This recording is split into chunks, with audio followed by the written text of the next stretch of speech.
The honourable member for Argenton-la-Petite-Nation will be leading us in singing the national anthem today. Monsieur le Président. O Canada, our home and native land, true patriot love in all of us command, car ton bras c'est porter l'épée, et c'est porter la croix, ton histoire est une épopée des plus brillants exploits.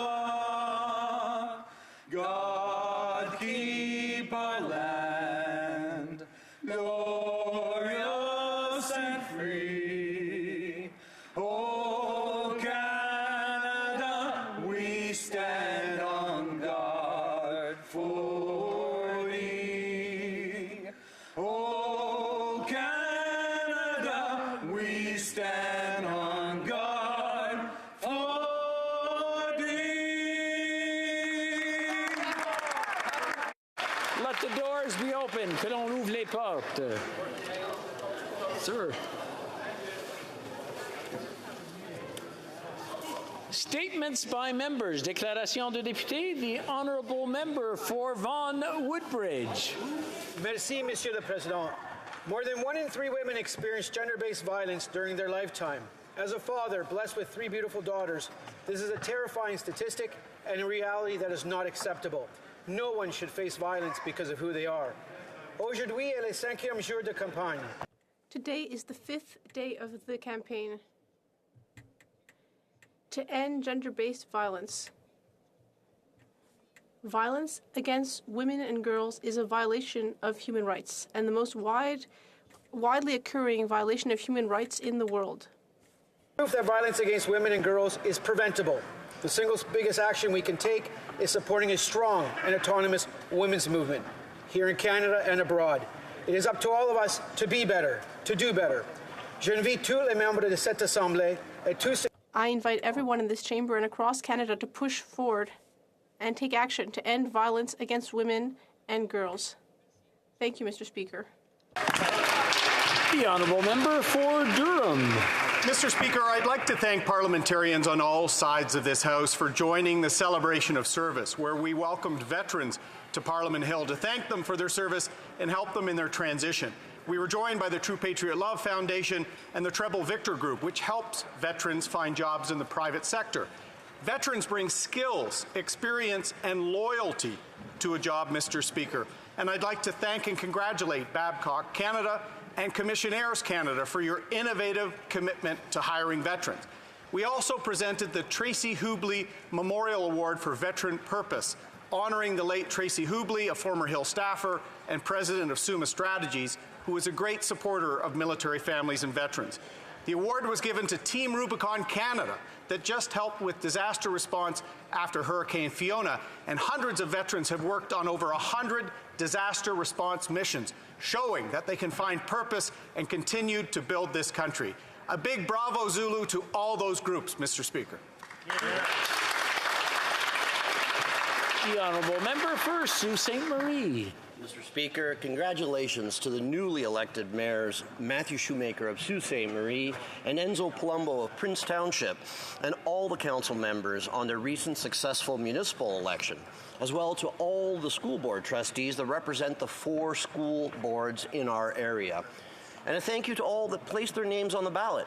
As a former 2-term school board trustee and a 4-term city councillor, I know how important municipal politics are to Canada. I've met with Mayor Shoemaker and Palumbo in the riding, and we have agreed to collaboratively work together to represent the constituents that we mutually represent.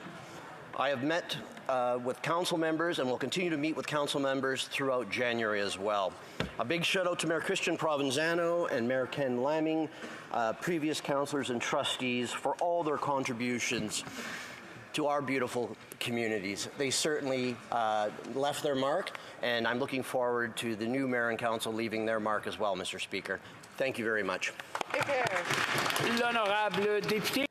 The honourable member for Shefford. Mr. Speaker, December 2nd marks the International Day for the Abolition of Slavery. Sadly, this reminds us that in 2022, the issue is unfortunately not over. Slavery is not only part of the history books, it is still a chilling reality. According to the International Labour Organization, more than 40 million people are still victims of forced labor throughout the world. I can only deplore the fact that modern slavery affects women in particular all over the world through several horrific practices, such as debt bondage, forced marriage, and human trafficking. Along with my colleagues on the all-party parliamentary group to combat modern slavery and human trafficking, I call on us to work in a nonpartisan way to eradicate new forms of slavery, such as sexual exploitation, child labor, and the forced recruitment of children in armed conflict. Let us collectively take action against this scourge. The Honourable Member for Windsor-Tecumseh. Mr. Speaker, Easter Seals Ontario was established 100 years ago in my hometown of Windsor, thanks to the vision of Rotary clubs, including our own Rotary Club of Windsor 1918. Easter Seals has grown into a national organization that supports countless children with disabilities through programs, camps, and funding for mobility equipment. More importantly, Easter Seals has been a steadfast champion for building a Canada that is more inclusive and barrier-free. This November, Easter Seals celebrated its centennial by hosting events including the 40th annual Windsor-Essex Easter Seals Telethon that raised an incredible $235,000. Mr. Speaker, this Saturday will mark the International Day for Persons with Disabilities. Join me in celebrating 100 years of Easter Seals Ontario and celebrating the remarkable volunteers back home and across the nation, building a more inclusive and better Canada. Thank you. The Honourable Member for Lethbridge. Today is Jewish Refugee Day. On this day, we commemorate the nearly 1 million Jewish refugees who were forcefully displaced from Arab countries and Iran between the 1940s, 50s, 60s, and 70s. For centuries, large Jewish communities lived in the Middle East, Iran, and North Africa in relative peace with their neighbors. However, everything changed in the years leading up to and following the rebirth of the State of Israel in 1948. Suddenly, Jews were subjected to systemic anti-Semitism and evicted from their homes. They were subject to arbitrary arrest, torture, and murder.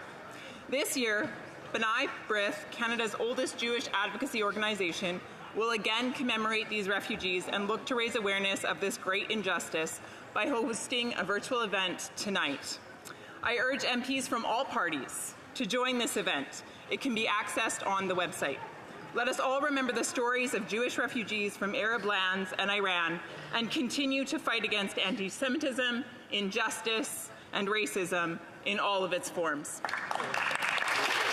The Honourable Member for Nepean. On behalf of 830,000 Hindu Canadians, I would like to thank all members of this House for unanimously supporting my motion to proclaim November as the Hindu Heritage Month. Hear, hear. Hindu Canadians have come to Canada from all countries in South Asia, several countries in Africa and Caribbean, and many other places. We are bonded by our faith and heritage. To mark the historic beginning and a new era for Hindu Canadians, I raised a flag with Hindu sacred symbol Om on Parliament Hill. Hindu Canadians are the most peaceful, educated, and successful group in Canada.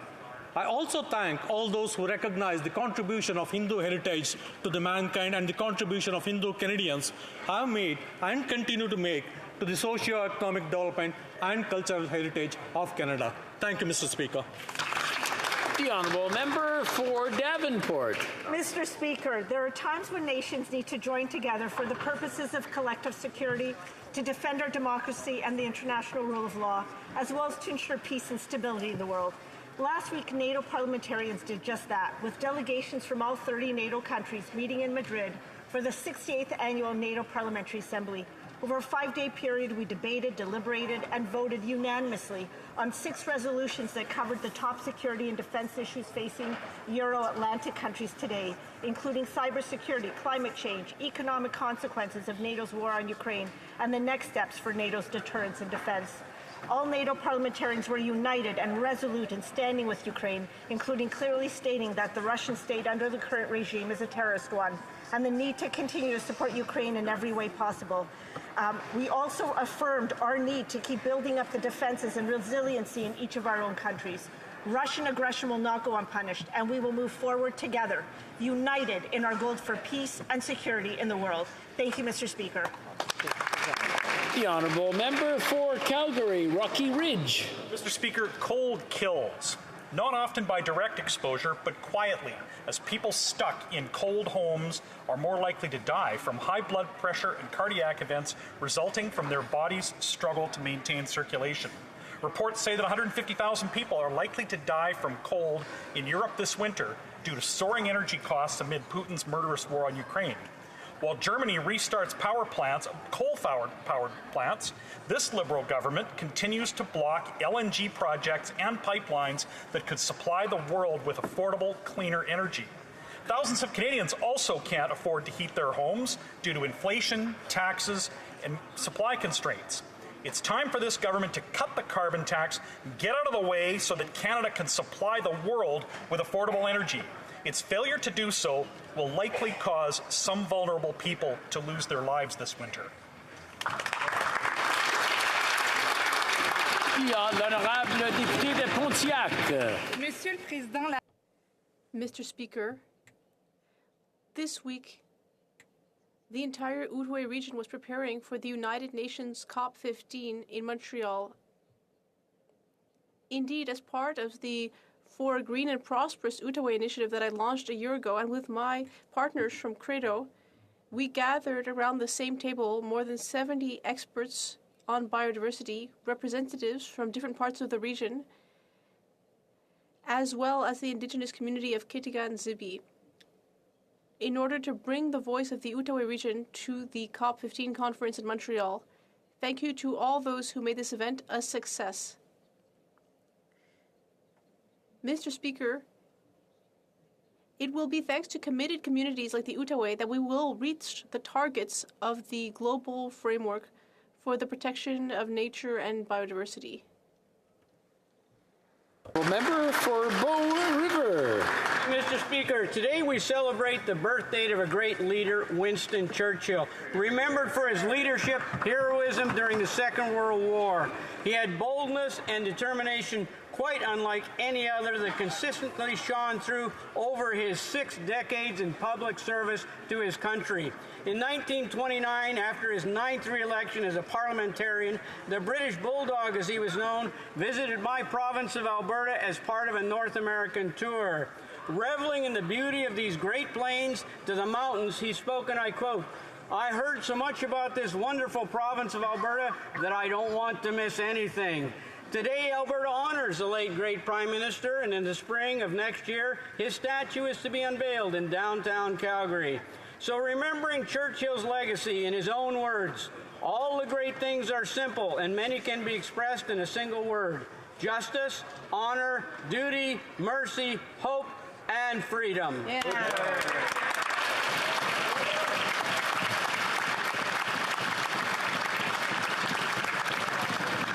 I just want to remind the honourable members that SO31s are going on, and when you're talking to each other, please try to whisper.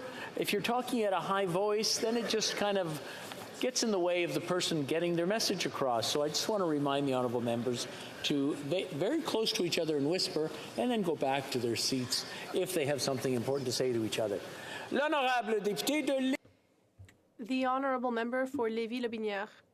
Mr. Speaker, rural communities are being severely struck by the Liberals' inflationary policies. Everything is more expensive, too expensive. Transit costs in these communities with the triple carbon tax, which is increasing because of Liberal incompetence, is reducing family budgets and hurting small businesses in these rural communities. The Prime Minister lives in a bubble and doesn't understand the difficulties that are facing real Canadians. It is high time for the Prime Minister to visit the regions of our country to experience the problems that Canadians are facing. His obsession with increasing the carbon tax will have many Canadians suffering financially and suffering from cold and hunger. He has spent so much since 2015 that he is having to go digging around in Canadians' pockets in order to be able to afford some holiday baubles for them. It is high time to have a lucid, proud, and strong government in Canada, a conservative government.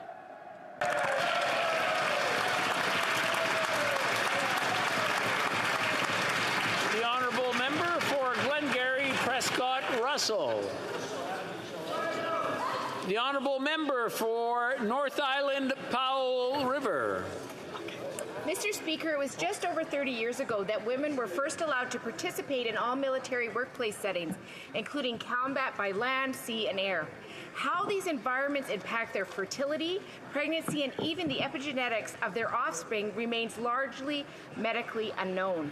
Many military members delay their pregnancies to support their military careers, but then some find themselves with PTSD upon release and facing a lack of healthcare providers familiar with PTSD treatments and medications that are safe to continue when pregnant or breastfeeding. Perinatal and mental health services for veterans and military women appears in 3 mandate letters for the Minister of National Defence, Veterans Affairs and Mental Health and Addictions, but nothing is moving forward.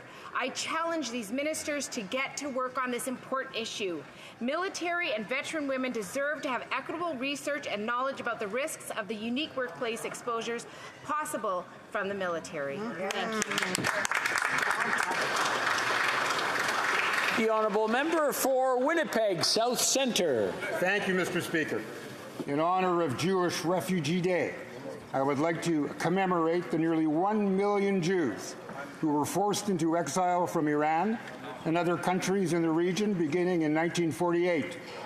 This forced migration was marked by religious persecution and even genocide.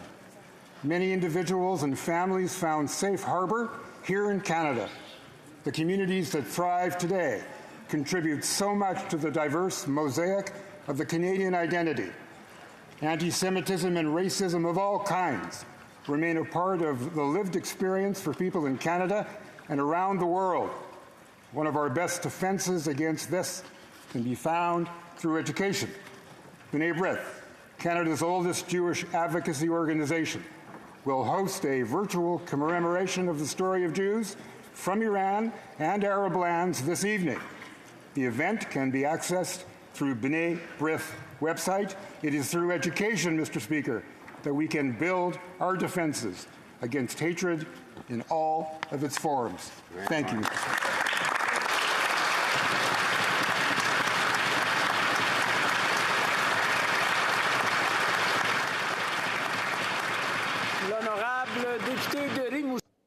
The honourable member for Rimouski, Neigette, Témiscouata et Basque. Mr. Speaker, today I rise to highlight the work of Mr. Victor Lévy-Beaulieu, a monument to Quebec literature and proud resident of Trois-Pistoles. Last month, Mr. Beaulieu was chosen to receive the Grand Prix de la Langue Française, which is one of the most important recognitions given to a writer in the entire Francophonie. He is the first Quebecer in history to be chosen to receive this remarkable distinction. He was a man of many talents. He has written novels, nonfiction, plays, and film scripts. He has also been a teacher, columnist, editor, and politician. In addition to having produced a monumental body of work over more than 5 decades, he is above all an ardent defender of the Quebec nation and an assertive sovereignist. Unfortunately, the Académie Française and the Goncourt Academy did not allow Mr. Beaulieu to receive his award because his health prevented him from traveling. This unfortunate choice only emphasizes the importance of celebrating Victor Lévy-Beaulieu's talent and contributions to Quebec and Francophone culture. The honourable member for Central Okanagan, Similkameen Nicola. Mr. Speaker, back in August, the Prime Minister made a speech where he talked about the complex challenges facing Canada. The Prime Minister was clear that strong institutions are among those things that guarantee our freedom. Let's pause for a moment and reflect on the current state of our institutions. There's an immigration backlog of over 1 million people. Many Canadians still cannot obtain a passport in a reasonable time. Canadians still pay the highest wireless bills in the world, yet we see the government desperately trying to regulate and censor online content, despite the fact that many Canadians lack high-speed internet services to access them. We have a government actively outlawing your grandfather's hunting rifle as they look you in the eye and say that they are not. Canadians are paying more and getting less. It seems like everything is broken under this Liberal government, but we can fix this. Canada needs an accountable and affordable Conservative government. Under the leadership of the member for Carleton, we will bring back hope, win the support of Canadians, and clean up this Prime Minister's mess. L'honorable député de Lac-Saint-Louis. Progress depends on sound public policy. Public policy is both a science and an art. It relies on rigorous analysis and an acute sense of the possible. Today, graduate students from McGill's Max Bell School of Public Policy are on Parliament Hill to build on their study and exploration of the issues facing our country. They are here to learn firsthand about government decision-making in a Westminster parliamentary system. They are accompanied by the program's founding director, Professor Chris Reagan, one of Canada's top economists. Professor Reagan has succeeded in bringing together academics and practitioners in myriad subject areas to create one of the country's leading faculties dedicated to excellence in public administration. I ask members of the House to join me in welcoming our Max Bell visiting students to the nation's capital today. We look forward to these bright young minds returning soon to take up roles and responsibilities that will guide our ship of state into a promising future.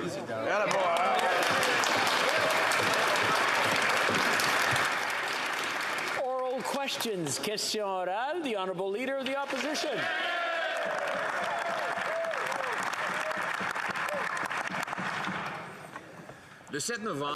On November 7th, Global News reported that the Prime Minister had received briefings from CSIS saying that China had funneled money to federal candidates. The Prime Minister said he didn't know anything about it and that he'd heard nothing about it. But since November 7th, since that news broke, did he ask CSIS whether there was any evidence about that type of allegation?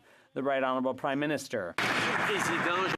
Mr. Speaker, I think that you and all Canadians understand that I have to be very careful in answering questions about national security. Canada and its allies are regularly targeted by foreign states like China, including during election campaigns.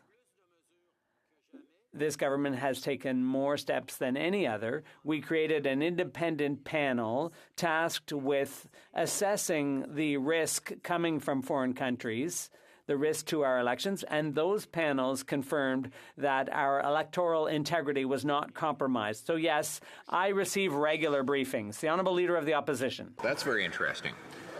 He has received briefings. The question then is, did he receive those briefings since November 7th, when Global News reported that CSIS had said that the Chinese government had funneled money to nearly a dozen candidates? So the Prime Minister says he knew nothing about money from China to candidates. However, presumably he would have been curious enough to ask when he read about it in the news. Did he? The Right Honourable Prime Minister. Speaker, I think you and all Canadians understand that I need to be deliberate about my answers when it comes to a matter of national security. Canada and our allies are regularly targeted by foreign states like China, including during our elections. Our national security agencies under this government are taking more action than ever, and indeed are among the global leaders on countering global foreign interference in elections. We created an independent panel to evaluate foreign interference threats to Canadian elections that confirms that election integrity was not compromised. I am briefed, but more, all parties are briefed on threats. Honourable Leader of the Opposition. The question is, has he been briefed since November 7th about whether or not a foreign power funneled money to Canadian federal candidates? Yes or no? The Right Honourable Prime Minister. Mr. Speaker, as I have said a number of times in this House, to this moment, I have not, in all the briefings I've received, there has never been information around candidates receiving money from China. in the 2011 election, in the 2019 election, or in the 2021 elections. We have independent public servants who are engaged to oversee the integrity of the elections. They confirm the elections did complete themselves with full integrity. Honourable Leader of the Opposition. Did he ask for briefings on the allegations that were in the November 7th story? Yes or no? The Right Honourable Prime Minister.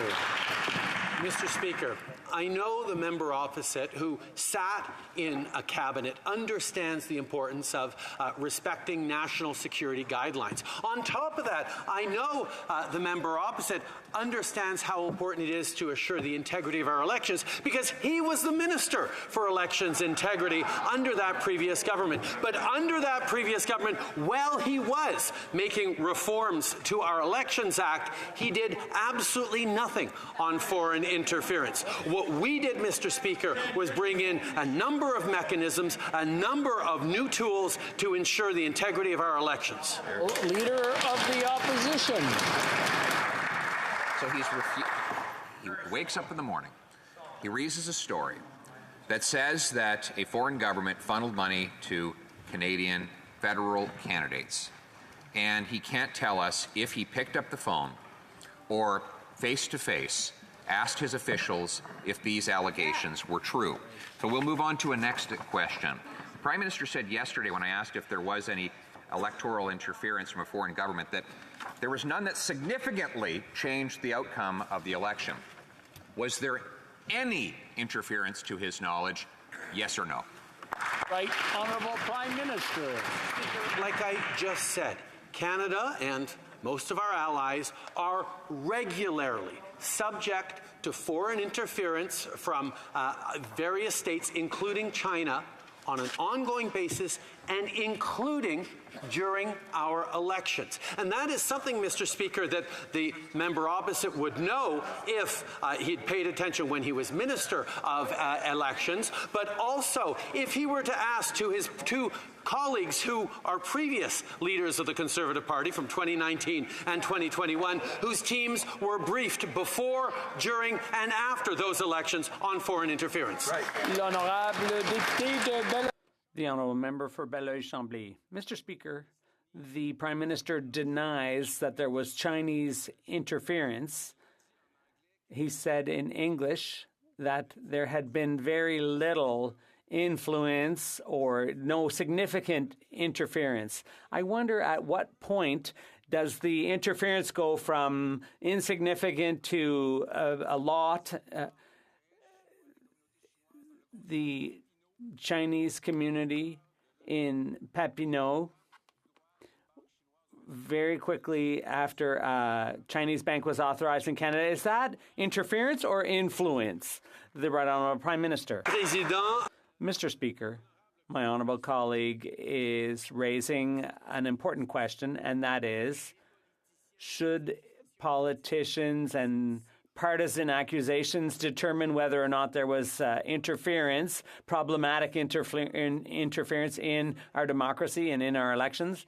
And that's why we've put the decision in the hands of our national security agencies and officials. That's why I created a panel precisely to look at these issues in an objective and independent way, in an arm's length manner. And they have reviewed the elections in 2019 and 2021. The Honourable Member for Belleuil-Chambly. Allow me to make better use of my 35 seconds. In 2016, $70 million coming from the Chinese community in Toronto and Montreal were funneled into the riding of Papineau, the Prime Minister's riding, at a time when a Chinese bank was seeking the green light in Canada. Once again, is that influence or interference? The Right Honourable Prime Minister. Mr. Speaker, questions about interference and in our democratic processes and our elections, those are fundamental and very important questions. I understand that the honourable member is trying to challenge the integrity of our institutions, but Canadians can be confident that in the processes that we have set up to ensure the integrity of our elections, to review the integrity of our elections, we can confirm that despite the fact that there is ongoing interference in our country, our democratic institutions and elections were not affected. The Honourable Member for Burnaby South. Dr. Guylaine Larose in Saint-Justine at the hospital there said she'd never seen the ERs so overcrowded, never had so many children had respiratory illnesses. Family doctors are exhausted. Parents are in distress, and this Prime Minister is sitting on his hands. When are the Liberals going to wake up and provide support like they did during the pandemic to save our healthcare system? The Right Honourable Prime Minister. Mr. Speaker, on this side of the House, we respect provincial jurisdiction.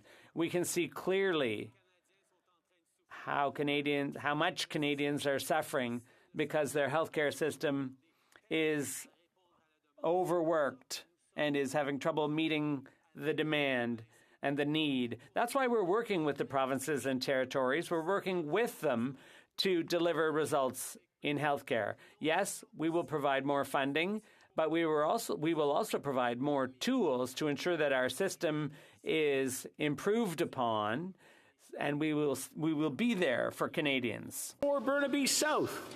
Leadership means finding solutions, not hiding behind excuses. We have another serious threat to our healthcare system in the form of Daniel Smith's Sovereignty Act in Alberta, where Albertans are worried about their healthcare system.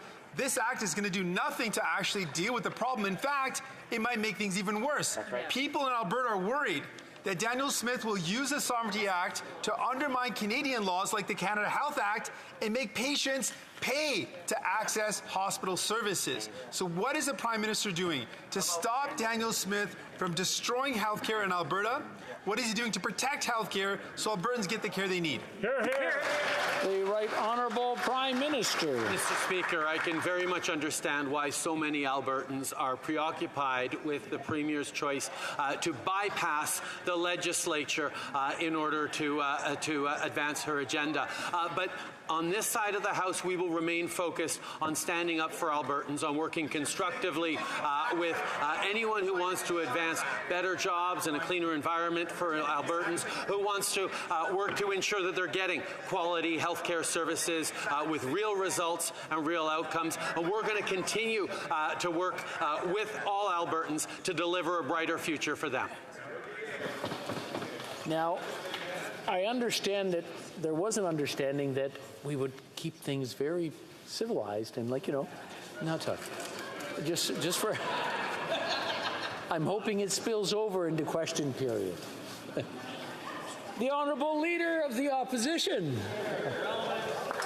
Speaker, the Governor of the Bank of Canada says that because deficits spilled over longer than they needed to, inflation was longer than it needed to be as well. As a result, the average cost to a Canadian is $3,500. Now, yesterday, the Parliamentary Budget Officer said that this government has brought in $50 billion in brand new inflationary spending, contradicting the claim that they would, quote, keep their powder dry. Why are they spending more and making Canadians pay more? Here. The Right Honourable Prime Minister. Mr. Speaker, the Leader of the Opposition has made it very, very clear that he disagrees with our focus on supporting Canadians. He made it crystal clear by standing and voting against support for families to send their kids to the dentist who couldn't otherwise afford it. That demonstrates the priorities of the Conservative Party to not be there for Canadians and to attempt to austerity as a way of moving forward. Mr. Speaker, we demonstrated during the pandemic that by being there for families, for small businesses, for communities, not only did we get through the pandemic, but we end up with a stronger economy. Honourable Leader of the Opposition. Austerity is when 1 in 5 Canadians have to skip meals because they can't afford groceries. That's the austerity that Canadians are living with, 1.5 million of whom had to go to a food bank in a single month. What is the NDP solution? to vote with the Liberals to raise home heating bills by applying the carbon tax and tripling it. Now, this coming winter, we're expecting a 100% increase in home heating bills.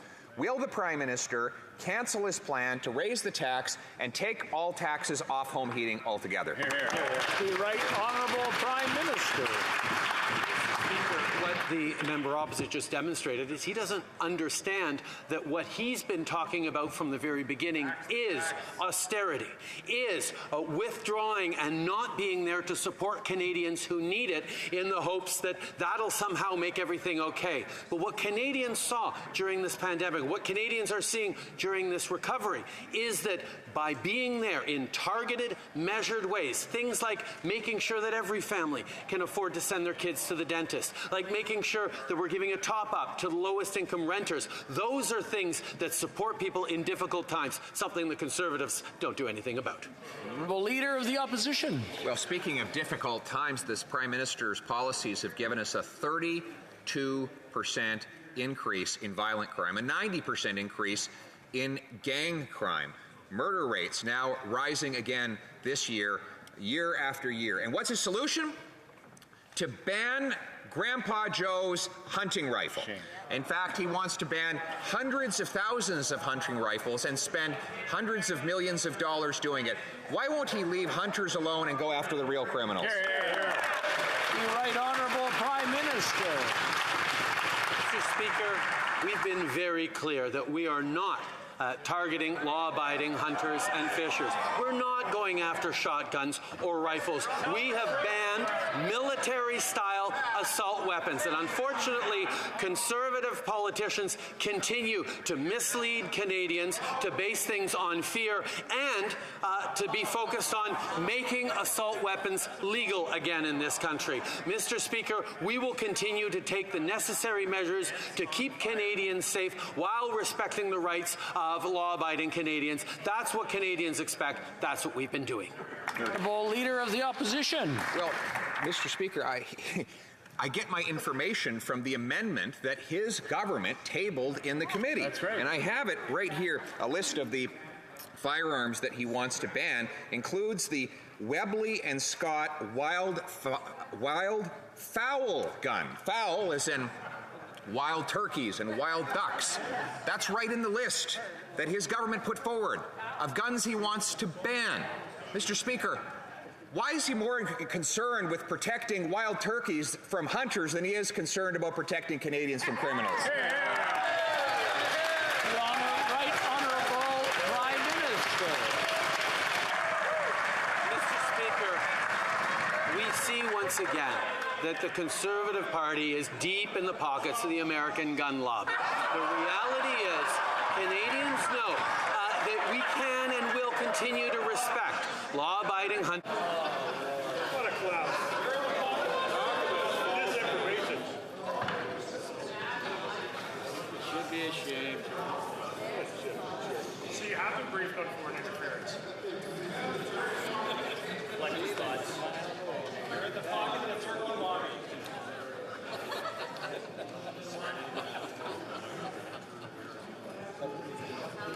I'm looking to the whips for some support, and I think I got some. Thank you. The Right Honourable Prime Minister, maybe start from the beginning so we can hear the answer. Mr. Speaker, once again, we see the extent to which the Conservative Party of Canada is in the pocket of the gun lobby. We will continue to move forward in responsible ways while respecting the choices of law-abiding hunters and fishers and people who use guns responsibly to be able to continue with their rifles and shotguns, while at the same time we prevent those military-style assault weapons that were designed to kill the largest number of people in the shortest amount of time from being used in this country. The Conservatives continue to try and bring those back. We will stand strongly on better gun control. The Honourable Leader of the Opposition. Mr. Speaker, it's right on page 294 of his proposed amendments that he wants to ban the Webley and Scott wild fowl gun. Again, this is a firearm specifically designed to go after turkeys and ducks. These are tools for farmers and hunters. many of whom are First Nations who rely on country food in order to feed themselves. But he wants to ban them and turn those people into criminals. And I'm taking my information directly from these amendments. Why won't he stand up and admit that he wants to ban hunting rifles and shotguns rather than going after the real criminals? The Right Honourable Prime Minister. Mr. Speaker, again, the Conservatives do a good job of talking about their supposed tough-on-crime agenda, and that single-minded approach they have is unfortunately wrong. As we've seen, supposedly tough-on-crime legislation that keeps getting struck down by the courts doesn't do a thing to keep our communities safer. That's why we're focused on smart legislation to ensure that Canadians are protected and making sure that our communities are safer. We're going to continue to move forward on responsible gun control while respecting the rights of law-abiding hunters and farmers. Honourable Leader of the Opposition. Mr. Speaker, the Prime Minister is ignoring a 32% increase in violent crime and a 90% increase in gang violence. His solution to those is to ban hunting rifles that our farmers and Indigenous people and rural folks use. Mr. Speaker, when will the Prime Minister finally target real, violent, reoffending criminals instead of targeting our hunters and our farmers? The Right Honourable Prime Minister. Mr. Speaker, our Bill C5, which the Conservatives voted against, made it possible for judges to increase sentences for hardened criminals. It gave judges the flexibility to ensure that criminals are punished and jailed while at the same time respecting the legal principles that apply to all. We will continue to put forward legislation that will protect our communities while the Conservatives keep trying to bring assault weapons back into our communities. The Honourable Member for Belleuil-Chambly. Mr. Speaker, it's not about the integrity of institutions. We're talking about the integrity of the Liberal Party of Canada. The Prime Minister refused to denounce China's genocide against the Uyghurs. And they promised to condemn China's treatment of the Uyghurs. Can the Prime Minister tell us whether there's been any investigation of Chinese funding of the riding of Papineau in 2016? The Right Honourable Prime Minister. I understand that sovereignists want to attack the integrity of Canadian institutions, but the fact is that since 2015, we have significantly increased the tools used to ensure the strength of our institutions. We struck a national committee on election monitoring, and the Bloc voted against everything we did in that regard. We set up a panel to review foreign interference. We set up a panel to prevent foreign money from funding our elections. We have better controls over online platforms. The Honourable Member for Belleuil-Chambly. Well, it's not because I'm a sovereignist that I'm opposed to the funding of Justin Trudeau, rather the member for Papineau's riding. If the Prime Minister thinks there's been no interference, I'm wondering about the 11 ridings. Is Papineau one of the 11 ridings, or is it the 12th? The Right Honourable Prime Minister. We all know full well that the leader of the Bloc likes to listen to himself speak, but perhaps he should listen to others, because I have said a number of times that Canada and our other allies are regular targets of foreign governments like China, and that there is interference, even including during our elections. So when I raised my concerns about Chinese interference in Canada, that's precisely what I was talking about. And we took steps to ensure the integrity of our elections, and those steps worked. And it was found that our elections there was full integrity. I'd like to remind members that when they shout or say things out loud and try to cover their mouths. I can see you. Just a little reminder, I know who you are. The Honourable Member for Charlesbourg, Haute-Saint-Charles. Monsieur le Président. Mr. Speaker, we have excellent firearms control in Canada, but I think that the Liberals have lost their heads. We proposed an amendment to C-21 that would apply to hunting rifles. The Minister of Public Safety said that, no, we will not be banning hunting rifles. So the Liberals are saying one thing with the right hand and the other with the left hand. So we'd like to know, has the Prime Minister seen the list of weapons on the amendment, which includes hunting weapons? The Right Honourable Prime Minister. Mr. Speaker, let's be crystal clear. We are not targeting owners of hunting rifles. We know that assault-style weapons have no place in our communities, and that's why we've moved ahead with a ban on assault weapons in this country, a ban that the Conservative country wants to overturn, but we are going to stand firm. At the same time, we're respecting hunters and farmers, but we want our communities to be safer, and we want those assault-style weapons banned. The Honourable Member for Charlesbourg, Haute-Saint-Charles. That's the problem, Mr. Speaker. The Prime Minister is talking about assault weapons, but we're talking about hunting weapons that you shoot squirrels with. These are not assault-style weapons. They need to have a realistic view of all the weapons they're trying to ban. They're banning too much. They're banning things that are used for hunting and protecting wildlife in Canada. The Right Honourable Prime Minister. Mr. Speaker, we will always be there to protect Canadians' safety. We will always be there to protect our communities. We will make the necessary investments, and this is part of our plan to, yes, improve firearms control to protect Canadians, protect families, and protect communities all across the country. We have moved ahead with a plan to ban assault-style weapons while respecting the rights of hunters and farmers to use rifles, hunting rifles. Down in St. Paul. Mr. Speaker, the Liberal Prime Minister is saying he's protecting public safety, but the crime rates are skyrocketing in this country. Gang-related homicides have not been this high since 2005. Violent crime is up by a third since he took government 7 years ago. Canadians are seeing this every day in the news in our communities, and the Liberals have now brought forward a new plan for fighting crime. Do you want to know what it is, Mr. Speaker? It's going after hunters and farmers. Sure. The tools that hunters and farmers use every day safely in this country. That is what the Liberal Prime Minister is targeting now, Mr. Speaker.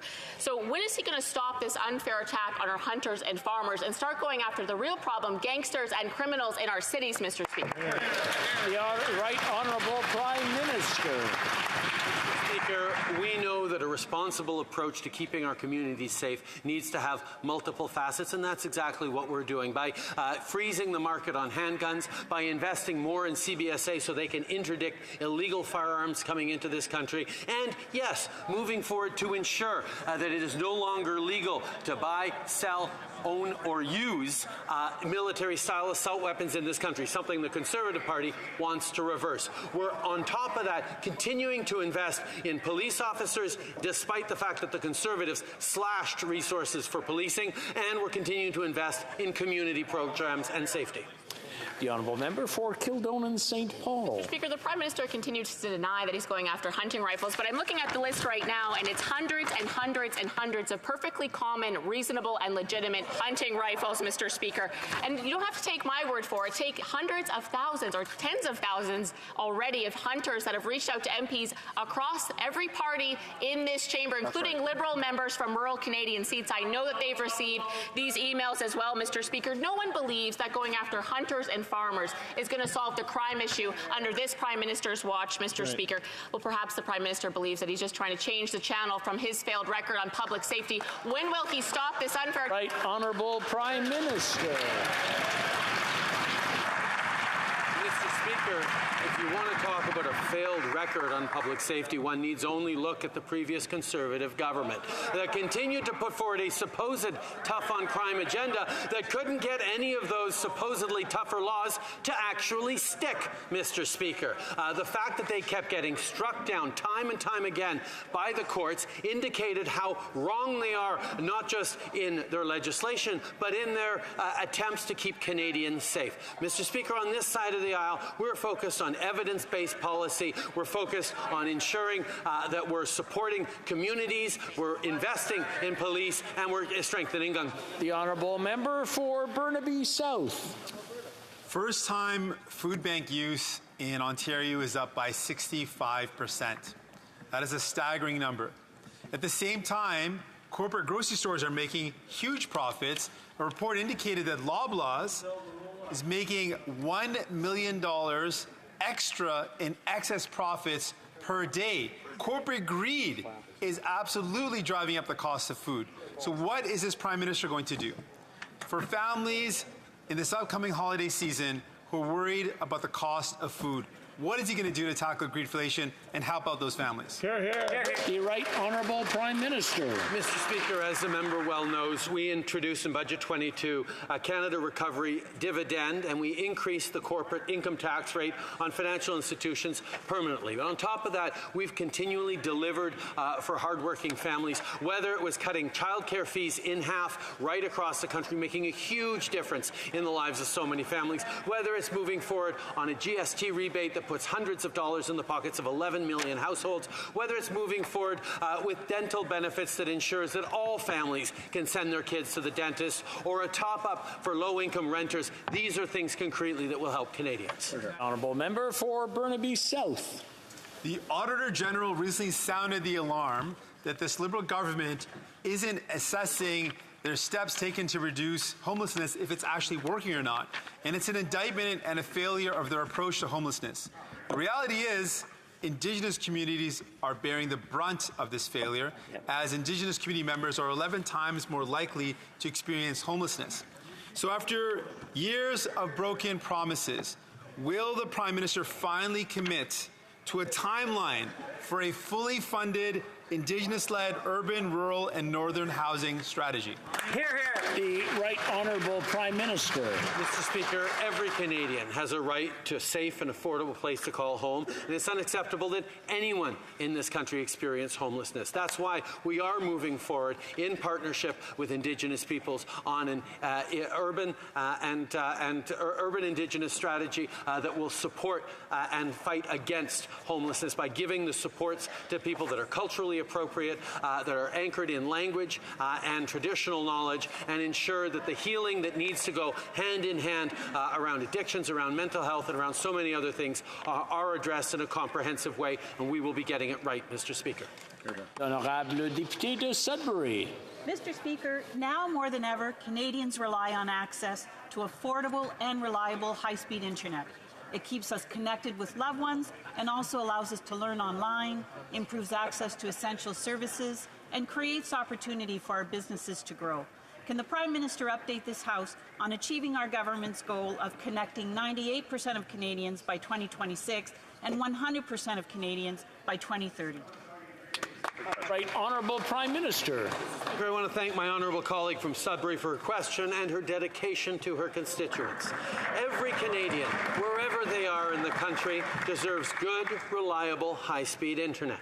Today, 93.5% of Canadians are connected to this essential service, compared to 79% in 2014 under the previous government.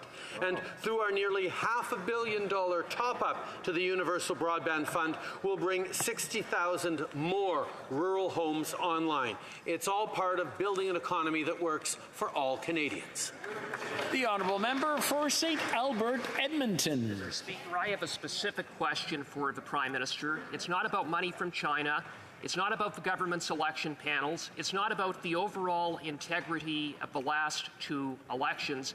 It's specifically about whether the Prime Minister was ever briefed about interference by Beijing involving any candidates or riding associations. Was he? Yes or no? The Right Honourable Prime Minister. As As Canadians would expect, I am regularly briefed by our intelligence officials on a broad range of ongoing attempts at interference against Canadians, against our institutions by a number of countries, including China. But I can also highlight that during elections, all parties and all parties designate teams that also get briefed by our intelligence experts to ensure that before, during, and after the elections, they understand the threats to foreign interference that have happened. Député de Mégantic-L'Érable. Monsieur le Président, c'est lui.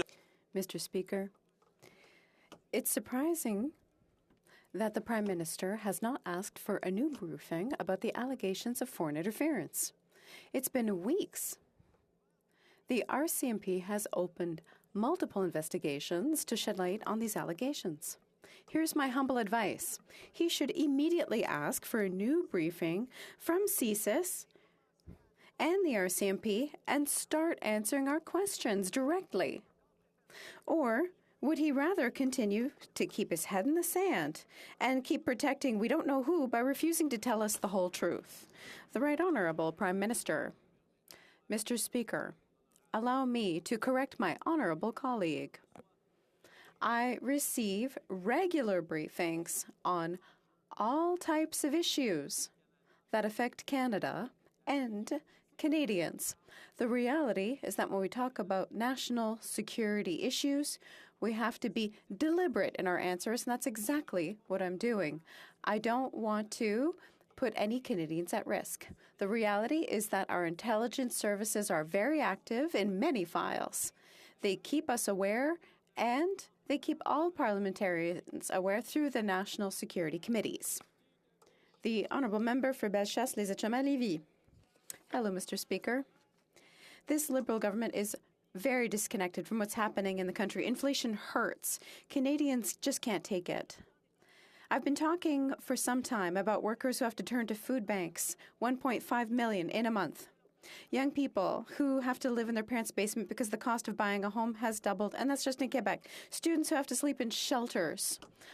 I'll remind you that we're a G7 country. Does the Liberal government recognize this distress? Can it take real action like not increasing the carbon tax? The Right Honourable Prime Minister. Mr. Speaker, let's talk about real action. Tomorrow, we're going to open applications for people who could not pay to send their child to the dentist, can get money to send them to the dentist. The reality, Mr. Speaker, is that this is going to make an enormous difference in the lives of many families who are struggling to make ends meet. They're going to be able to offer dental care to their children. Unfortunately, in spite of what my honourable colleague has said, she and all the Conservatives voted against these measures that would help families with dental care. The honourable member for Bellechasse-les-Etchemins-Lévis. He talks about going to the dentist, and I'm talking about going to the grocery store. Citizens are telling us about their distress. The Liberals are ignoring them and will not budge. They want to raise taxes. Every single one of my colleagues here today, and for some time now, has been talking in this House about the atrocious situations that their fellow citizens are going through. I'll repeat my question. Will this Prime Minister and his government cancel their plan to increase the carbon tax? The Right Honourable Prime Minister. Mr. Speaker, I know full well how Quebecers and all Canadians are concerned about climate change. That's why we've introduced a price on pollution. Unfortunately, the Conservatives want to make it free to pollute throughout the country. We're going to step up our fight against climate change. I want to highlight that places where the price on pollution at the federal level is going to be imposed, families will get more money back per year. So we're going to help families that need help while fighting climate change, which most Quebecers want. The Honourable Member for Beloeil-Chambly. The Prime Minister is talking about everything, but he hasn't said the word Comté de Papineau once. To protect our democracy, he seems more sensitive to the funding by foreign interests and the British Crown. So let's start over. Does the Prime Minister recognize that in 2016, in 48 hours, his riding received $70,000 of funding from Chinese foreign nationals? The Right Honourable Prime Minister. Mr. Speaker, we set up measures to protect the integrity of our institutions and our elections and our electoral funding. We have always followed all the rules about elections funding, and we've introduced new measures so that Canadians can trust our system in spite of personal attacks from politicians. Canadians can be reassured that our institutions and the rules that regulate those institutions are being upheld. The integrity of our institutions has not been undermined. The member for Belleuil-Chambly. Presuming that I'll get nothing more precise than that, I'll take that as a yes. Papineau received $70,000 from Chinese foreign interest in 48 hours in 2016. 2 questions. Was he briefed on the funding in his riding? Second thing that I'm interested in, was there an investigation into the funding in his riding? Was he subject to funding, interference, or influence of Chinese origin in the Papineau riding in 2016? The Right Honourable Prime Minister.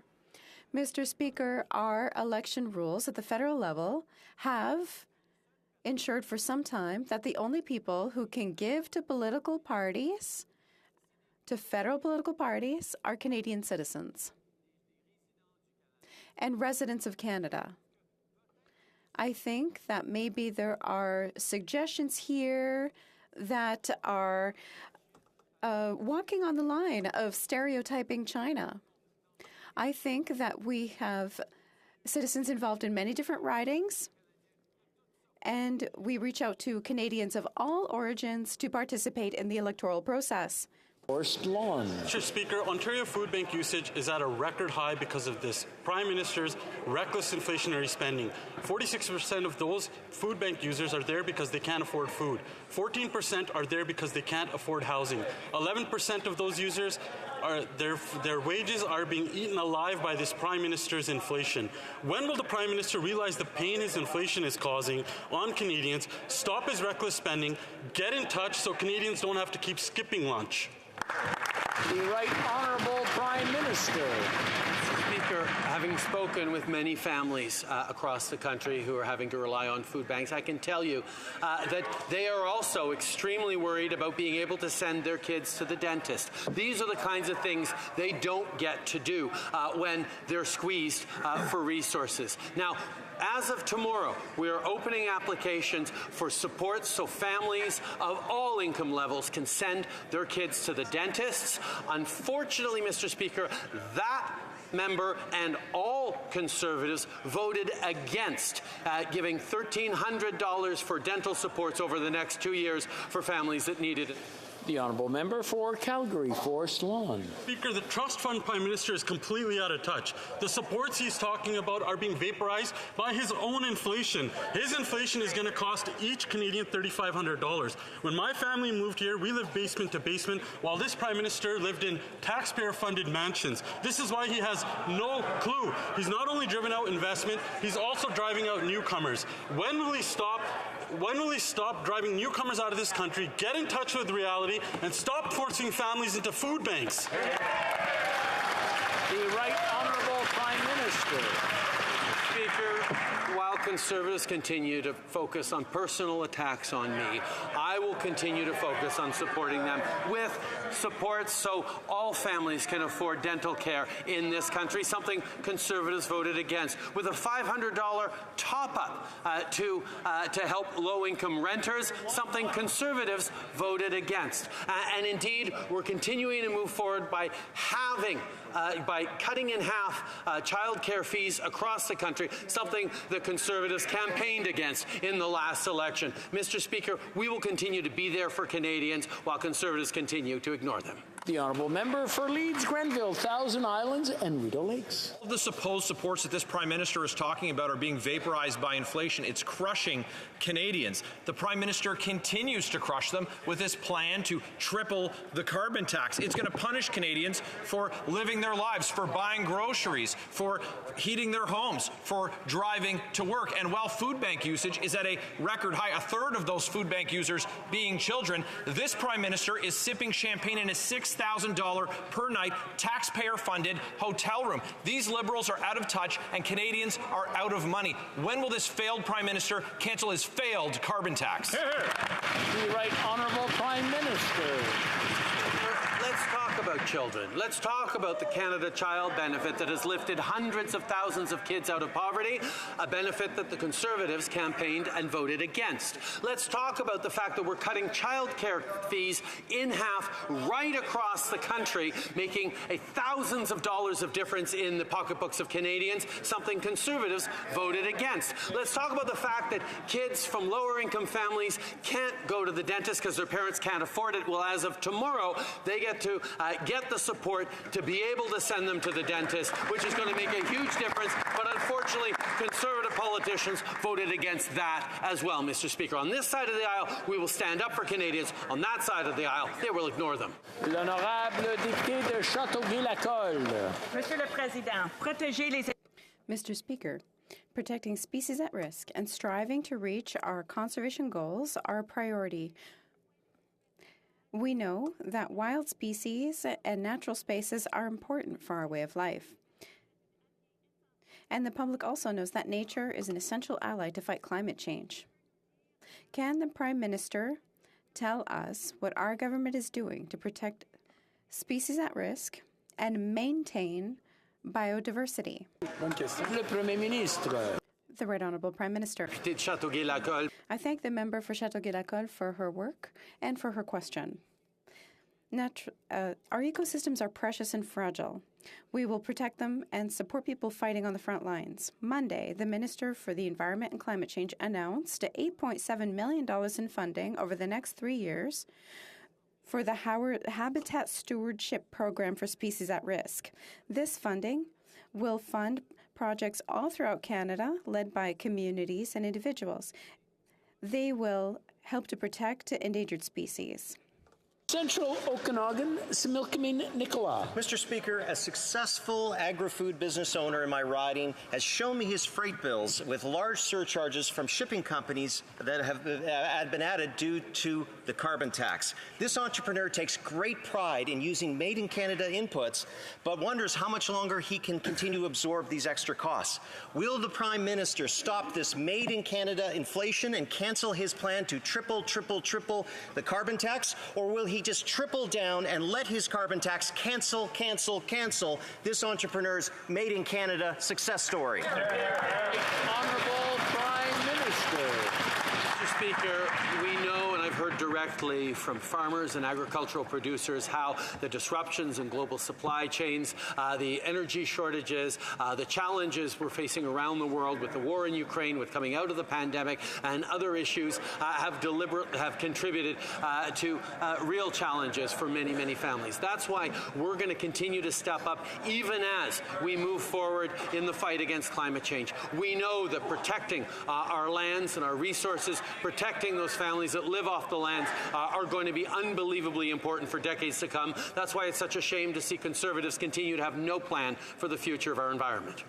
The honourable member for Central Okanagan, Similkameen Nicola. This government doesn't have a plan for the environment, Mr. Speaker. They have a tax plan that they're going to triple.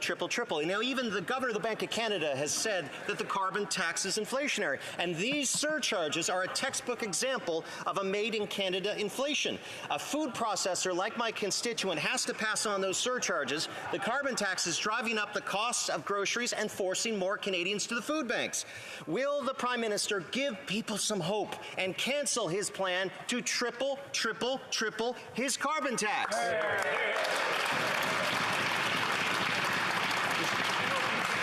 Before the Prime Minister starts, while the questions are being asked, it's nice to see both sides talking to each other, but not across the floor. It's very difficult for us to hear. Alors je demanderais que, si vous voulez... So I ask, if you want to talk to each other, please leave the chamber. It's allowed. Minister.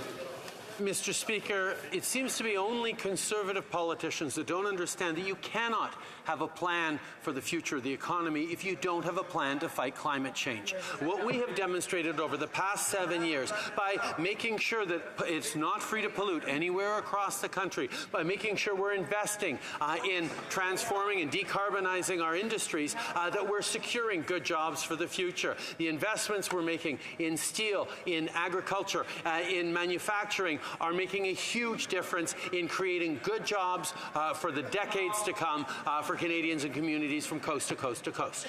The Honourable Member for Northumberland, Peterborough South. What we do understand, what Conservatives do understand, is the amount of targets that this Liberal government has hit, which is zero. Hear, hear. The cost of government is rising the cost of living.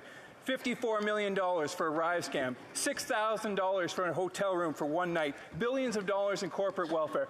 All the while, Canadians are suffering with high rates of inflation, doubling of interest in mortgage payments, and record food bank usage. Will this government finally show a little bit of discipline, a little bit of compassion, and limit their inflationary deficit spending? The Right Honourable Prime Minister.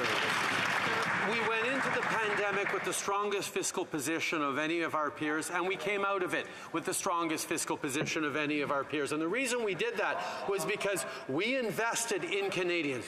We supported small businesses, we supported families, we supported workers, we supported students, we supported seniors. And not only was that the right thing to do because it allowed them, or most of them, to get vaccinated, it also ensured that we would stay strong on our economic recovery. We recovered our 100% of jobs faster than the United States. We're seeing strong economic growth. We will continue to be there with targeted supports for Canadians that need it. The Honourable Member for Avalon. Mr. Speaker, we know that provincial and territorial programs do not cover dental care needs for all children under the age of 12 equally across Canada. I've been hearing from families in my riding that they need better access to good oral health care. That is why I'm pleased that our government took action and moved forward with our interim Canada dental benefit, which received royal assent just 2 weeks ago. Could the Prime Minister please speak to how our government is investing in a Canada-wide dental care program and to improve access for those that need it the most? And when will Canadians be able to apply for this benefit? Great question. Honourable Prime Minister. Mr. Speaker, I'd like to thank the member from Avalon for his question and his hard work for his constituents. Now, despite Conservative Party opposition, as of tomorrow, the families of 500,000 kids under 12 will be able to access the Canada Dental Benefit. That means up to $1,300 over 2 years per child for dental care. It'll be open through the CRA My Account for those with a net family income of under $90,000 who do not have access to private dental insurance, and it's tax-free directly to parents. This is all part of our plan to make life more affordable for Canadians. The Honourable Member for Edmonton Griesbach. Thank you very much, Mr. Speaker. This week marks World AIDS Day. The HIV/AIDS crisis once devastated Canada and the 2S LGBTQI community. Today, through the dedication and hard work of the community, we have the tools to eliminate HIV infections once and for all. But this Liberal government continues to ignore the calls for the annual $100 million investment that it would take to do this. When will this government provide the funds to eliminate HIV so that all Canadians can live a safe and healthy life? Right Honourable Prime Minister. Mr. Speaker, we know that far too many Canadians still deal with the disease of HIV/AIDS, and the fact is we will continue to be there to support them. When we hosted the World AIDS Conference in Montreal this summer, we made historic investments towards supporting people not just in Canada but around the world to live free of AIDS. This is something we're going to continue to stand with, and I thank the member opposite for his strength and advocacy on this issue, and we'll continue to work with him and with all members in this House as we keep Canadians safe.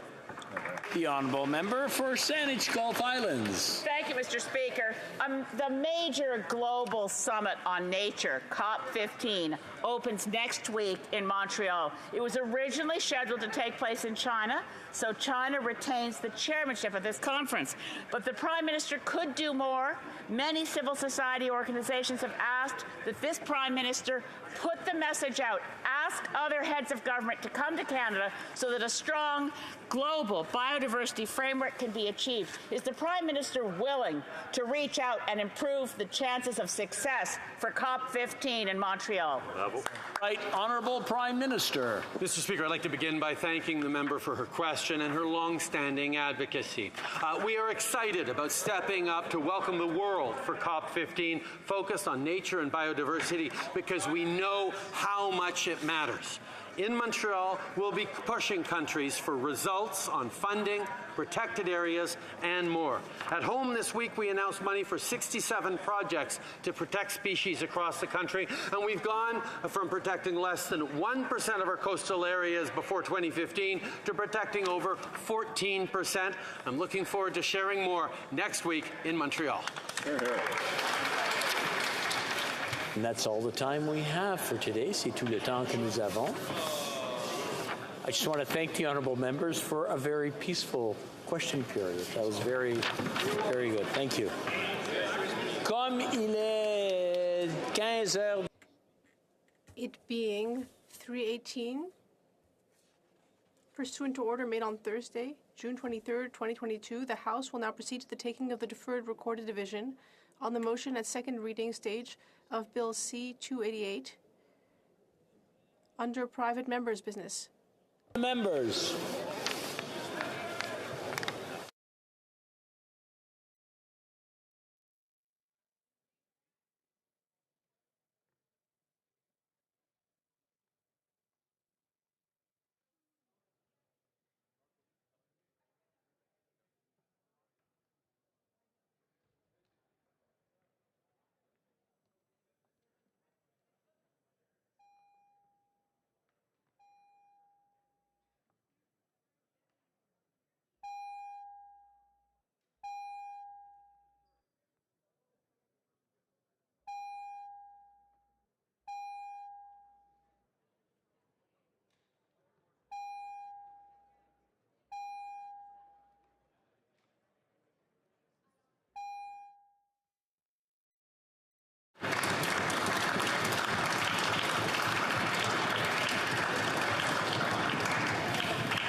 Thank you.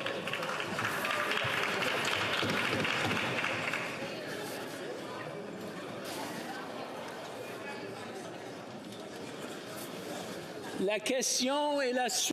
The question is the following one. Mr. Mazur, seconded by Mr. Nader, moved that Bill C-288, an act to amend the Telecommunication Act, transparent and accurate broadband service information, be now read a second time and referred to the Standing Committee on Industry and Technology. La période de 10 minutes pour les députés votant par voie électronique. The 10-minute period for members voting electronically has started, and the House will now proceed to the vote. The item. Mr. Mazur.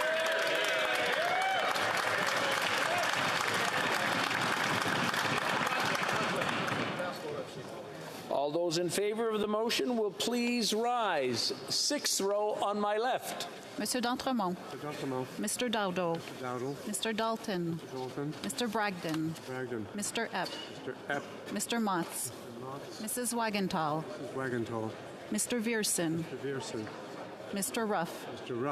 Mr. Shields. Mr. Fast. Mr. Morrison. Mr. Patzer. Monsieur Blanchette-Jonca. Madame Bérubé. Monsieur Désilet. Madame Hughes. Miss Collins Victoria. Fifth row on my left. Mr. McGuire. Miss Rempel Garner. Mr. Cram. Mr. Dreeshen. Mr. Kurek. Mr. Nader. Mr. Tolmie. Mr. Carey. Mr. Hoback. Mr. Brock. Mr. Shipley. Mr. Morantz. Mr. Macaulay, Edmonton West. Mr. Falk Provencher. Monsieur Beaulieu. Monsieur Lemire. Monsieur Trudel. Madame Desbiens. Miss Barron. Mr. Backrack. Quatrième rangée. Fourth row on my left. Allison. Mr. Reid. Mr. Reid. Mr. McLean. Mr. McLean. Mrs. Gallant. Gallant. Mr. Waugh. Mr. Waugh. Mr. Lawrence. Mrs. Cramp-Nyman. Cramp-Nyman. Monsieur Lehoux. Mr. Lehoux. Monsieur Généreux. Mr. Généreux. Mr. Tucker. Tucker. Mrs. Falk, Battlefords Lloydminster. Falk, Battlefords Lloydminster. Mr. Van Popta. Van Popta. Mr. Zimmer. Mr. Zimmer. Madame Vien. Vien. Monsieur Gourde. Mr. Gourde. Monsieur Brassard. Monsieur Brassard. Monsieur Plamondon. Monsieur Plamondon. Monsieur Savard-Tremblay. Monsieur Savard-Tremblay. Madame Posé. Madame Posé. Mr. Green. Mr. Green. Third row on my left. Mr. Davidson. Davidson. Mr. Kelly. Mr. Kelly.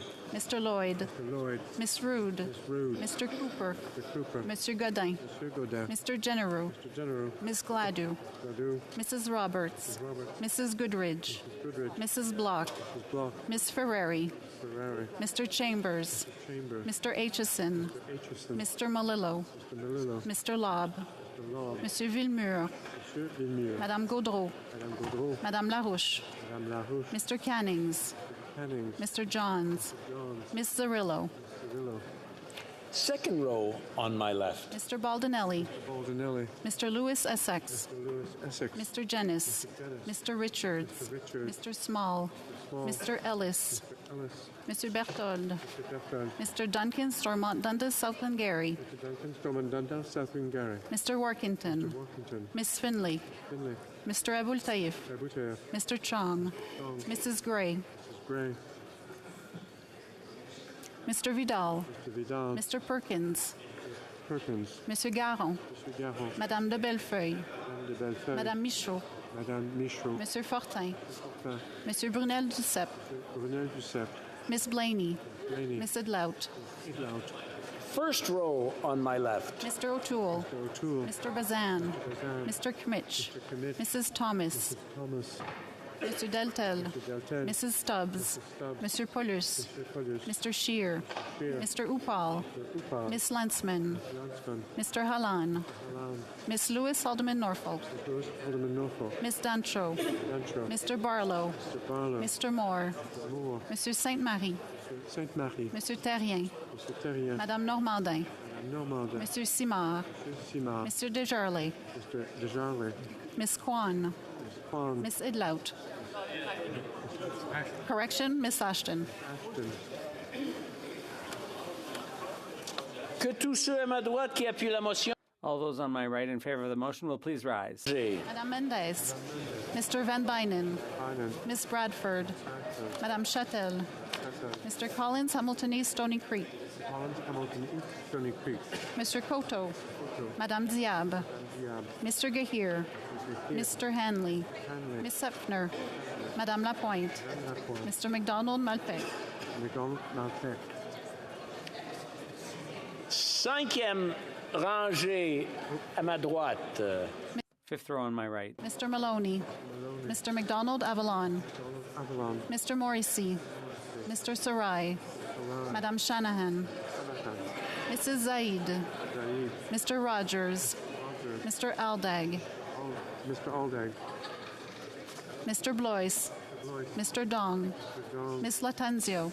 Latanzio. Mr. Lewis Kitchener-Conestoga. Lewis Kitchener-Conestoga. Mr. Pulowski.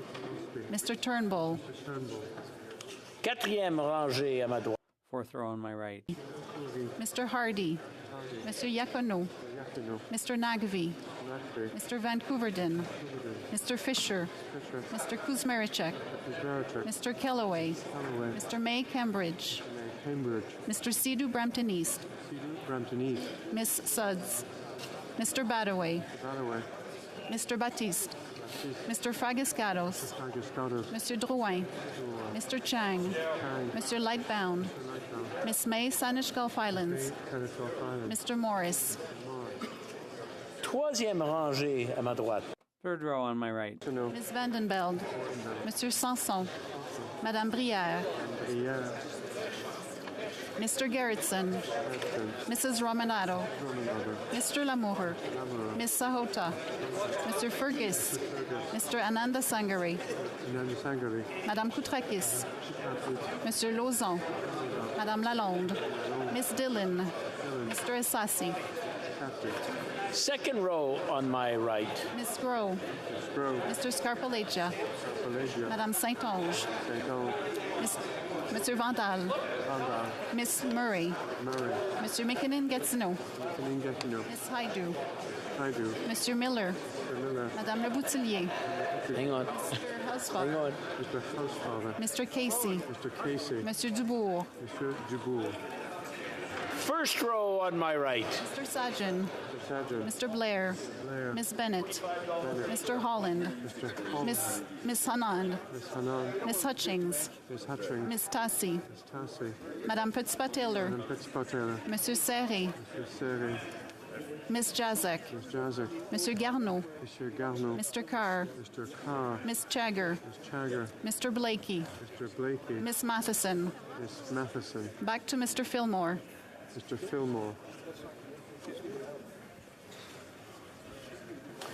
All those at my left opposed to the motion will please rise. Sixth row. Fifth row. Fourth row. Troisième rangée. Third row. Deuxième rangée. Second row. Première rangée. First row. Que tous ceux à ma droite qui s'opposent. All those on my right who oppose the motion will please rise. Sixth row. Fifth row. Fourth row. Troisième rangée. Third row. Deuxième. Second row. Première rangée. First row. La Chambre. The House will now wait for the electronic voting period to end before resuming its proceedings.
Je désire informer la Chambre que la période de vote. I wish to inform the House that the electronic voting period has ended. They may now use the raise hand function and the chair will recognize them. Seeing none, the table will now compile the results of the vote.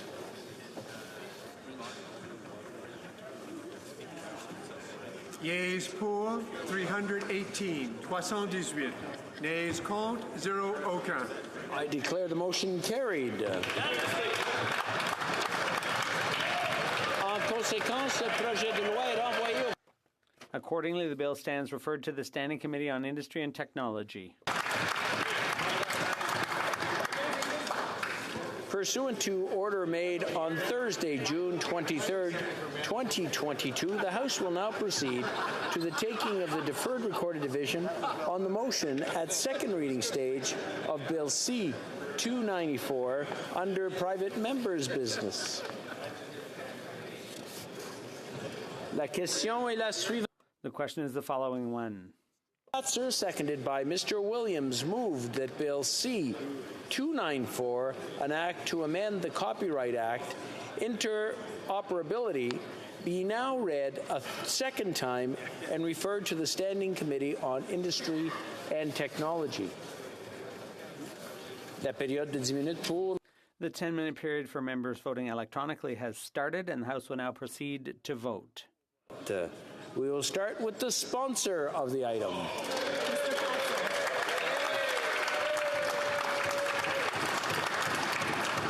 We'll now proceed to the members participating in person. All those at my left in favor of the motion will please rise. Mr. Sixth row. Mr. Dowdle. Mr. Dalton. Mr. Bragdon. Mr. Epp. Mr. Motz. Mrs. Wagenthal. Mr. Viersen. Mr. Ruff. Mr. Shields. Mr. Fast. Mr. Morrison. Mr. Blanchet-Jonca. Madame Bérubé. Monsieur Désilet. Madame Hughes. Ms. Collins Victoria. Fifth row on my left. Mr. McGuire. Mr. Cram. Mr. Dreeshen. Mr. Kurek. Mr. Nader. Mr. Tolmie. Mr. Carey. Mr. Hobach. Mr. Brock. Mr. Shipley. Mr. Morans. Mr. McCauley and Minton West. Mr. Fast. Correction, Mr. Falk-Provencher. Monsieur Beaulieu. Monsieur Trudel. Madame Desbiens. Miss Barron. Mr. Backrack. Fourth row on my left. Mr. Allison. Mr. Shields. Correction, Mr. Reed. Mr. McLean. Mrs. Gallant. Mr. Waugh. Mr. Lawrence. Miss Cramp-Nyman. Excuse me, Miss Cramp-Nyman. Monsieur Lehoux. Monsieur Lehoux. Mr. Généreux. Mr. Tucker. Mrs. Falk, Battleford Lord Minster. Mrs. Falk, Battleford Lord Minster. Mr. Van Popta. Mr. Zimmer. Madame Vien. Monsieur Gould. Monsieur Brassard. Monsieur Plamondon. Monsieur Savard-Tremblay. Madame Posé. Mr. Green. Third row on my left. Mr. Davidson. Mr. Kelly. Mr. Lloyd. Miss Rood. Mr. Cooper. Monsieur Lehoux. Correction, Monsieur Martel. Monsieur Gourde. Correction, Monsieur Godin. Mr. Genereux. Miss Gladue. Mrs. Roberts. Mrs. Goodridge. Mrs. Block. Miss Ferrari. Mr. Chambers. Mr. Aitchison. Mr. Malillo. Mr. Lobb. Monsieur Villemur. Madame Gaudreau. Madame Larouche. Mr. Cannings. Mr. Johns. Miss Zarillo. Second row on my left. Mr. Baldinelli. Mr. Major. Mr. Louis Essex. Mr. Jennis. Mr. Richards. Mr. Small. Mr. Ellis. Mr. Berthold. Mr. Duncan, Stormont Dundas, South Glengarry. Mr. Warkington. Miss Finley. Mr. Abul Taif. Mr. Chong. Mrs. Gray. Mr. Vidal. Mr. Perkins. Monsieur Garon. Madame de Bellefeuille. Madame Michaud. Monsieur Fortin. Monsieur Brunel Duceppe. Miss Blaney. Miss Idlout. First row on my left. Mr. O'Toole. Mr. Bazan. Mr. Kimmich. Mrs. Thomas. Mr. Deltel. Mrs. Stubbs. Mr. Paulus. Mr. Upal. Miss Lantzman. Mr. Hallan. Miss Lewis Haldeman Norfolk. Miss Dancho. Mr. Barlow. Mr. Moore. Mr. Sainte-Marie. Mr. Terrien. Madame Normandin. Monsieur Simard. Mr. Descharlet. Miss Kwan. Miss Ashton. Que tous ceux à la table. All those at my right in favor of the motion will please rise. Sixth row. Mr. Van Bynen. Miss Bradford. Madame Châtel. Mr. Collins, Hamilton East, Stony Creek. Mr. Collins, Hamilton East, Stony Creek. Madame Diab. Mr. Gahir. Mr. Hanley. Miss Hepfner. Madame Lapointe. Mr. McDonald, Malpec. Mrs. Valdez. Fifth row on my right. Mr. Long. Mr. Maloney. Mr. McDonald, Avalon. Mr. Morrissey. Mr. Sarai. Madame Shanahan. Mr. Sarbara. Mrs. Zaid. Mr. Rogers. Mr. Aldag. Mr. Blois. Mr. Dong. Miss Latanzio. Mr. Lewis Kitchener-Conestoga. Mr. Pulowski. Mr. Turnbull.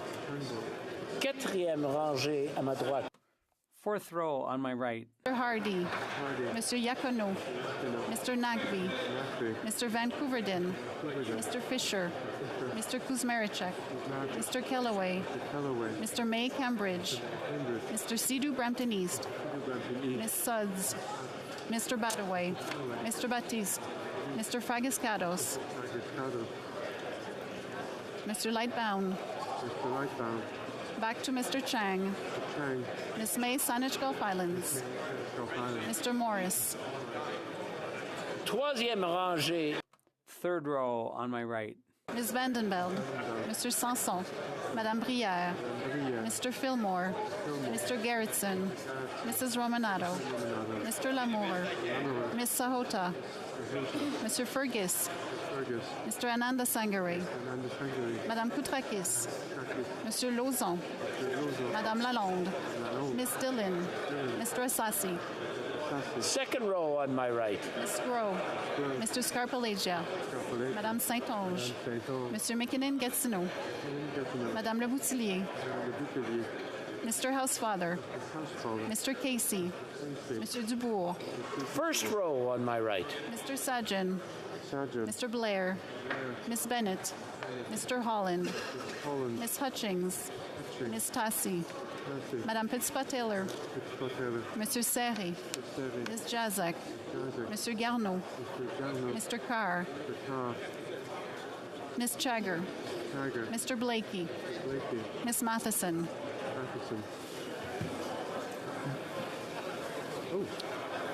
Que tous ceux à ma gauche qui sont... All those on my left opposed to the motion will please rise. My left. Fifth row. Fourth row. Third row. Deuxième rangée. Second row. Première rangée. First row.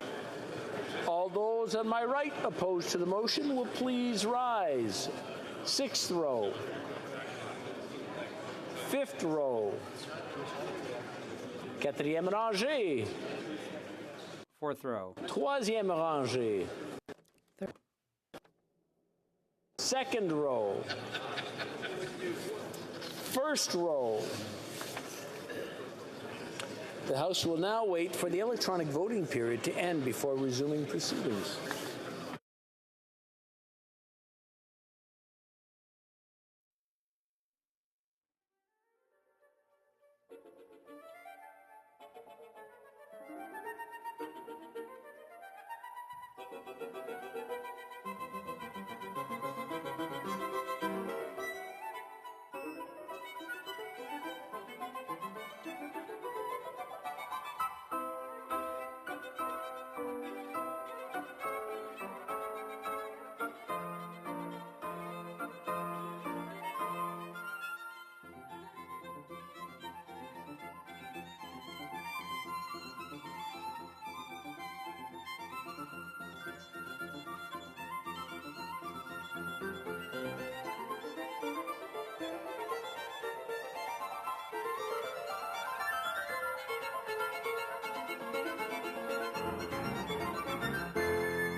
je désire.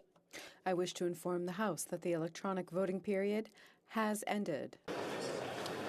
If members were not able to vote due to technical difficulties, they may now use the raise hand function, and the chair will recognize them. Seeing none, le bureau va maintenant compiler. The table will now compile the results of the vote.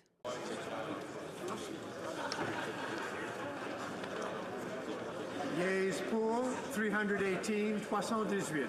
Nays contre, 0 aucun. I declare the motion carried. Accordingly, the bill stands referred to the Standing Committee on Industry and Technology.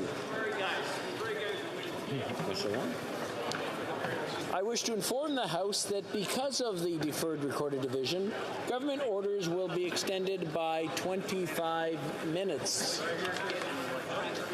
L'honorable député de Louis-Saint-Laurent, un rappel au règlement. Point of order for the member for Louis-Saint-Laurent. Thank you, Mr. Speaker. Mr. Speaker, on Tuesday of last week during question period, after a question from the member for Northumberland, Glengarry South, the Minister for Revenue said, Mr. Speaker, I can understand how difficult it is on the other side of the House that they don't understand what we're trying to say when it comes to mental health. That establishes a parallel between a mental health problem and the argument from a member of the opposition. At that point, the Speaker rose and said it might be acceptable for the Minister to formulate their sentence otherwise and should apologize. It was a little incendiary. The Minister then said, Mr. Speaker, I apologize. You can find all of this in the Revised Hansard, Volume 151, number 063.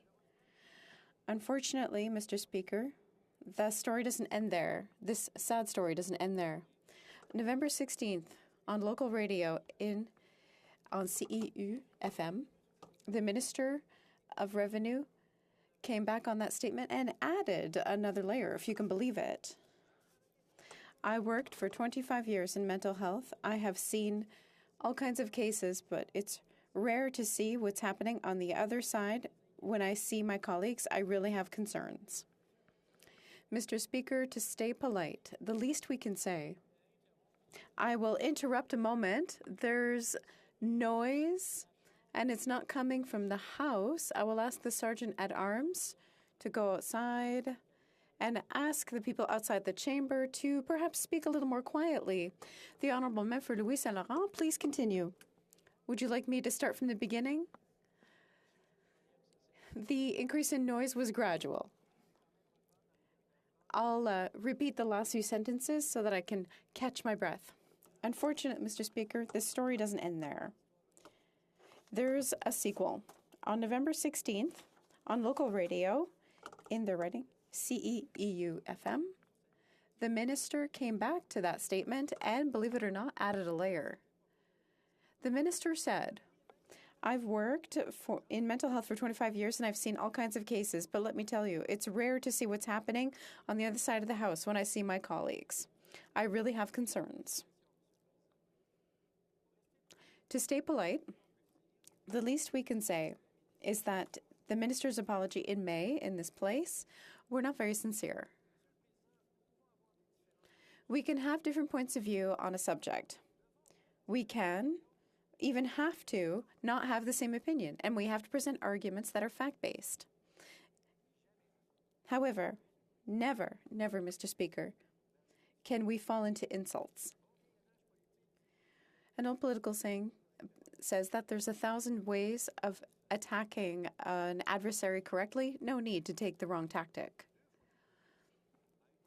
Twice, the Minister used insults as a weapon and as an argument, which, as far as I'm concerned, is not worthy of the mandate granted to this Minister. Thank you, Mr. Speaker.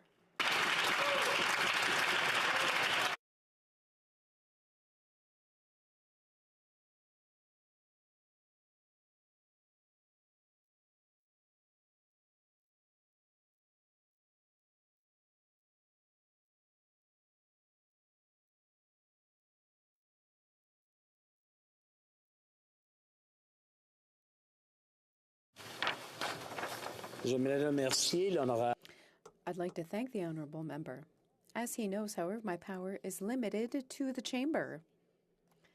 I cannot go beyond it and impose what we've decided here outside of this room. Ah, OK. Et peut-être Madame de Pelle, mais en tout cas, je vais laisser ça là. I'll leave that there. Allez à Madame. Excuse, j'ai presque. Pardon.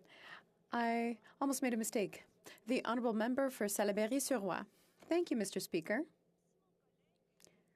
If my colleague had not said anything, I would not have risen to join my voice to his point of order because I was also targeted. I also felt insulted by my colleague's statement. As you know, I'm a social worker. I'm still a member of my professional association. And I think that this is an insult to the profession to essentially make a diagnosis. Having 25 years of experience in mental health doesn't make you an expert to pose a clinical judgment on the opposition party. Mr. Speaker, I know you have no authority as to what happens outside this room. However, I had an opportunity to speak to the minister personally and give her the opportunity to withdraw that statement, to retract herself. A good social worker would have said that maybe, perhaps, some people on the other side have mental health problems, but we cannot make a blanket statement when essentially diagnosing our colleagues. It's what we're taught as part of our profession. Perhaps next time, the minister should be more careful because it is unfair to treat anybody on the opposition as having mental health problems. And as a member of the professional association, it's even less acceptable for her to do so.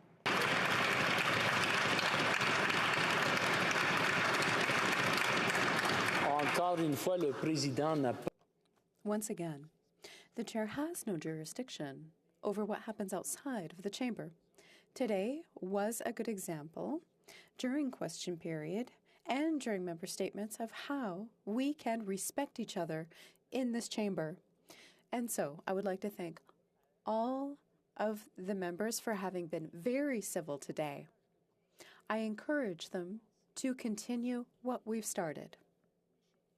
I know that the leaders of the parties in the House have worked very hard with party whips to get what we had today. And I hope that it will continue not only in the chamber, but outside of the chamber, whether it be in person, on the radio, or on social media. Thank you to both of you. Tabling of documents, dépôt de projet de loi. Dépôt de document. It is my duty to lay upon the table, pursuant to subsection 21(1) of the Electoral Boundaries Readjustment Act, a certified copy of the report of the Federal Electoral Boundaries Commission of New Brunswick, conformément à l'article 30. Pursuant to Standing Order 32.5, this report is deemed permanently referred to the Standing Committee on Procedure and House Affairs. Dépôt de projet de loi émanant du gouvernement. Introduction of government bills. Statements by ministers.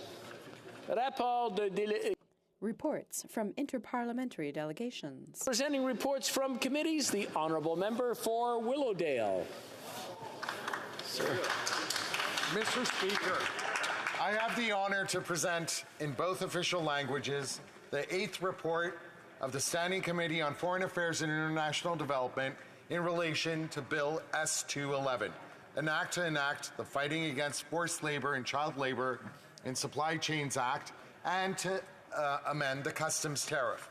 The committee has studied the bill and has decided to report the bill back to the House without amendments. Thank you, Mr. Speaker. Présentation de rapport du comité. Presenting reports from committees, the Honourable Member for Scarborough Centre. Present in both official languages the 13th report of the Standing Committee on Citizenship and Immigration entitled Supplementary Estimates B 2022-23, Votes 1B, 5B, and 10B under Department of Citizenship and Immigration, and vote 1B under Immigration and Refugee Board. Thank you, Mr. Speaker. Présentation de rapport de comité. Presenting reports from committees. The Honourable Member for Louis Hébert. Monsieur le Président, j'ai l'honneur de présenter dans... Thank you, Mr. Speaker. I have the honour of tabling in both official languages the 8th report of the Standing Committee on Industry and Technology entitled Economic Recovery from COVID-19. How to Build Back Better. Pursuant to Standing Order 109, a government response was requested. Thank you, Mr. Speaker. L'intervention de l'honorable député. The member from Montmagny-Lilac, Kamouraska, Rivière-du-Loup. Mr. Speaker, as you know, we are presenting a dissenting report regarding that last report. This government has spent endlessly over $200 billion that had nothing to do with COVID. And so we cannot accept this report as it is. That is why we are tabling a dissenting report. Introduction of private members' bills. Première lecture. First reading of Senate public bills. Motion. Motion. Of petitions. Présentation de pétition. The Honourable Member for Ottawa Centre. Thank you very much for acknowledging me and giving me the opportunity to present a petition on behalf of my constituents here in Ottawa Centre. Speaker, this particular petition relates to the corporate social responsibility of Canadian companies, in particularly as it relates to any human rights abuses and environmental damage around the world. And these petitioners from my community want to make sure that companies, Canadian companies in particular, prevent adverse human rights impacts and environmental damage throughout their global operations and supply chains. It is also asking, Speaker, that companies do their due diligence, including by carefully assessing how they may be contributing to human rights abuse or environmental damage abroad, and provide access to remedy when those harms occur.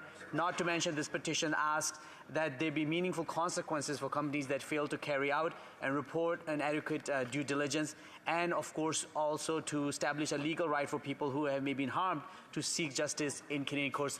Speaker, it's always an honor to present petition on behalf of my constituents of Ottawa Centre. Thank you. Presenting a petition, Présentation de pétition, the Honourable Member for Dauphin, Swan River, Neepawa.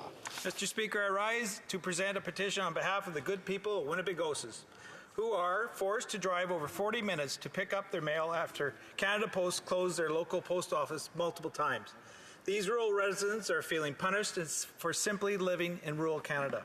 These valid concerns are amplified by seniors, persons with disabilities, and those who do not have the ability to travel. They are calling on the Liberal government to provide a detailed explanation of why this essential service was closed despite anticipated staffing shortages, and are calling on the government to work with Canada Post and the Minister of Rural Economic Development to ensure that these temporary post office closures in rural areas are not normalized. I support the people of Winnipegoses. Presenting of petitions, Présentation de pétition, the Honourable Member for Courtney Alberni. Mr. Speaker, farmers markets are a really key tool for COVID-19 recovery. As small business owners, incubators, they cite that domestic system and food security builders and local economy community builders and farmers market coupon programs are key support for new market development and support for existing markets and their provincial associations. And there's a farmers market coupon program in BC, which is why these petitioners for my riding are calling for a federal matching program. And they're citing that a national matching program would assist in meeting those demands, encourage provinces without a provincial program to create one, and support those provinces who have a provincial program to expand to meet demand. So they're calling for the federal government to match provinces who have already contributing to their farmers market national coupon programs. Thank you. Presenting of petitions, Présentation de pétition, the Honourable Member for Calgary Centre. Well, thank you, Mr. Speaker, and I'm rising in the House today to present a petition forwarded by my constituents in Calgary Centre concerning their support for Bill S-223, which is before Parliament at this point in time, which is all about the banning the use or the sale of organs from around the world. And this petition is obviously a concern for people that feel that there is regimes around the world that are actually harvesting organs from people that are unwillingly coming there, and obviously this should be banned in Canada. So these people are are petitioning to make sure that we support this in this House and in Parliament in general. And thank you, Mr. Speaker. Presenting a petition, présentation de pétition, the honourable member for Sherwood Park, Fort Saskatchewan. Thank you, Mr. Speaker. The first petition I'm tabling today is in support of an excellent private member's bill that I proposed in this House, and we have a parallel version of that bill just tabled yesterday in the Senate. These bills are C-257 and S-257. Conveniently, they have the same number. Petitioners are calling on the House to recognize the problem of political discrimination, how Canadians can face political discrimination and have a right to be protected from that kind of discrimination. It is a fundamental right to be politically active and vocal. It's in the best interest of Canadian democracy to protect public debate and the free exchange of ideas. And noting that Bill C-257 and S-257 seek to add protection against political discrimination to the Canadian Human Rights Act. So petitioners call upon the House to support Bill C-257 and S-257, which seek to ban discrimination on the basis of political belief or activity, and to defend the rights of Canadians to peacefully express their political opinions. The next petition also deals with an issue of freedom of speech and expression. It is a petition raising a grievous concern about a commitment in the Liberal Party's election platform, that is to deny charitable status to organizations who take positions that they disagree with, particularly on the issue of abortion. Petitioners note that this commitment to deny charitable status on the basis of the convictions of an organization could put at risk the charitable status of organizations like hospitals, houses of worship, schools, homeless shelters, other charitable organizations, simply on the basis of the personally and sincerely held views of those who lead or work at these organizations. This proposal from the Liberal platform would involve applying a values test, discriminating against people based on their political views, similar to what we saw in the previous values test put in the Canada Summer Jobs program. Therefore, petitioners call on the House to protect and preserve the application of charitable status rules on a politically and ideologically neutral basis, without discrimination on the basis of values and opinions, and without the imposition of another values test. And also, petitioners want to see the House affirm the right of Canadians to freedom of expression. The next petition I'm tabling speaks to concerns about the situation in the Tigray region of Ethiopia. Notably, this petition came in prior to the signing of the recent peace deal, and I know now there's a great deal of hope that deal will be fully implemented and quickly and lead to lasting peace, justice, and reconciliation. But I do still want to put this petition on the record that demonstrates the active engagement of Canadians and concern about the situation in Tigray, and it does include a call that's very much still relevant, that is to engage directly and consistently with the Ethiopian and Eritrean governments on issues that emerged from the conflict, and to call for international investigations into credible reports of war crimes and gross violations of human rights law. The next petition that I am tabling deals with concerns raised by these constituents about the Minister of National Defence's advisory panel on systemic racism and discrimination in its final report published in 2022. The report includes a recommendation that religious clergy who come from denominations or faiths that have particular views on gender and sexuality should be excluded from being chaplains to the Canadian Armed Forces. This was a recommendation from the National Defence Advisory Panel, and petitioners are very opposed to this recommendation. The report slanders mainstream Canadian religions as discriminatory, and petitioners note that chaplains are entitled to charter-guaranteed freedom of religion, and they should be able to serve without the kind of discrimination advocated by this ironically named panel. So petitioners call on the House to reject the recommendations on chaplaincy in the Canadian Armed Forces in the final report of the Minister of National Defence Advisory Panel on Systemic Racism and Discrimination, and to affirm the rights of all Canadians, including Armed Forces chaplains, to freedom of religion. The next petition that I'm tabling deals with the human rights situation of Hazaras in Afghanistan.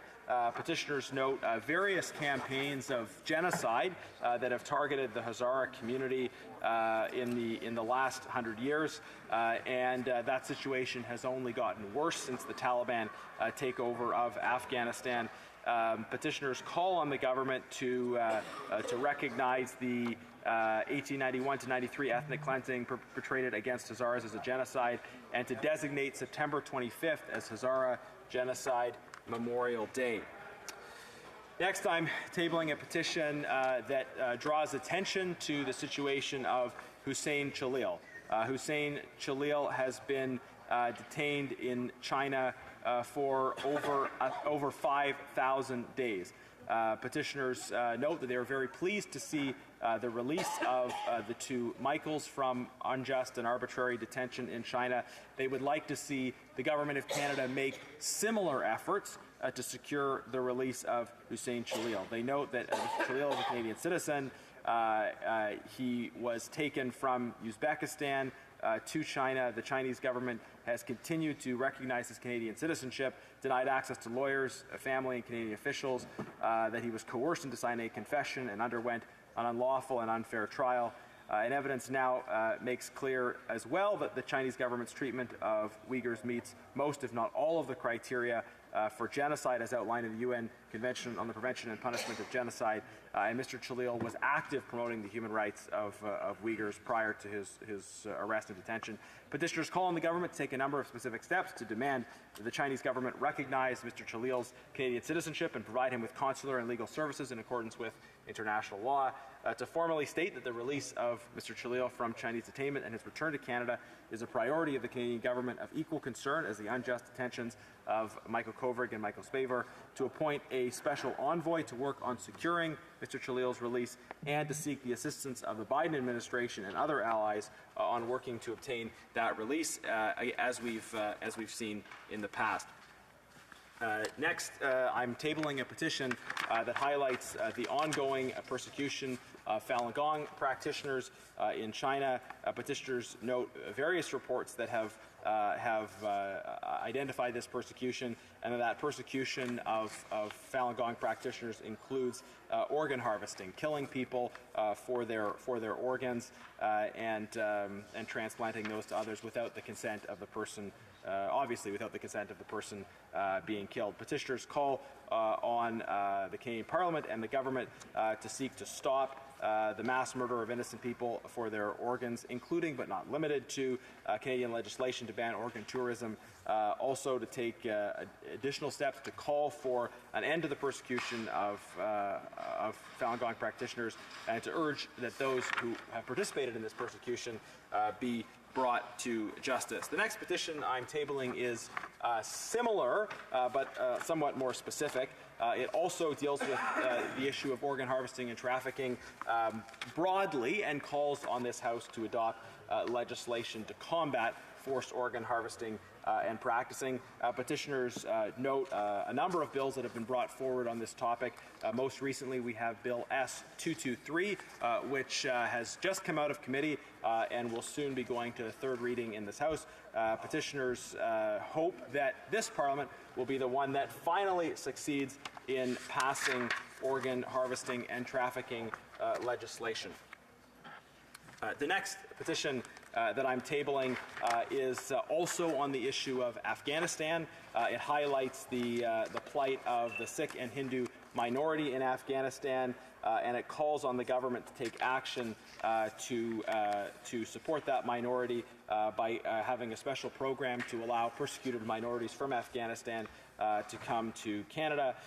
Many of these signatures were gathered prior to the Taliban takeover, and petitioners no doubt were expressing their will at the time that the government would have acted at the time, at a time when it would have certainly been much easier to provide support to these minorities. Nonetheless, I think it's still important to table this petition to recognize what could have done and wasn't and still needs to be done to support Sikhs, Hindus, and other minorities facing persecution in Afghanistan. And the final petition that I'm tabling in the House deals with the issue of conscience rights. It notes that the COVID-19 pandemic exposed serious gaps in terms of support and services available to seniors and those who were dying. The forced closure of care homes and hospices which do not wish to participate in or facilitate the killing of their patients risks exacerbating the crisis in available long-term and palliative care. So the undersigned call on the Government of Canada to respect the charter-protected conscience rights of those who operate and work in care homes and hospices, ensuring that these facilities will be able to continue to operate. Thank you very much. Questions on the order paper? The Honourable Parliamentary Secretary to the Government House Leader. Yes, thank you, Mr. Speaker. The following question will be answered today. Question 869, 871, and 873. Furthermore, Mr. Speaker, if the government's responses to questions number 865 to 868, 870, and 872 could be made for orders of return, these returns would be tabled immediately. It is the pleasure of the House that the aforementioned questions be made orders for return and that they be tabled immediately. Agreed? And so ordered. The Honourable Parliamentary Secretary to the Government House Leader. Mr. Speaker, I would ask that all remaining questions be allowed to stand, please. There you go. Notices of motion for the production of papers. The Honourable Parliamentary Secretary. Yes, Mr. Speaker, I would ask that all notices of motions for the production of papers also be allowed to stand at this time. Orders of the day. Orders of the day, ordre du jour, government orders, government bills commons, resuming consideration at third reading of Bill C-29, National Council for Reconciliation Act. The Honourable Parliamentary Secretary to the Minister of International Trade, Export Promotion, Small Business and Economic Development. Thank you very much, Mr. Speaker. I'm very pleased to be able to rise today to contribute to the debate on Bill C-29 at third reading. This is really quite critical legislation, Mr. Speaker, and let me just start with some prefatory comments that our government is committed wholeheartedly to pursuing all avenues possible of advancement of reconciliation in this country. I think it goes without saying that when we speak about reconciliation, a cornerstone of this concept is the idea about accountability, that the government needs to be held accountable, the country needs to be held accountable for historical wrongs that have been perpetrated against Indigenous peoples for literally centuries on this land. Residents in my riding of Parkdale High Park in Toronto have spoken to me regularly over the past 7 years about the importance of reconciliation, about the need to advance it, and the need to address the TRC calls to action. I'm very pleased to note that the TRC calls to action, in particular 5 of them, are really at the heart of this legislation.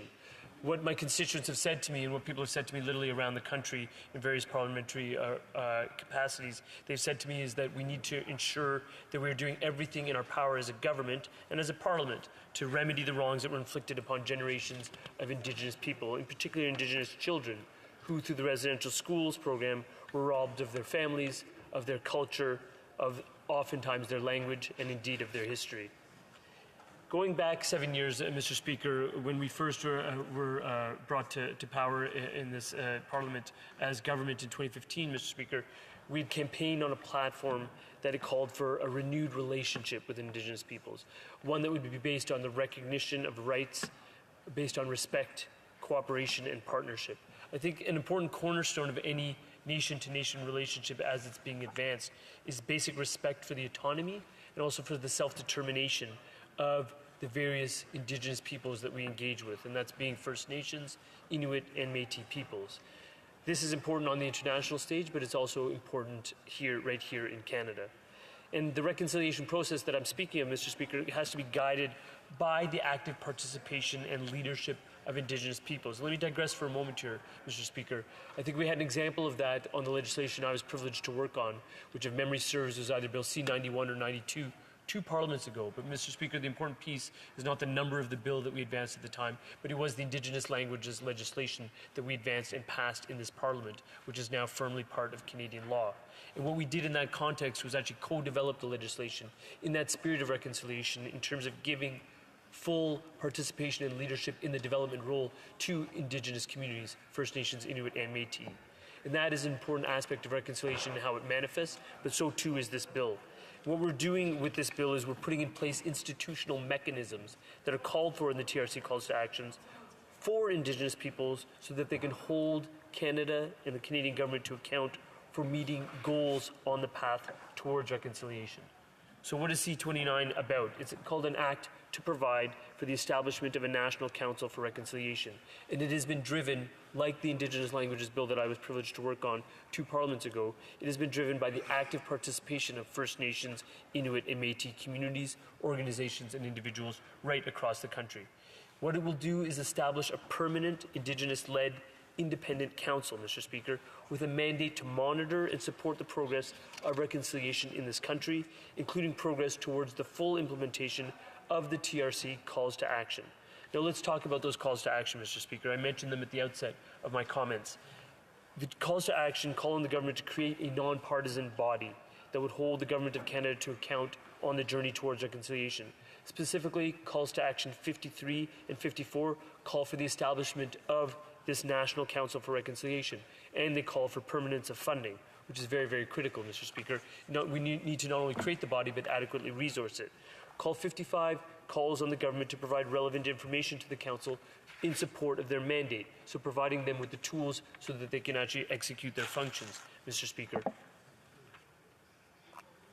Call 56 calls on the government to publish an annual response report in response to the National Council's annual report, covering what the government is doing in terms of advancing reconciliation, another key component. And I'll digress for a moment here, Mr. Speaker, and I know that there were some very useful amendments that were proposed at the committee stage, which I believe were universally adopted. It was unanimous coming out of committee. But one of those components was for the government's response to be led by the Prime Minister himself, which is, I think, really critical in terms of emphasizing the prioritization and the importance of this issue about advancing reconciliation.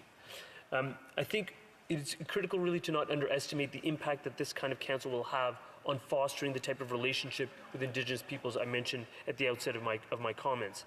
The annual response report that Canada will, through that report, Canada will be consistently required to account for progress being made, but also progress that has not yet been made, including identifying challenges, hurdles, and obstacles. It will be the people most impacted by such policies, First Nations, Inuit, and Métis people on this land, who will have the power and wield that power to hold the government of the day to account. And that's really, really important, Mr. Speaker. This is not about partisanship. This is not about what the Liberal government will be held to account for. This is what any government in this country will be held to account to do going forward with respect to advancing reconciliation, which is very, very critical in terms of such a pressing matter. It is clearly only the beginning of some of the work that we need to be doing, Mr. Speaker. We know that the median in Ontario, in my province, that the median income of an Indigenous household is 80% of that of a non-Indigenous household. We know that the life expectancy of an Indigenous person is over 9 years shorter than a non-Indigenous person on this land. We know that while less than 5% of Canadians are Indigenous, Indigenous women represent over half of the inmate population in federal penitentiaries. We know that when you account for male participants, Mr. Speaker, that while Indigenous men represent 5% of the population, they represent 30% of the prison population. Those are really chilling statistics, Mr. Speaker. I can say parenthetically that TRC Call to Action 55 has several sort of subcategories, and 2 of the subcategories actually address, and I'll just cite from them, Mr. Speaker. They talk about the Council ensuring that it reports on the progress on reducing the rate of criminal victimization of Aboriginal people, but also on, in 55 sub 7, progress on reducing the overrepresentation of Aboriginal people in the justice and correctional systems. Mr. Speaker, I think one important facet of what the Council will be doing, but also how the government will be responding, is highlighting some of the initiatives that we've already started to take. I'm very pleased to say just about 2 weeks ago we secured passage and royal assent of Bill C-5, which addresses mandatory minimum penalties in this country that had been in place for far too long, and how those mandatory minimum penalties served to take low-risk first-time offenders and overly incarcerate them, disproportionately impacting Indigenous men and Black men in Canada. That's an important facet in terms of how we advance this fight for reconciliation and how we advance some of the terms that themselves are specifically itemized in the calls to action. That's exactly the type of thing I'd like to see reported on by the Council, included in the responses by the Canadian government as to what further steps we can take to cure such instances such as the overrepresentation. Mr. Speaker, there are lasting effects.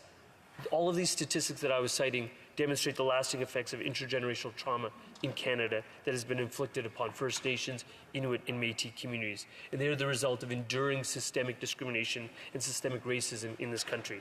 That is critical to underline and should be an issue that is really uncontrovertible in this chamber.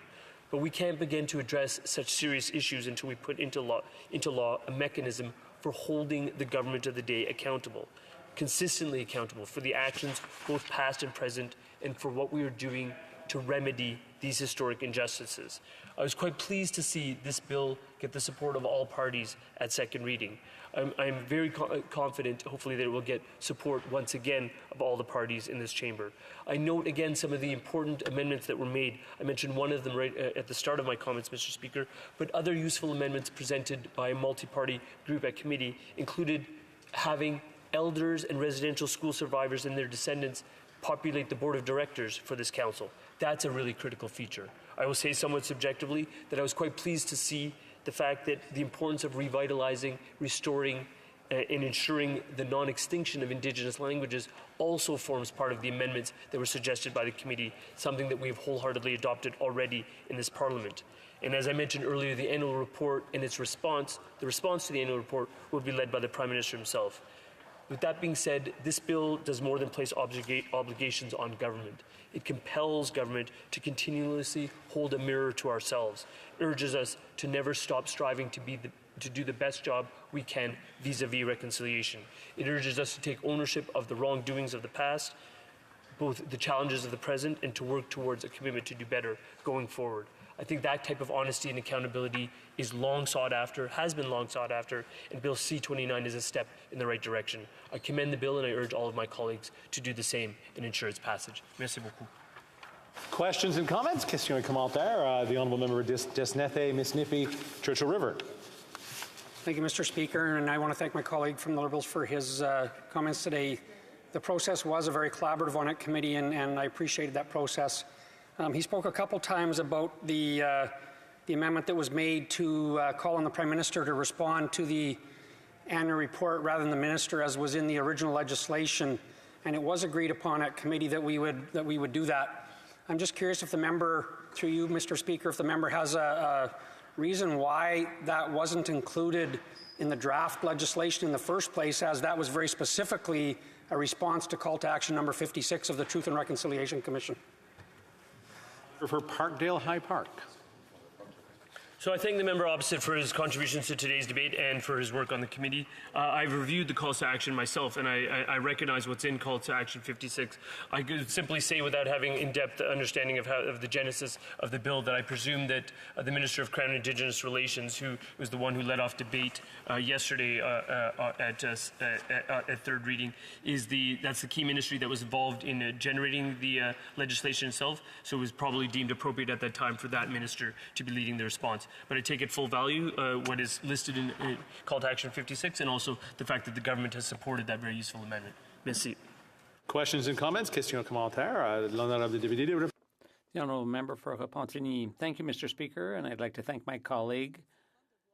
It is fun to see a bill that everyone agrees on, that brings us all together and heads us in the right direction. My question is about the fact that the bill applies to all areas of Canadian society and all levels of government in Canada. But we don't really know whether federally regulated companies will be subject to this bill. For example, will an independent aviation company be covered by this act? Could the member opposite clarify some of those issues? The Honourable Parliamentary Secretary. That's an excellent question, Mr. Speaker, from the member for Repentigny. What I will say is that, in my opinion, it's just my opinion, the challenge of fighting discrimination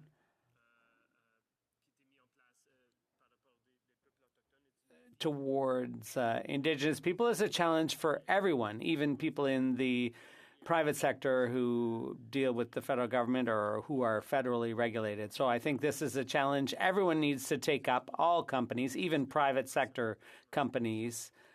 And I will follow up, and we can talk about it more later. Thank you. The honourable member for Timmins James Bay. Thank you, Mr. Speaker. I listened with great interest to my honourable colleague. The fact is, this government was found guilty of willful and reckless discrimination against First Nation children in the broken child welfare system. This government has gone back to court. They spent about $15 million fighting Cindy Blackstock and the children. This is not reconciliation.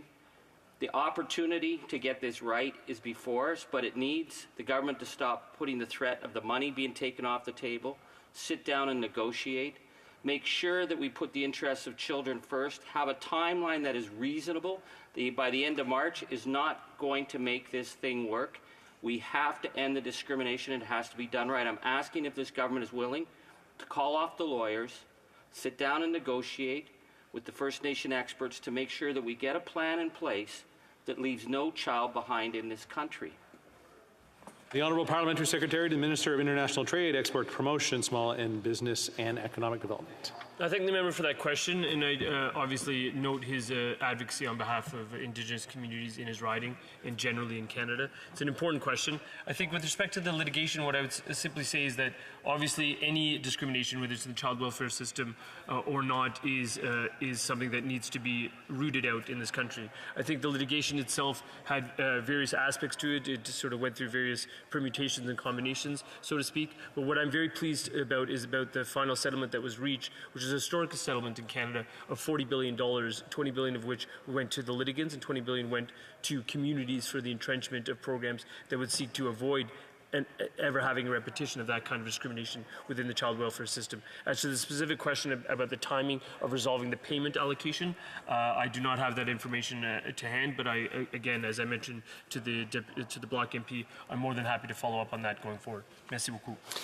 Order. It's my duty pursuant to Standing Order 38 to inform the House the questions we raised tonight at the time of adjournment is as follows. L'honorable député de Kitchener. The honourable member for Kitchener Centre on Immigration, Refugees and Citizenship. Member for St. Albert Edmonton on Elections Canada.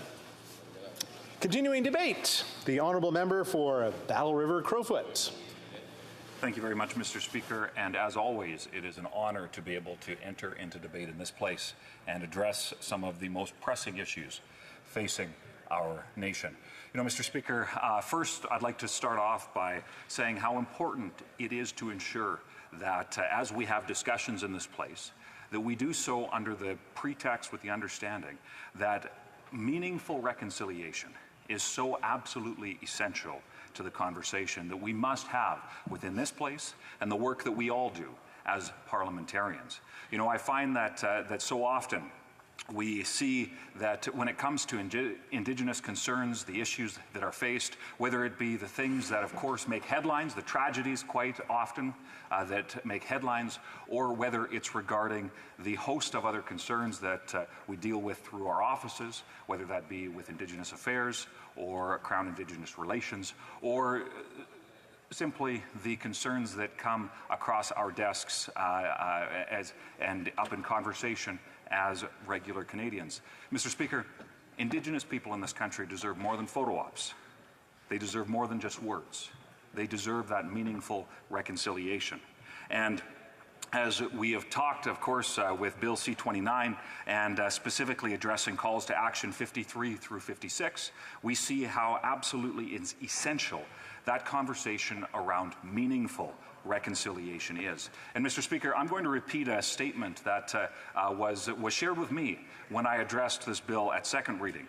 And it is that Indigenous peoples in this country deserve not to simply be stakeholders, but shareholders in whether it's the specifics around this conversation, I'll get into some examples of that here in a moment, Mr. Speaker, but deserve to be shareholders in the future prosperity of everything that Canada is. And Mr. Speaker, I think that again, that meaningfulness in everything that we do is so absolutely essential. And I have been concerned as I've watched since being elected first in 2019, but also since the Trudeau Liberals took office with grand platitudes to address so many of the concerns that I believe I have a point of order from the Honourable Parliamentary Secretary to the Government House Leader. I think the member, just on reflection, realizes what he did wrong. He's not supposed to be using the title of the name of the Prime Minister, but rather the title.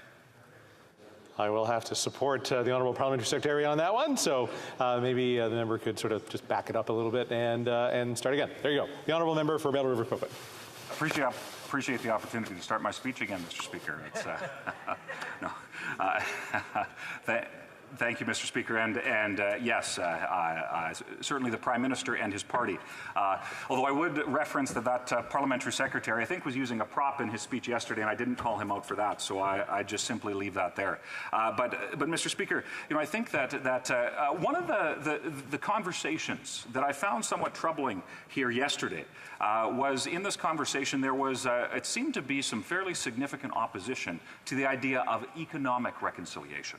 And I have a whole host of quotes from committee testimony where the conversation led to not only addressing past wrongs, not only addressing how we deal with that today, but to truly address the future so that Indigenous people in this country have everything that is required to prosper, to succeed, to see that reconciliation that is so absolutely essential. And I find it concerning that has seems to have become a hang-up with some on the left in this country. And I would pose this very, very general question, Mr. Speaker, to all those who are listening. Why is there so much opposition, it seems, by certain political entities in this country that would be opposed to the idea of ensuring that Indigenous peoples in this country are given every tool necessary to succeed and to prosper? Mr. Speaker, I would hope that would be the goal of every single member of this place. And I'm so pleased in my home province of Alberta. There are many examples where First Nations, where band councils have partnered in resource development, whether that be traditional oil and gas, or as was wrongly suggested yesterday, that Conservatives only talk about resource partnerships when it comes to oil and gas, and yet I had the opportunity to meet with a band that is not in my constituency but just a little ways to the south, and they are in the process of going through the significant red tape and the unfortunate barriers that exist in building a solar farm. Mr. Speaker, there are some incredible innovations and advancements that are being brought about through through Indigenous creativity, ensuring that they are truly a part of Canada's economic future. So, Mr. Speaker, I would note the importance of that meaningful reconciliation. And I would also note, Mr. Speaker, that I will be splitting my time with my friend and colleague from the constituency of Louis Saint Laurent. So, Mr. Speaker, when it comes specifically to Bill C-29, as I mentioned earlier, addressing calls to action 53 through 56 in the Truth and Reconciliation Commission report. I think that we have here highlighted through the course of Bill C-29 the importance of the democratic process. I'd highlighted a number of concerns that, and as well many of my colleagues did likewise, over the course of debate at second reading. And we fulsomely debated it then and sent that bill to committee. But, Mr. Speaker, what we saw at committee was truly the parliamentary process at work. I believe that Conservatives had brought forward about 20 amendments, including what I hope is an oversight, that instead of addressing, I believe it was called Action 56, which was instead of having the Prime Minister respond to the Council recommendations, it was the Minister of Crown Indigenous Relations. The TRC was very, very clear one way. The bill, mistakenly, I hope, referred that responsibility to someone else. But, Mr. Speaker, Conservatives were very, very productive and saw, I believe, if if I'm remembering correctly, 17 of the 20 passed at committee, amendments that make this bill stronger, that help address some of the concerns that we heard from stakeholders, that help ensure that meaningful reconciliation can take place. And although there's certainly some things that can continue to be worked on, and I would dare challenge anyone that says that we have it. Have everything perfect as it stands now. But Mr. Speaker, I was incredibly disappointed yesterday how when one particular amendment was passed at committee, including with the support, I believe, of one member of the Liberal Party. The Liberals passed an amendment yesterday at report stage of this bill that removed a national Indigenous organization, the Council of Aboriginal Peoples. And for those who may not be aware of some of the history surrounding why this is important, and specifically the Daniels decision in a long court case between groups of Indigenous people, including non-status Indians. And Mr. Speaker, that's important, because often the conversation circles around those who have status, but there's a whole host of Indigenous peoples in this country that don't necessarily have that status card from the government.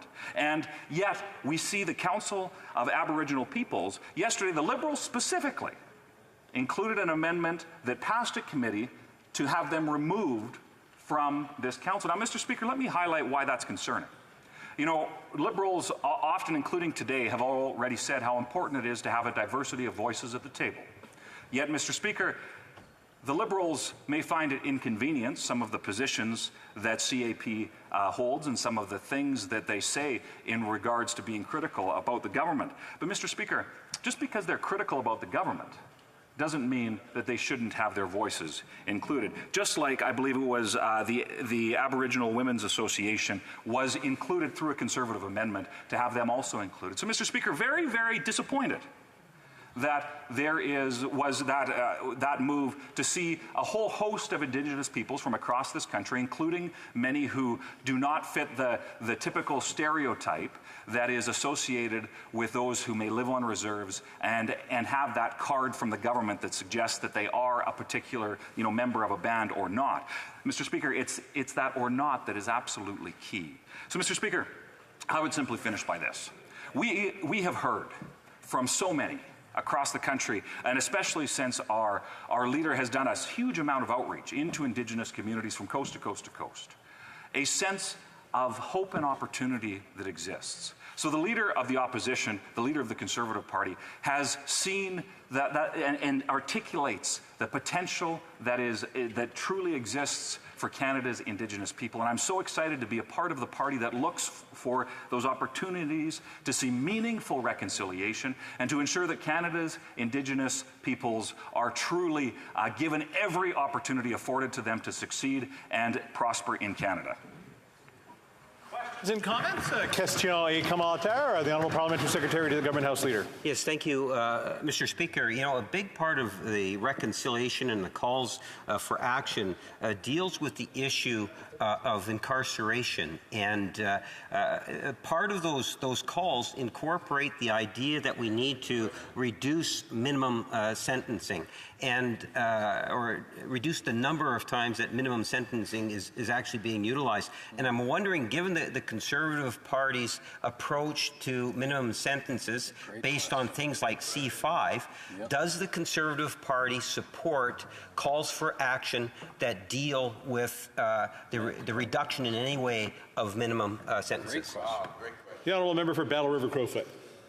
You see, Mr. Speaker, the leader of the Liberal Party and Prime Minister was at James Smith Cree First Nations here just a few days ago. Mr. Speaker, we saw a failure of the justice system. We saw somebody who had I think it was close to 100 charges, outstanding warrants, a call to law enforcement the day before with an explicit request for intervention because of fear. So, Mr. Speaker, I find it absolutely tragic that those Liberals would be so blinded by ideological activism that they would ignore that they would ignore victims like the many that we see associated with those tragic events in Saskatchewan, Mr. Speaker, that they would ignore those victims. Mr. Speaker, victims, including Indigenous victims of crime, deserve to have justice served in this country because they do not see it. And we have a clear example of where the Prime Minister was this very week, where justice was not served. Mr. Speaker, Indigenous people deserve better. Questions and comments? Questions et commentaires. L'honorable député. The honourable member for Repentigny. Thank you, Mr. Speaker. I think my question will be more of a wishful thinking or listen. Indigenous affairs is a matter of federal jurisdiction, but there are some issues that affect the provinces, like education. In Quebec, there was a commission of inquiry, the Viens Commission. There was some 100-odd recommendations, and Quebec has already provided $125 million to improve services, to protect cultural assets. And there was an agreement and a committee with academics. So all this to say that if there's a will, what we're saying is those that the commission or the council should deal with matters that are strictly under federal jurisdiction, not Quebec or provincial jurisdiction. Speaker, I have the utmost respect for the way that our country was created, the separation of powers between federal, provincial, and of course the provincial designation of powers to municipalities. But Mr. Speaker, let's be very, very clear here.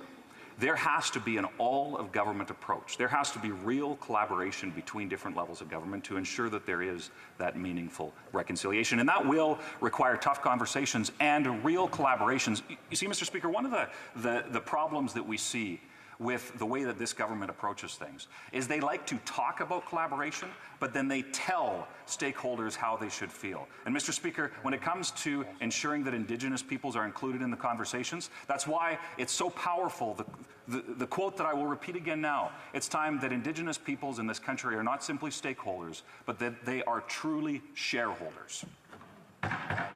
Questions and comments? Questions et commentaires. The honourable member for Nanaimo, Lady Smith. Thank you, Mr. Speaker, and thank you to the member. I'm happy to be here today for this debate to speak in support of a much overdue action plan to establish a national council for reconciliation. We know that the lack of action by this government has resulted in many different outcomes. Just one, for example, the overrepresentation of Indigenous children and youth in care. We can all agree that the current government has broken several of their promises that it made to Indigenous people, and I'm wondering if the member can clarify which sections of law or government policies does he believe should be a priority for the National Council on Reconciliation to review to ensure that Indigenous people's voices are heard and acted upon. For Battle River Crowfoot. So thank you very much, Mr. Speaker, and I do agree that this government has not fulfilled many of the promises that it made, including promises that were key parts of their previous election platforms. But that doesn't seem to stop the government from just pursuing a path forward regardless. But Mr. Speaker, when it comes to Indigenous voices being heard at the table, you know, I find it very concerning that that member and her party voted for an amendment that specifically excludes many Indigenous peoples in this country through the coalition of Aboriginal peoples. They voted for an amendment that the government brought forward to exclude many Indigenous peoples that are traditionally underrepresented in the conversations that are very, very important to have in this place. You know, Mr. Speaker, I think that that's a very serious question that the NDP and the Liberals have to answer for. Resuming debate, reprise du débat, l'honorable député de Louis Saint-Laurent. Merci beaucoup, Monsieur le Président. Thank you very much, Mr. Speaker. I'm very proud to participate in this debate, especially following my colleague's speech. I'll remember his sentence that we don't want to see the First Nation a stakeholder, but as a true partner. I love that. Mr. Speaker, we're meeting here today for the final step of the bill intended to create the National Council for Reconciliation. It's with pride and some emotion that I rise to speak about anything that affects Indigenous peoples. I had a great privilege of being elected to represent my riding, Louis Saint Laurent.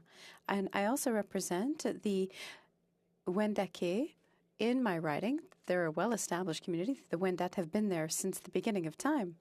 But in a more permanent way, in the northern region of Quebec, they've been there for over 300 years. That means we have an extraordinary relationship. It's an inspiring relationship. And I will come back to that later. Of course, we agree with creating this National Council for Reconciliation. We consider that it's a step forward to work better, to grow better, to live better together, whether it be with Indigenous or non-Indigenous peoples. Please allow me to congratulate my colleague for Desnepé, Mississippi Churchill. I hope I didn't get the writing name wrong. I think the only thing I don't like is the endless names for electoral ridings. I can hardly remember more than 2 names at a time for ridings. Don't worry, Mr. Speaker. I won't spend a great deal of time on that. Now, my colleague for Disney Mississippi Churchill River has done exemplary work in order to work on this bill. At the outset, the bill, as tabled, had some gaps which we criticized, which my colleague criticized. Notice the fact that this bill was slow to come forward, be debated, and work its way through the House. The first signals went back to December 2017. We know there was an election, then another election, and then prorogation because the Prime Minister didn't want us to look into the We Charity scandal. And so it kept getting put off, and put off, which means that 5 years later, we finally have the first draft. It was a very long time. My colleague also mentioned some problems with transparency and independence for appointing members of this National Council. And they wanted to confirm how we could measure real, measurable, relevant, fruitful results for this council's work. The original iteration presented some flaws. And some of the definitions were much too vague. And we wanted this council to report directly not to the Minister of Indigenous Affairs or to the Minister responsible for Crown Indigenous Relations, but to the First Nations themselves. In fact, that was one of the first recommendations of this council. There was a report in 2015 that proposed the same thing. My colleague led the clause-by-clause study of this bill and did it in a positive and constructive way in order to improve this bill, to make it better. 19 amendments were tabled by my colleague. Out of those 19 amendments, the proof that the work was done seriously and rigorously, 16, almost 17 of the amendments went through.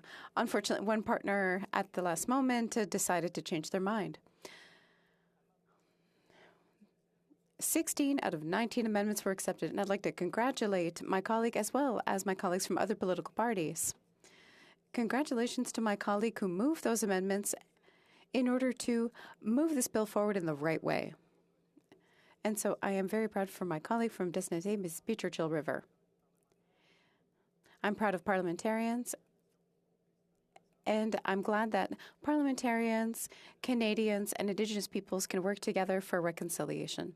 Of course, we're going to vote in favor of this bill, which was amended, 16 amendments presented by my official opposition colleague, which improves the text.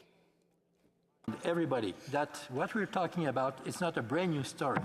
It's part of our Canadian history. And when we talk about First Nation, we all have to recognize that in our past, if there is something wrong that we had as a proud Canadian, that we should be, is the fact that the relation that we had with our First Nation.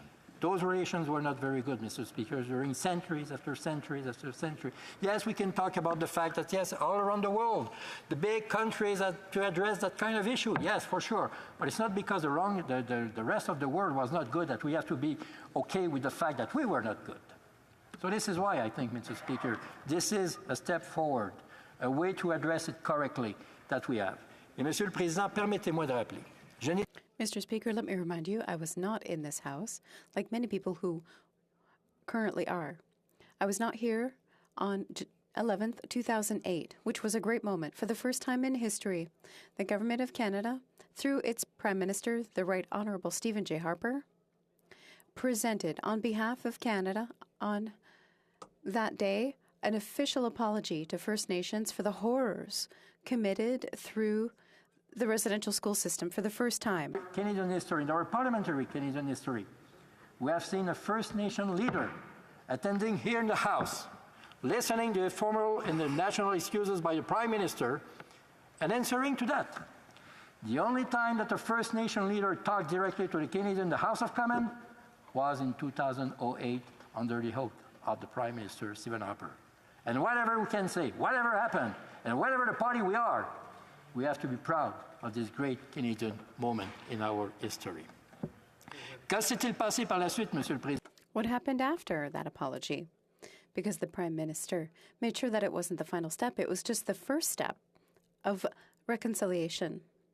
He created the National Commission of Inquiry, a Royal Commission on Residential Schools. For 5 years, studiously, rigorously, this commission went from province to province. I attended one of those hearings. Thousands of citizens, thousands of members of First Nations came to testify of the horrors of this dark chapter of our history. What did residential schools do? They wanted to kill the Indian in the child. What a horror for generations and generations, for more than 100 years. And now, today, there are people who still bear those scars. That is a dark chapter, and we must recognize it. Yes, an apology was owed. Yes, the Commission did its investigation, tabled reports and recommendations, 96 calls to action in 2015. And what were the reactions at the time? It was, yes, we must become aware of this. There were very specific recommendations 71 to 76 that affected burials, cemeteries. And so 2 years ago, when we discovered graves in Saskatchewan, if I'm not mistaken, and everyone suddenly discovered the horrors of the past. Where were they in 2008 when there was a public apology? Where were they for 6 years when we led the Royal Commission of Inquiry on First Nations? Where were they in 2015 when we tabled a report that had calls to action to solve these problems? But that's what happens, Mr. Speaker. For centuries, we did not have a respectful relationship. What we're doing today is passing legislation that will create a National Council for Reconciliation. It will never be enough, but it's a step in the right direction. Thank you, Mr. Speaker. Questions and comments. The Honourable Member for Courtenay Alberni. Speaker, first I want to thank my colleague for his speech, and I really appreciate his approach of us working collectively together. You know, we've seen the government fail. They've delivered on, 13 of the 94 calls to action. And we see the disproportionate over-representation of Indigenous people when it comes to the justice system, the prison system, the over-representation, overcrowding of people in housing and precarious housing situations. Maybe my colleague can speak about some of the changes that he'd like to see the government address immediately, and this new National Council on Reconciliation in regards to the social determinants to health and in terms of government policies that he'd like to see the government, this council advance to help support the betterment of the lives of Indigenous people in Canada. L'honorable député de Louis-Saint-Laurent. Thank you so much, Mr. Speaker, and I'd like to thank my honorable colleague for his kind remarks. And it's quite important to remind everybody that we are on the same planet, and we are in the same country, and we are the same people. So this is why we have to address this issue collectively instead of a more partisanship way. But, Mr. Speaker, I think the answer to this question shall come from the First Nation itself. Obviously, Mr. Speaker, as a Member of Parliament, I have my personal point of view of that. Based on what? Based on the fact that I live nearby all my life. I'm 58 and a half years old, and I spent my 58 and a half year of my life nearby the First Nation Wandake. So I know them. I know them correctly. And as I said earlier, Mr. Speaker, they are a good example and good inspiration for everybody. So the issue raised by my honorable colleague, I don't see it on a daily basis in my riding with my community. But I know and I recognize that this is the fact for so many other places in this country. So this is why, Mr. Speaker, what I wish is that this National Council will give a voice to the First Nation, to give to us as a government, as a parliamentarian, the way to address it correctly based on their perspective instead of the other perspectives.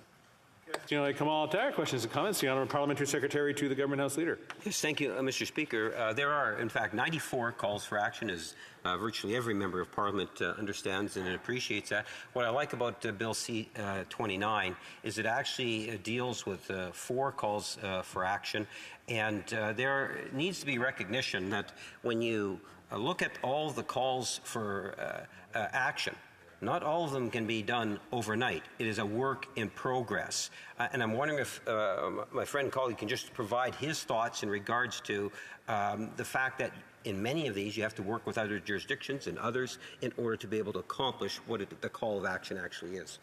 The Honourable Member for Louis Saint Laurent. Thank you, Mr. Speaker. And I think this is a great example that the member raised because he's a member of Winnipeg North. And I know that at Winnipeg there is a big issue to address when we talk about the First Nation, which is not the same that we have to address in Quebec City area. Based on my personal experience, I know them pretty well. It's not the same case.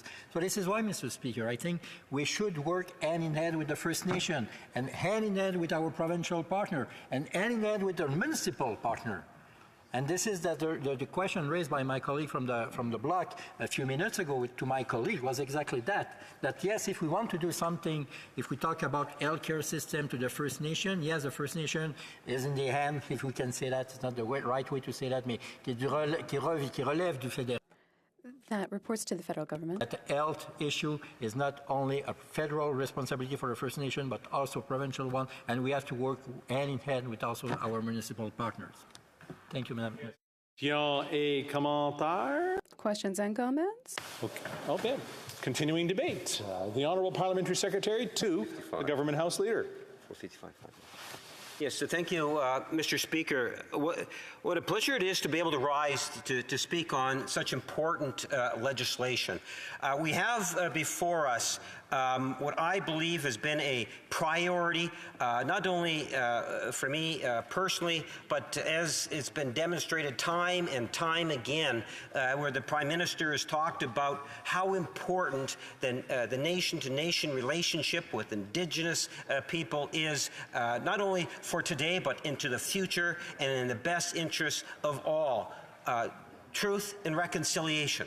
So very important. That's why we saw the commission, and shortly after it was tabled back in 2015, the Prime Minister, who was leader of the third party at the time, made it very clear that if we were in government, we would be in favor of the enactment in whatever way we can and encouragement of all 94 calls for action, Mr. Speaker. Today, we are talking about a piece of legislation that creates the National Council of Reconciliation. What an important, powerful, influential council this is going to be, Mr. Speaker.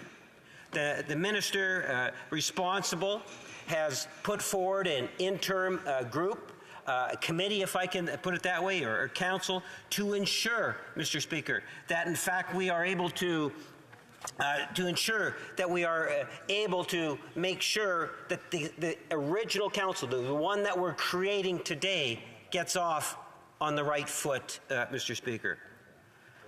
I am a little concerned in regards to, at times, what we do as legislators, what takes place in the House of Commons, and how that information is disseminated in our communities, especially on the issue of reconciliation.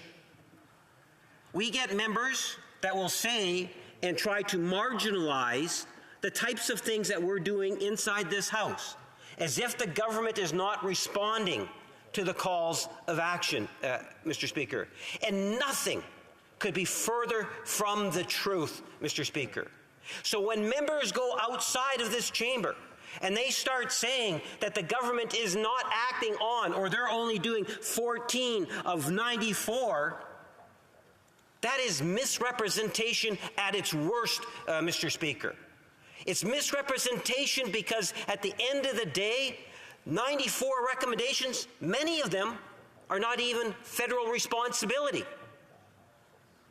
Many of those recommendations are actually joint responsibilities between the federal government and provincial governments.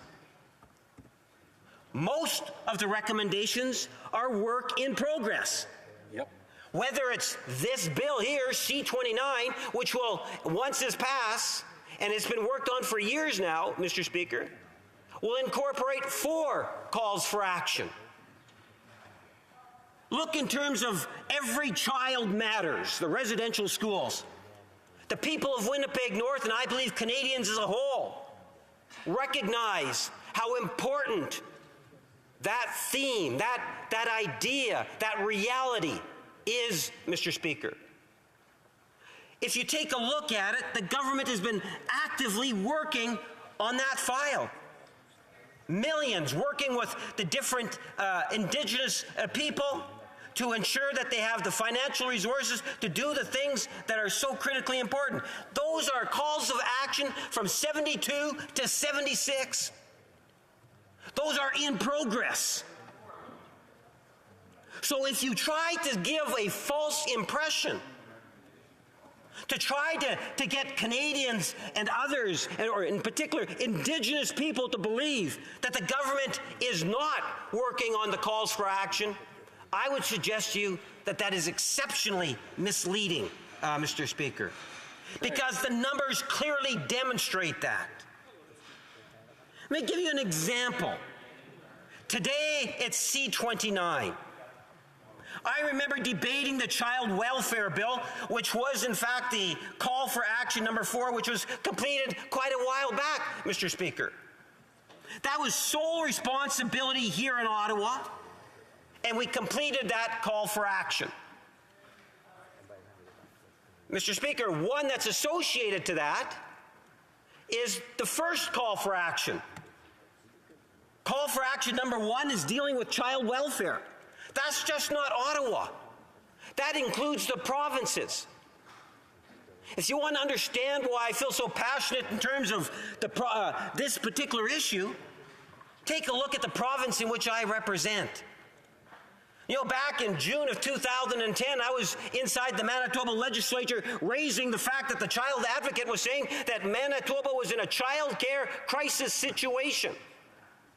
That children in the province of Manitoba was in a very serious situation. And that was after many, many years of a government, and I won't say the political party, you can look it up and do the Google search, Mr. Speaker. But at the end of the day, child welfare, the number 1 recommendation, is not just federal responsibility. But Ottawa is working with our provincial partners and looking at ways and getting the council and working with Indigenous leaders to deal with children. And I would like to say that recommendation, the call for action on number 1, has been achieved.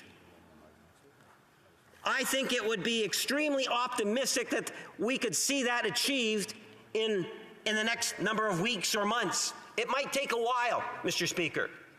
It took the province in Ottawa many, many years to cause the problem that we have there today. Thousands of children that are displaced out of their biological parents, Mr. Speaker.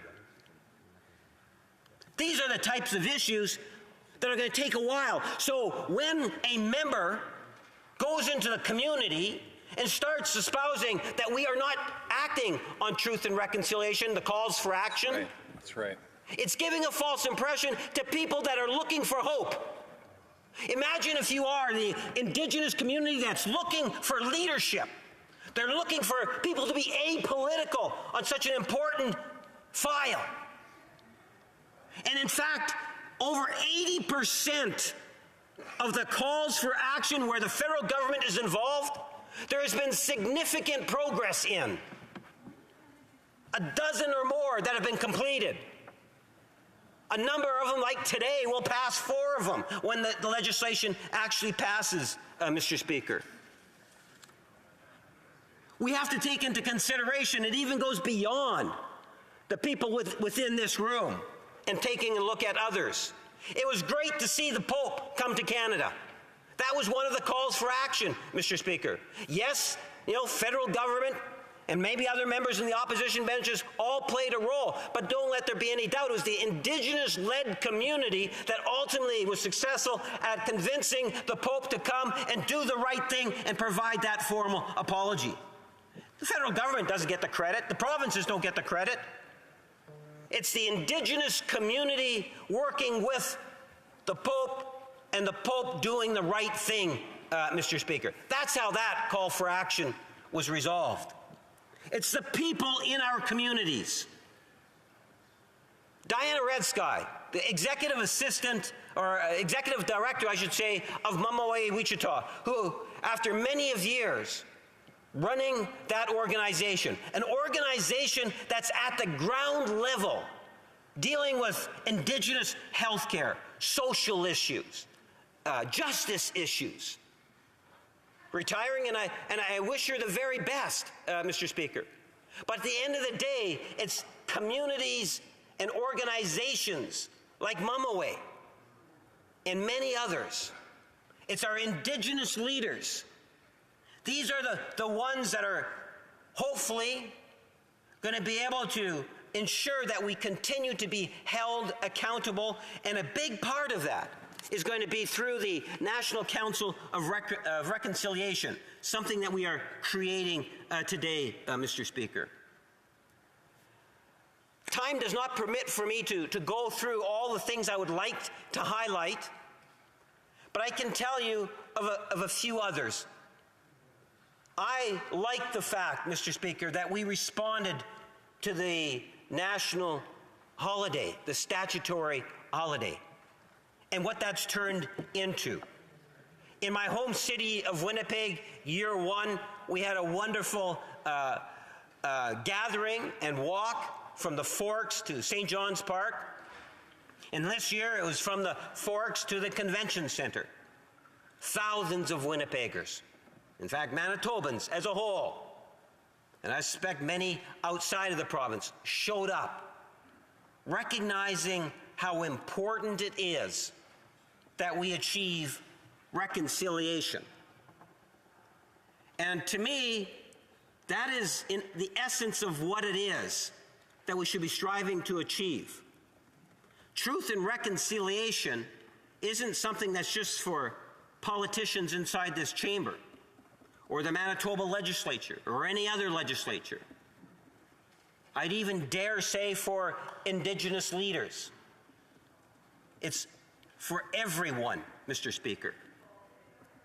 And that's one of the reasons why I think that particular legislation that we passed, recognizing it and seeing how it evolves, I think will do all of us as a nation better, because it heightens the level of awareness and recognizes the truths. Mr. Speaker, I think I'll conclude my remarks at that in hopes that at some point today we might even see the collapse of the debate so we can get it passed through third reading. Thank you, Mr. Speaker. Questions and comments? Question commentaire. The honourable member for Desnethe and Nisnipi, Churchill River. Thank you, Mr. Speaker. And the member from Winnipeg very passionately talked about all the great work they've done since 2015 and how there was a sense of urgency. And I would just simply ask the question that in regards to this particular bill and the 4 calls to action that he speaks of, that this was first introduced in December 2017, an announcement by the Prime Minister. and that included the formation of an interim board of directors that did their work from January of 2018 until June of 2018. At that point, they issued a report with 20 very specific recommendations for the foundation of this legislation and some next steps. In fact, they also included a draft bill. That is in June of 2018. The next step that was taken in this process was to announce the transitional committee, which was one of the recommendations from June 2018. Guess when that happened, Mr. Speaker? December 2021, 3.5 years later. That does not indicate a sense of urgency to me on the progress on this bill. So maybe the member from Winnipeg could in his eloquent way, tell us how that 3.5-year inaction on this has set us back when we get to this point on reconciliation. Parliamentary Secretary. Yes, thank you, Mr. Speaker.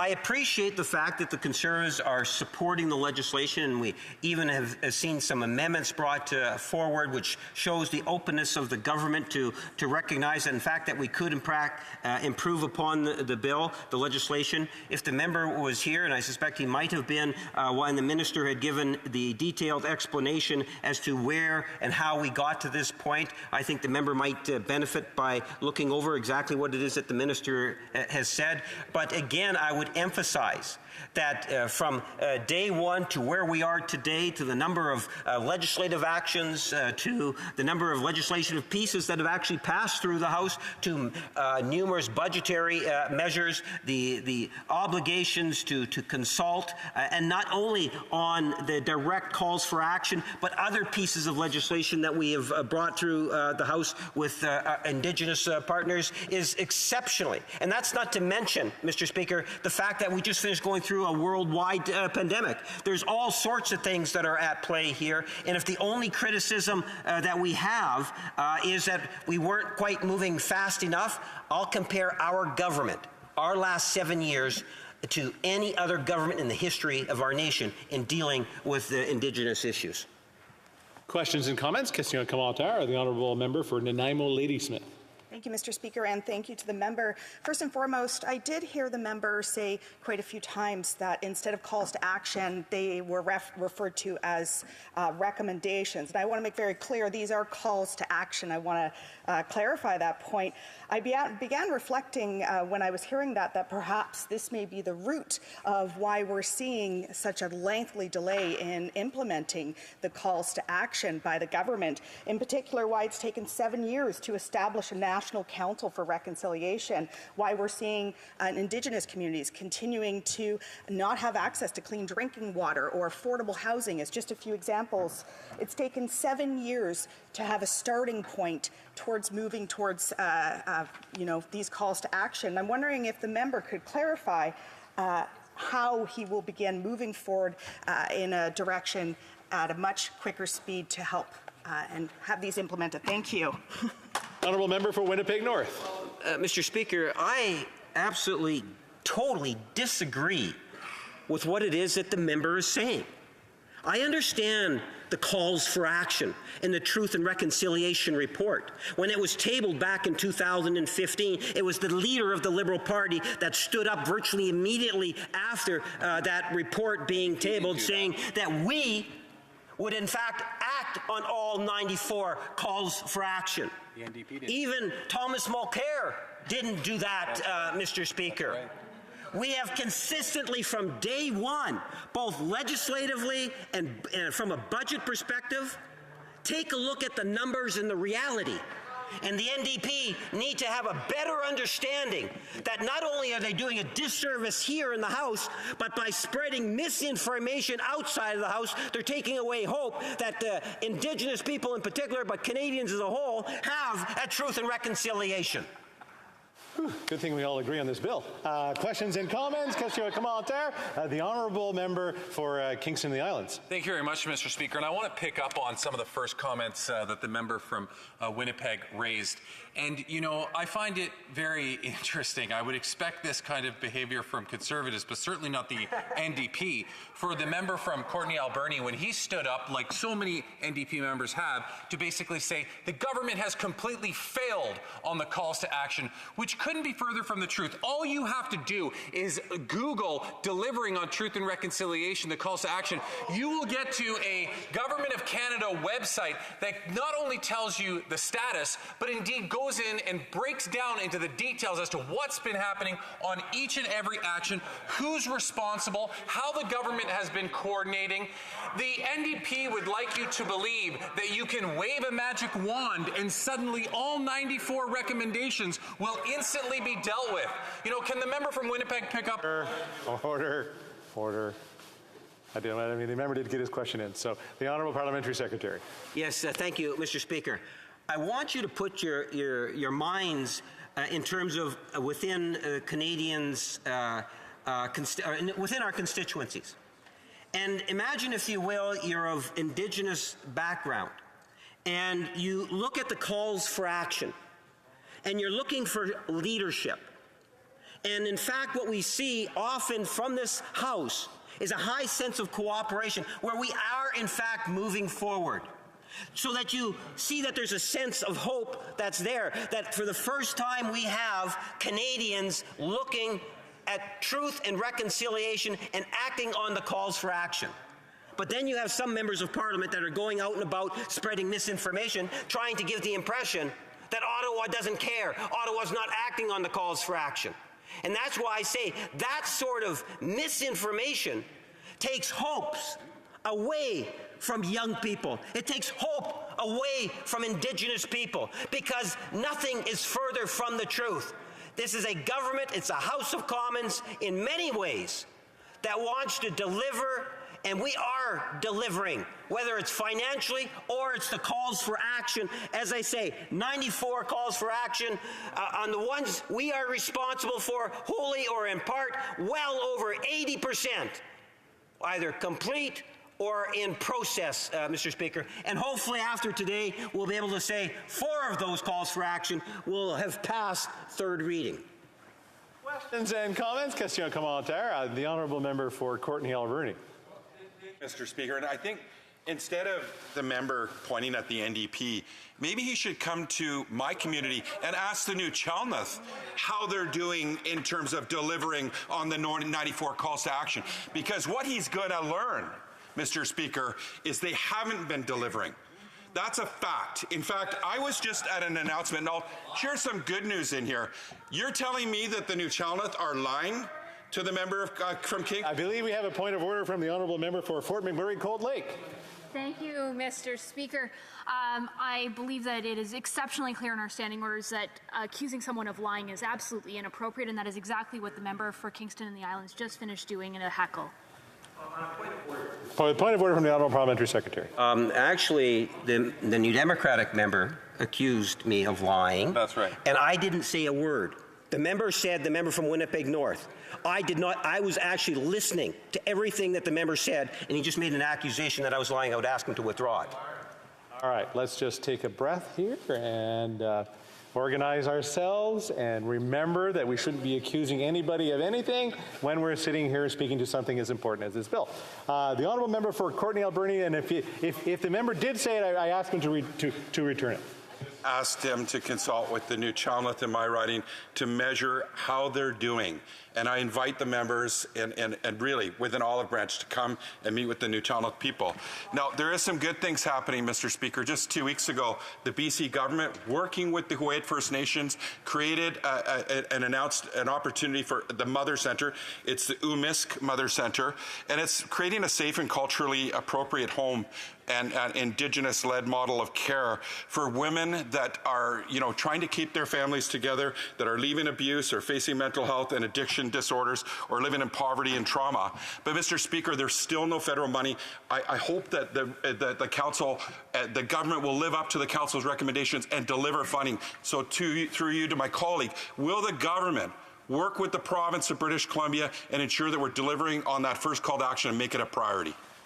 We are out of time, but I will allow the Parliamentary Secretary to answer it. Thank you, Mr. Speaker. I appreciate that. And just assure the member, virtually from day one, Ottawa has been working with Indigenous peoples, provinces, all and everyone that wants to listen in terms of how it is that we can have a positive impact on the lives of Indigenous people here in Canada through Truth and Reconciliation in particular.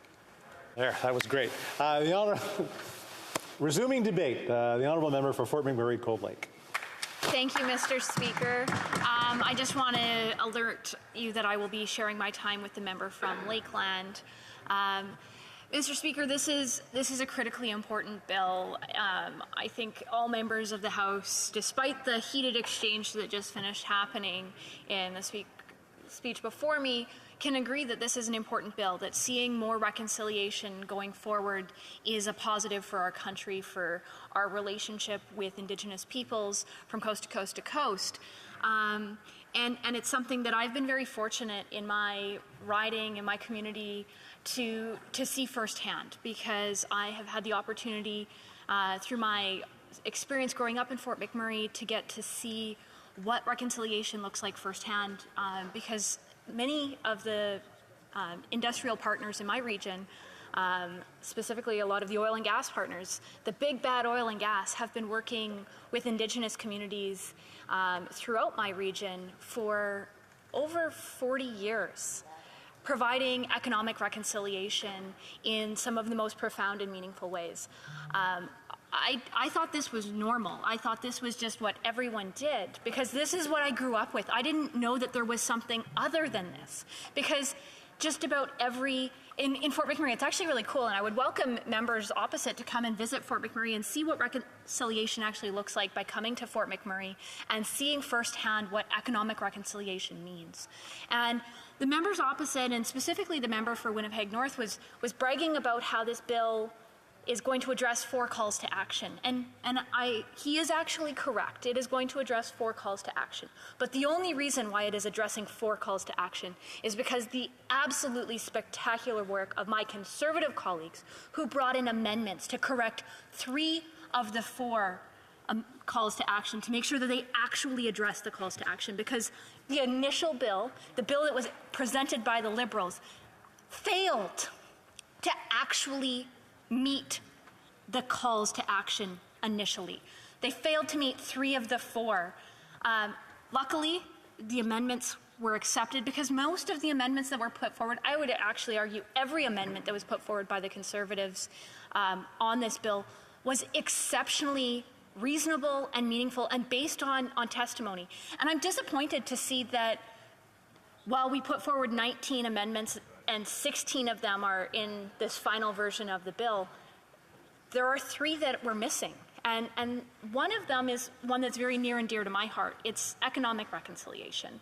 And I think this is something that this government fails to sometimes acknowledge exists, and fails to acknowledge the importance of economic reconciliation.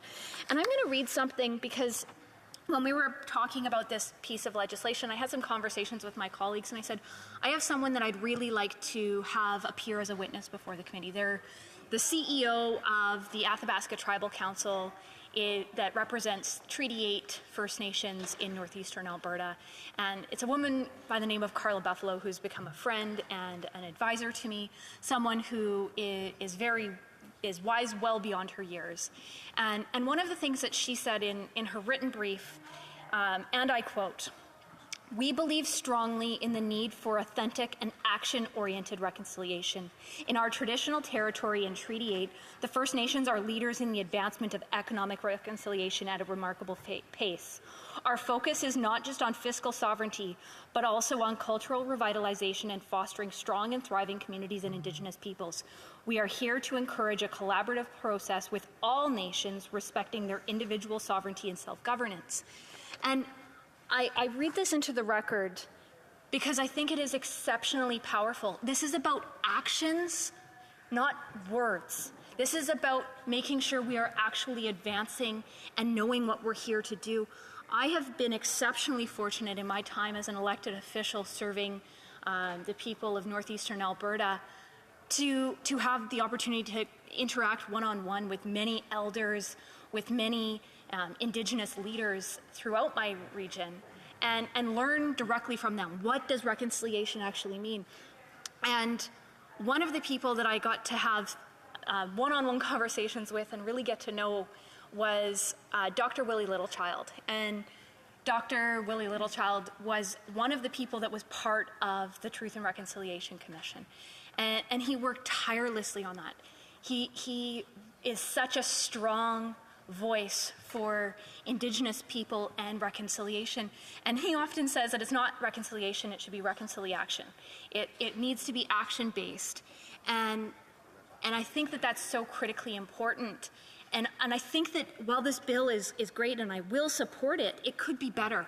And it could have been substantially better had they been willing to understand that economic reconciliation is a way of putting action into reconciliation. It's not the only way of getting there, but it is a way that we should be looking at, that we should be looking to try and find paths through, because it is important. And I think that the government could stand to learn if they were willing to humble themselves and come up to northeastern Alberta and meet with the chiefs themselves, meet one-on-one and hear what economic reconciliation has meant for their First Nation. Because you come up to Fort McMurray and you'll see buses, big coach buses that take people to and from work every single day. And those coach buses say, on the side of the coach bus, it says the Fort McMurray First Nation group of companies. You're hard-pressed to find a company in town that hasn't made a significant and meaningful partnership with an Indigenous community or Indigenous partnership. We have some of the most successful Indigenous businesses in the entire country that are based out of my hometown of Fort McMurray, or the First Nations that are in our backyards. And I think this is the piece that this government has failed to recognize the importance of in this piece of legislation.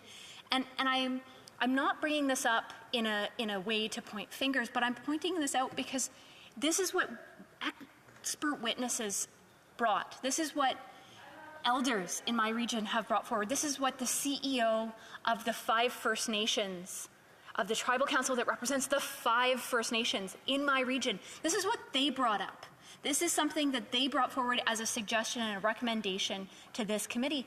And the members opposite like to talk about the fact that there are the calls to action, and they've done a great job. And I heard the member actually say that 80% have been started or in progress. I'd love to see his stats on this, because everything I've been able to find shows a much, much lower number of the calls to action that have been started or in progress. And I was actually looking at a website earlier today, indigenouswatchdog.org, and it compares their findings of where they think the government's at, what the government thinks that it's at, and then actually where CBC thinks the government is at when it comes to the progress on reconciliation. And the numbers aren't as flattering by any stretch of the imagination as a member from Winnipeg North would have us believe.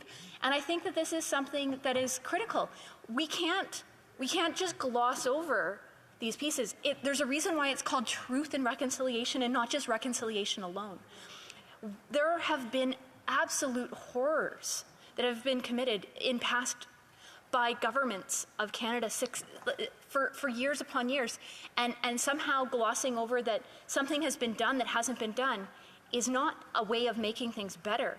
We need to be brutally honest with where we're at and recognize that we can always do better. And if someone thinks that somehow this is perfect and we have got this 100% right, I think that they're missing the forest through the trees. Because the whole point of Truth and Reconciliation is about learning where you've made mistakes and doing your best to go forward. Knowing that you're not always going to be perfect, but it is about progress. It is about positive progress forward. And I think that this is a piece that this government is very good at batting itself and patting itself on the back and celebrating all of these successes. But they haven't provided the action required to this. And so, Mr. Speaker, I think while this bill in general is a good thing, the timing of it, it's taken far too long to get to this chamber. It's taken far too long for us to get to this place because they've failed to put an importance on this. So I would urge all my colleagues to vote for this, but I would also urge any future parliamentarians that are looking at this and are reading this speech in their preparation to look at putting economic reconciliation when you're looking to update this bill, because I think that's critically important and missing. Thank you, Mr. Speaker. Questions and comments? Question commentaire. The Honourable Parliamentary Secretary to the Government House Leader, Senate.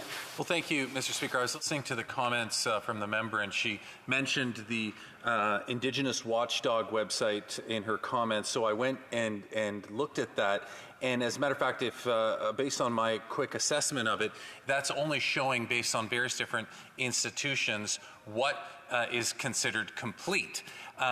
She then went on to talk about what the government, why there's no availability of what's being actually done on them. And as I said in my previous question, she can find that very easily. All she has to do is Google 94 calls to action. The rest will pop up. It'll populate by Google itself. Update. And then you will find yourself on a Government of Canada, not a Liberal Party, a Government of Canada website where you can then see what action has been taken in the results of each one. Each one, every single one, has the details on it. It's very easy to find. And I do want to thank her for, the work that her colleagues did on the committee. It doesn't matter to me whether the suggestions come from this side of the House or in committee or working together in committee. I'm just thrilled to see that, based on her assessment, 3 more recommendations could be achieved because of the incredible work of the committee, including the Conservatives who did that work. So from me, at least, through her to her colleagues, thank you. The Honourable Member for Fort McMurray Cold Lake. Thank you, Mr. Speaker.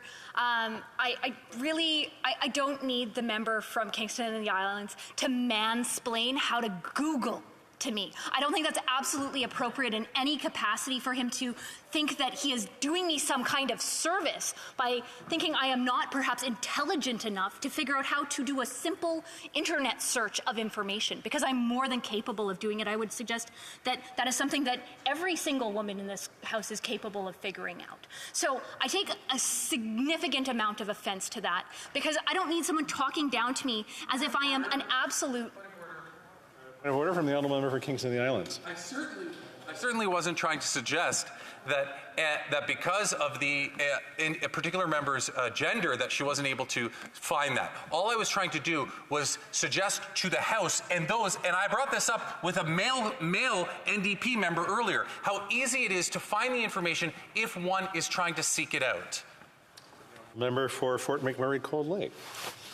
Thank you, Mr. Speaker. I think the answer and that point of order demonstrates the fact that this member does not believe that those in this chamber are capable of doing a basic Google search, and I think that is absolutely shameful. And I'm sorry, people in my riding do not trust this government when it comes to a lot of what they've done. The Auditor General report was pretty scathing on their actions when it comes to disaster recovery, and that's something that's near and dear to my heart coming from Fort McMurray Cold Lake. So I'm sorry, Mr. Speaker, I'm not going to take any advice from that member. Thank you.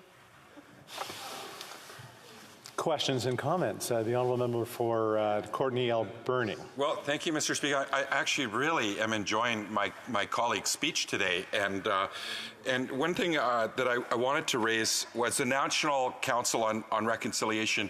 This is so important to have measurements and timelines and commitments from the government, but it needs to be followed up with action. Now, my honourable colleague and I have been working together, calling on the government to deliver on their promise of $4.5 billion on their promised mental health transfer of new money, Mr. Speaker, which they haven't delivered. Now, in number 19 in the calls to action, it cites, we call upon the government in consultation with Aboriginal peoples to establish measurable goals to identify and close gaps in health outcomes between Aboriginal and non-Aboriginal communities. Includes mental health, Mr. Speaker. Through you, to my colleague, does my colleague feel that the government is living up to their responsibility when it comes to the calls to action, and even today in terms of the spirit of delivering to Indigenous peoples to close those gaps and deliver on those outcomes? 45 seconds. The Honourable Member for Fort McMurray Cold Lake. Thank you, Mr. Speaker, and through you to the member, thank you for that question. Of course, I think it is absolutely unfortunate that the government made a promise during their election campaign and have woefully failed to deliver on that in providing the Canada mental health transfer that would do so much to help all Canadians, but it would do a lot to help Indigenous people on and off reserves in Métis settlements and communities all across this country, and would make a meaningful difference. Yesterday in committee, I pressed them on this issue over the fact that people are going to the emergency rooms because they have no other option for many mental health crises, and I think that is absolutely shameful, and I'd love to see that fixed. Thank you. Reprise du débat, continuing debate. The honourable member for Lakeland. Thank you, Mr. Speaker. I'm grateful to speak today in support of Bill C-29 that establishes a National Council for Reconciliation. It was, of course, the former Conservative government that launched the TRC with other measures that sought to better the outcomes and the lives of Indigenous Canadians, especially Indigenous youth, the fastest the fastest growing group of young people in Canada. Unfortunately, it must be said, the Liberals took far too long to bring in this bill, given they've been in power for 7 years, and that the Prime Minister claims the relationships with Indigenous people is the most important to him. That's why Conservatives pushed an amendment to ensure the Prime Minister will respond to the National Council's annual report, as the TRC's call to action says, unlike the Liberals' original draft, which delegated this responsibility to a minister. That was just one improvement of the 19 substantial amendments from Conservatives to uphold the principles of transparency and independence, to increase accountability and accelerate the timelines for government responses, and most importantly, to implement concrete, measurable targets and outcomes. Because what's crucial is ensuring that good intentions and well-meaning words actually deliver on actions and better outcomes. It is a testament to the goodwill, spirit of collaboration, and shared aspirations that all parties supported 16 of the 19 Conservative amendments. I'm proud to represent 9 Indigenous communities in Lakeland, just as I'm proud to represent every Canadian in the 52 communities across the region. As always, those people and those communities are foremost on my mind. So like my neighbour from Fort McMurray, Cold Lake, I will address an extremely consequential Conservative amendment that was inexplicably rejected by MPs of all the other parties. Conservatives wanted to ensure that one seat on the board of directors of the National Council would be filled by an Indigenous economic national organization.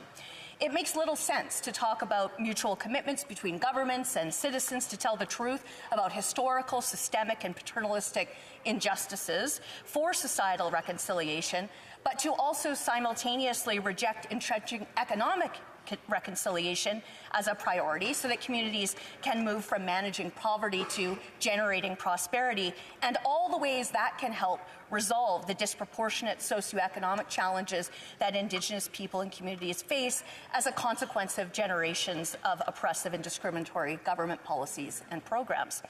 This especially matters when it comes to ongoing challenges for Indigenous leaders and entrepreneurs who want to secure jobs and create jobs, equity ownership, mutual benefit agreements, and other economic opportunities in natural resources development, a main source of employment and often the only source for communities in rural and remote regions, as well as the public policy debates and duties around definitions of decision makers, roles in consultation, consent and consensus, identity, and local impacts.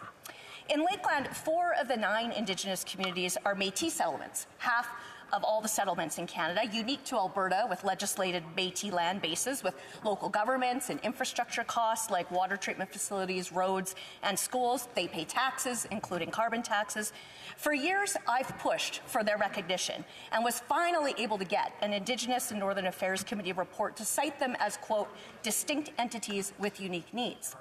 In September, I urged the Crown Indigenous Relations Minister to include the settlements in Bill C-29 because it's an obvious hindrance to reconciliation if they are excluded from meaningful participation in the Council, but I'm still waiting for a response. Representatives of the settlements in Lakeland often tell me they feel abandoned and forgotten by this government. Lee Tom, a Kikino Métis Settlement Councillor, says, quote, the Métis settlements must have a seat at that table to advocate for our Indigenous communities, which are standalone and not a part of existing Métis nations in Alberta and nationally. Still, the settlements have never been mentioned in a federal budget and are often excluded from federal initiatives. To me, this remains a glaring omission. It's particularly relevant to the pursuit of economic reconciliation because the Métis settlements in Lakeland, along with most of the First Nations are currently and have been heavily involved in energy and natural resources development for decades. Many previously met all their community needs with their own source revenue from their businesses and contracts. So the NDP Liberals' anti-energy agenda and aim to phase out oil and gas that's already driven away investment, cost over $150 billion in lost projects, and hundreds of thousands of jobs have hit Indigenous communities as hard as everyone else. Last year, the Indigenous and Northern Affairs Committee tackled barriers to Indigenous economic development. We heard from dozens of witnesses, and one thing was clear: empowering Indigenous communities to set up businesses, develop their natural resources, and create wealth for their communities and surrounding areas is crucial. In later work, witnesses said housing, healthcare, governance, infrastructure, and emergency preparedness challenges all come back to the core concept of economic reconciliation. Several elected leaders from Lakeland participated. Chief Greg Desjardins of Frog Lake First Nation talked about the importance of access to capital to get projects built, like the carbon capture proposal led by Frog Lake and Kihiuan, both in Lakeland. Frog Lake, of course, is heavily involved and invested in energy operations, whether through jobs or their community-owned Frog Lake Energy Resources Corporation. The benefits of Indigenous-owned businesses are many. As Chief Desjardins put it, quote, "Look at these projects. Look at Indigenous ownership. If you involve the First Nations, you allow them to build homes. You allow them to send kids to school. You allow them to send people to treatment. You allow them to deliver water to these homes. You allow them to remove mold." He says that's problem solving. That's a takeaway. Instead of all the money leaving Canada and still having poorer First Nations living on CFAs and begging for handouts. These benefits were echoed by Stan Delorme, chair of the Buffalo Lake Métis settlement, to meet their major infrastructure needs and for the disproportionate number of unemployed youth, and to lift Buffalo Lake's average annual income of $27,000 a year. The ever-increasing carbon tax hurts them even more as the cost of lumber, fuel, and home heating skyrockets, and the accessible oil and gas jobs that used to exist for them have disappeared because of the Liberals' anti-energy agenda. Lee Tom says, quote, "Our settlements are communities, living, breathing, with roads, schools, and water, with everything that comes with a small municipality, and are in dire need of funding." Those are 3 of the 9 Indigenous communities in Lakeland who are now part of the 23 communities that are now all proud owners of over $1 billion worth of pipelines in the Athabasca region. But many other Indigenous-led, owned, and partnership projects have been outright killed by this anti-energy government, like the Prime Minister's unilateral veto of the Northern Gateway Pipeline, which destroyed the aspirations of and all the work of 31 communities who had mutual benefit agreements. He did that without consultation. Or all the projects that are at risk by anti-energy policies and activists who threaten projects and are often not even from the locally impacted area. The outright cancellation or the deliberate policy-driven delays to force private sector proponents to abandon major natural resources development and infrastructure projects have all been major concerns and often totally devastating to numerous Indigenous communities, leaders, and business groups. Those projects are opportunities for economic reconciliation. They're tools for Indigenous communities to meet their core social and economic needs, invest in their cultures, and preserve and nurture their heritage and their languages for future generations. For example, Chief Councillor Crystal Smith from Haisla opposes Bill C-48, the shipping and export ban, and supports Coastal GasLink as a way to bring her community out of poverty.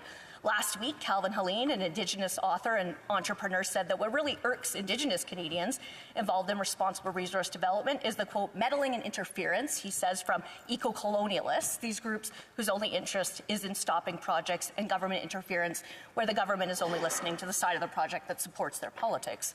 From Eva Clayton of Ninishka, whose LNG export facility is on hold because of Liberal red tape, to Natural Law Energy, 20 Prairie First Nations who lost a $1 billion investment opportunity when Keystone XL was cancelled with Liberal inaction, to the Lax Kw'alaams who are litigating against the Liberals' C-48 export ban that violates their rights and title and ruined their plans for a deep-water port and oil export facility without consulting them, to the 35 Indigenous communities with the Eagle Spirit Energy Corridor proposal whose work and hopes for economic benefits were quashed by C-69, the No More Pipelines Act. There are countless examples of this Liberal government trampling on Indigenous Canadians' work and hope, roadblocking their pursuit of self-determination. The Liberals and the anti-energy activists, anti-resource, anti-business, anti-energy agenda, usually outside and far away from the local Indigenous communities, sabotages all their efforts to benefit from natural resources development and to participate in their local economies. These actions look a lot like those of a centralist colonialist government imposing its views against the goals and priorities of local and the majority of directly impacted Indigenous people and leaders like those in Lakeland. So while Conservatives will support this bill, the Liberals still need to fix their own paternalism that prevents economic reconciliation to ensure Indigenous voices, not just those who align with Liberal political priorities, are all represented in reconciliation efforts. Thank you. Questions and comments. Questions et commentaires. The Honourable Member for Edmonton-Griswold. Thank you very much, Madam Speaker.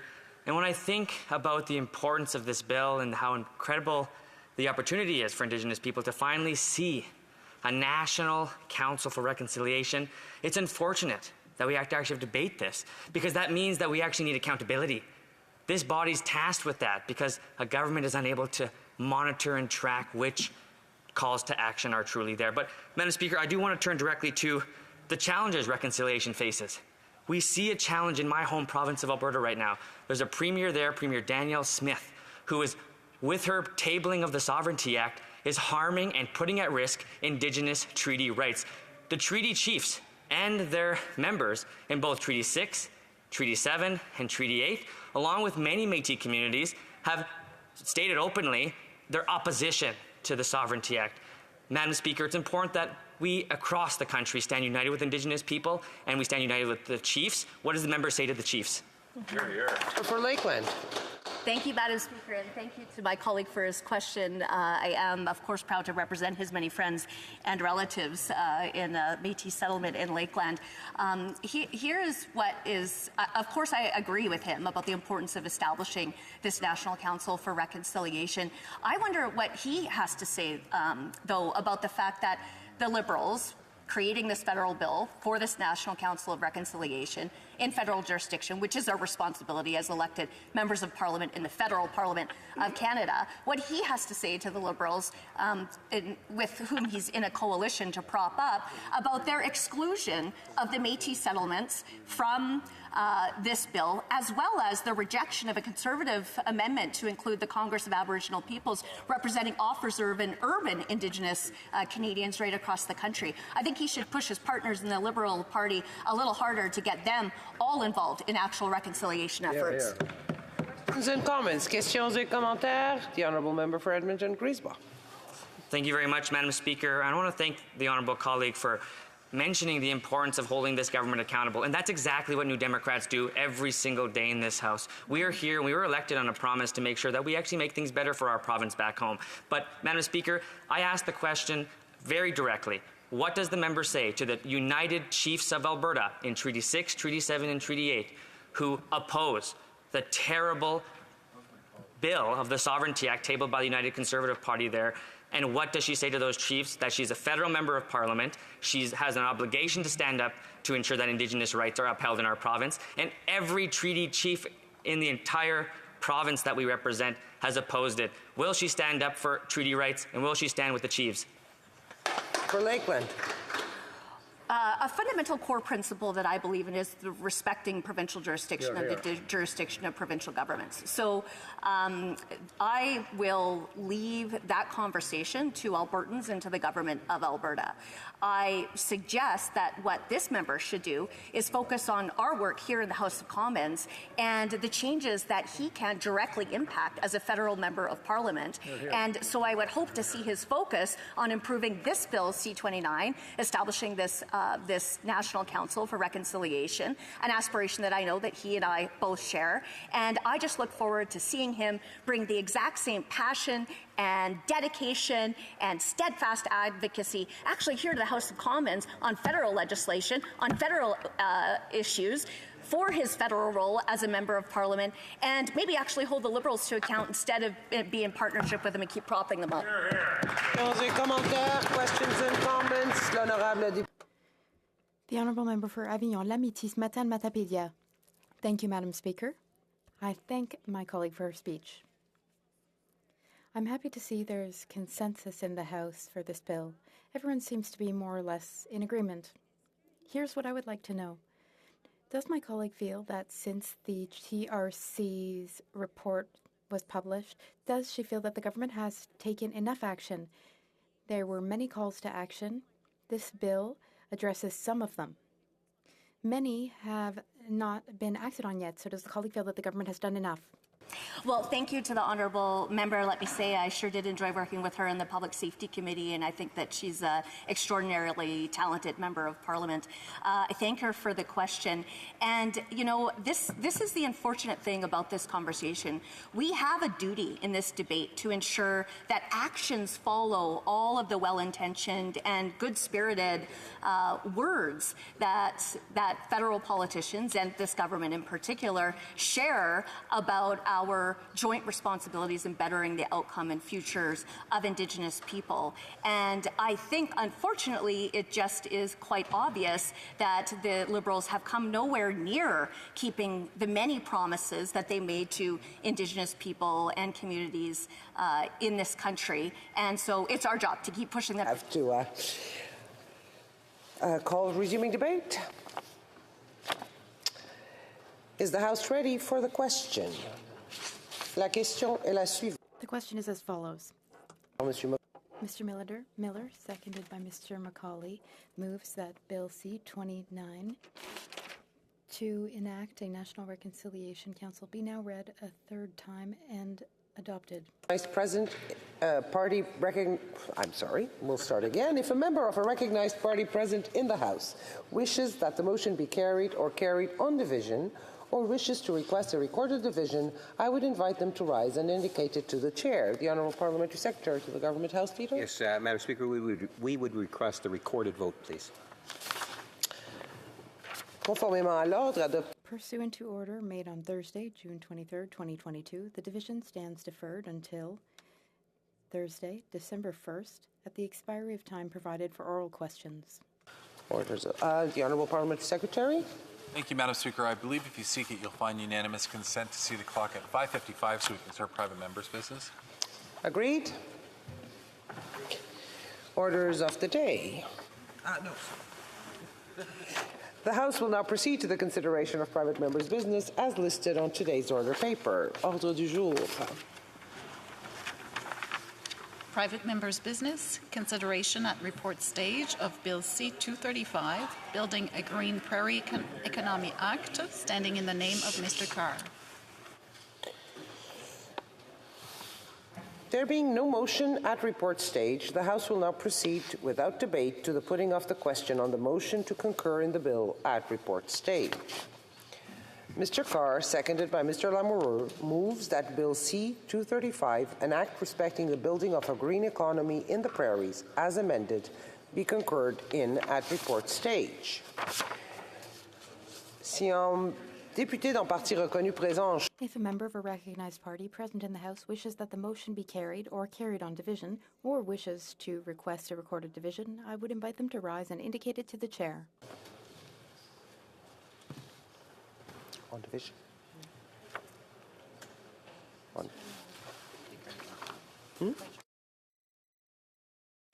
If a member of a recognized party present in the House wishes that the motion be carried or carried on division, or wishes to request a recorded division, I would invite them to rise and indicate it to the Chair. So ordered on division. I therefore declare the motion carried. When shall the bill be read a third time? Now. Monsieur Carr, appuyé par Monsieur Lamoureux. Mr. Carr, seconded by Mr. Lamoureux, moves that Bill C-235, an act respecting the building of a green economy in the prairies, be now read a third time and do pass. Debate. Honourable member for Winnipeg South Centre. Well, thank you, Madam Speaker, and as always, it's a great pleasure for me to rise in the House on behalf of the people of Winnipeg South Centre, and it's with particular passion and enthusiasm that I talk about this bill that is so important to my region of the country and indeed the country as a whole. Let me begin with some words of praise about the committee process itself. And as my friend, the member from Winnipeg North, knows so well, and we experienced together in the Manitoba legislature, that when you ask the public, when you ask witnesses to comment on a bill, every time they improve it.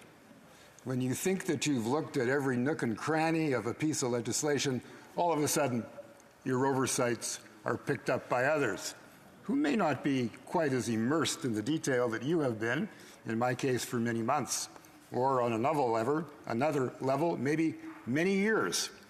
And I do have to say, Madam Speaker, that this bill was improved, and I want to thank the witnesses for making these improvements possible, and also the tone and tenor, which is sometimes partisan, sometimes difficult, particularly for those of us who have some pride of authorship, to know that no, perfection is elusive.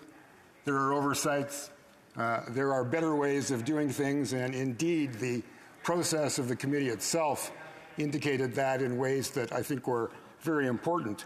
And there have been amendments that have been proposed and which have been agreed to by members of the committee, in some cases on division, in some cases not. And they're common sense amendments. As an example, the original bill talked about an 18-month time for the framework to be developed. Madam Speaker, things take too long around here. Sometimes the pace of change is more important than the change itself. So to move the period from 18 months to 12 months made a lot of sense and was immediately accepted. Also, there wasn't enough thought given to the role of the Minister of Agriculture and Agri-Food, which is an essential part of the Prairie region, our capacity to grow, to talk about the importance of taking what we grow and moving it internationally. Do you know, for example, colleagues, that the province of Saskatchewan is the most trading province of all? More than 60% of what is produced in Saskatchewan is exported internationally. And increasingly, it is not just the natural resource or the production, it's the value-added production, which is creating jobs right across the region and which is making a difference for the producers who are actually the essential lifeline. And let me say, speaking of lifelines, that the work of committees is the lifeblood of Parliament. This is where some of the heavy lifting is done. This is where parliamentarians come together, seek common cause, seek to align aspirations in the national interest, and that is precisely the essential element of this bill, Madam Speaker, that without any reference to jurisdictional creep, because there is none, this is respectful of constitutional, jurisdictional divisions in Canada, which are the essential note of Canadian federalism. It moves from time to time. It's in constant flux as circumstances change. But I'm very happy to report that through witnesses and through other ways in which we could discern public opinion, through letters, conversations, associations who came forward to make their views known and felt, that this bill has been substantially improved. And I'm very grateful for that. And for the capacity of the committee, representing all kinds of opinion across the country, we were able to line essentially in the same place, which I think is so important.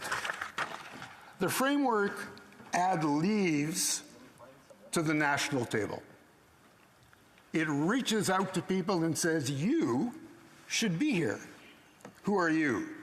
Provincial governments, Indigenous communities and leadership, NGOs, unions, municipalities, and to invite people to tables where they have never been invited before in itself is major progress in the way in which our federalism grows, sometimes at a pace that makes some of us feel impatient, but if we are patient, we'll end up in a better place than where we began.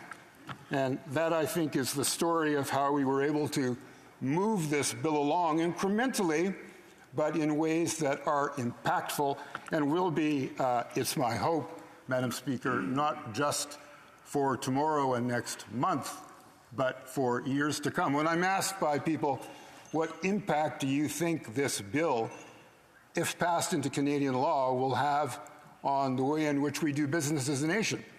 And my answer is from zero to changing the way we do business as a nation. And the missing ingredient is political will. And the political will have to come from implicated ministers within the Government of Canada, within their own jurisdiction. But to have the value added from provinces and municipalities and Indigenous communities is the missing ingredient. And guess what? They have to report back to you. And they have to do that within 12 months. So we can debate about what number is the best number, but what shouldn't be debatable is that there must be accountability. If you give somebody, some group of people, a job to do, but no timeline and no way in which to be accountable for the work they've done, it's pretty empty. It's pretty empty. This bill is not empty, it's full of promise. So here's a snapshot of some of the problems we face on the prairie. I had hoped to travel in traditional ways, airplanes, railways, buses, to give speeches in Saskatoon and Edmonton and points south and west. But I'm glad we changed our minds and made it a virtual tour, because if I would have relied on airplanes, I would have had to wait for the only plane from Saskatoon to Edmonton, and I would have been on the ground sitting on an uncomfortable chair for 7.5 hours. Outrageous. In a dynamic region of our country that produces so much wealth, we can't figure out a way to move people by any mode of transportation. That is an outrageous reality. It's a snapshot in time. It's one example of many, but it's a real one that affects people every day of their lives as they try to move around this dynamic region. So, what about the prairie region itself? We have been creating wealth really since we became a nation, since the Western provinces became part of Canadian Confederation, and a dynamic region where wealth is created. We love to have endless debates about how we're going to distribute the wealth in our country. My colleague thinks that there should be more spent on healthcare. My other colleague thinks it should be education. Frankly, I want a lot more money for symphony orchestras. We have to talk more about cement infrastructure. We have to talk about the poet, the artist, the musician. This is what is really distinctive about who we are. So I think any discussion about the prairie region goes well beyond the traditions of infrastructure and bridges, even support for producers and value-added production, and has to extend to wealth creation, which is the job of the private sector. Government is better at determining how we distribute the wealth, and for which it should be accountable. But as a Liberal who feels very comfortable with this balance between distribution and creation, I think it's an important distinction to make. So, Madam Speaker, I think it's Madam Speaker, isn't it? I can't see that far. Yes, it is. It is. My apologies, Madam Speaker. This is what happens when you put on a few years and your glasses aren't as clean as they should be. I want to thank the institutions of Parliament, which I think in this case have produced exactly what they ought to produce, with, I hope, the result that's going to make people feel even more comfortable with the prairie region. And the beauty of the bill and the template that's implicit in it is that it's equally applicable for other regions. Who is going to argue against this kind of inclusion, to putting leaves in the table, to know that people have been asked?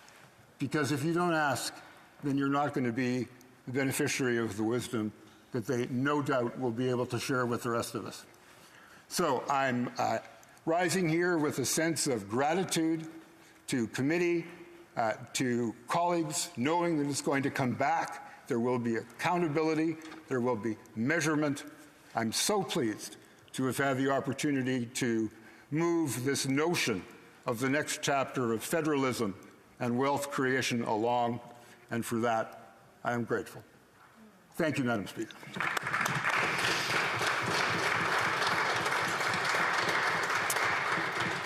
Questions and comments? Questions et commentaires? The Honourable Member for North Island Powell River. Well, thank you, Madam Speaker, and I thank the member very much for his speech. And I know for myself, representing a northern part of the Vancouver Island and a more northern part of the mainland in my riding in North Island Powell River, one of the things that I do know is we have the best solutions for our area. But one of the challenge, of course, is sometimes having those communities, those smaller communities, be able to voice and have a loud enough voice for different levels of government to be able to hear that and understand that and respond to it accordingly. So I really appreciate the member talking about bringing everyone together and having that collective, coordinated voice. So I'm just wondering if the member could talk a little bit about how important it is for government to listen to smaller regions that may not have the big population, but often are very much the creators of this country's wealth. Thank you. The Honourable Member for Winnipeg South Centre. Not progress in sustainable ways, and I use the word carefully, if we ignore those voices. I remember many, many years ago when I was on the board of directors of the CBC, and I was interested in regional broadcasting and to understand how expensive it sometimes is in this far-flung nation to get to the last 5%. Way more expensive, especially back in the 60s and 70s when we would use microwave in order to hit remote northern communities. Is it worth it? Of course it's worth it. How do you develop a public broadcaster if not a single Canadian doesn't have the opportunity to witness what's being on that radio dial, on that television dial? It's the cost of the geography of being Canadian. Is it worth it? Of course it's worth it. What would be the cost if we didn't reach them, if we didn't attempt that last mile? So smaller communities, absolutely. And then what do we do with what we hear? Listening and attentive listening is really important. But if you don't take what you've heard and roll that into action that actually affects the lives of people, then it's pretty empty. And this bill recognizes that, and I hope addresses it. Questions and comments? Questions et commentaires, l'honorable. The Honourable Member for La Pointe-de-l'Île. We know that governments from the 3 provinces concerned appeared to say they didn't want this bill. So it seems we should respect provincial jurisdiction. Quebec isn't affected by this, but that's what we call for the federal government to not interfere in our jurisdiction. What would my colleague respond? Member for Winnipeg South Centre. I appreciate the question, Madam Speaker. There is no jurisdictional creep here. This within the federal jurisdiction, the bill seeks input from those who have a stake in the result of deliberations within that jurisdiction. There have been accusations that it's bureaucratic heavy. No, it's not. There are accusations that it's overreach, jurisdictional creep. No, it's not. And in any case, there are accountabilities built into the legislation and the report back itself. I hear the opposition on the basis of that jurisdictional or even constitutional division. I just don't believe it's going to happen. It shouldn't happen. And in any event, there is always the check and balance of public opinion, and we should never underestimate that power. Questions et commentaires? Questions and comments?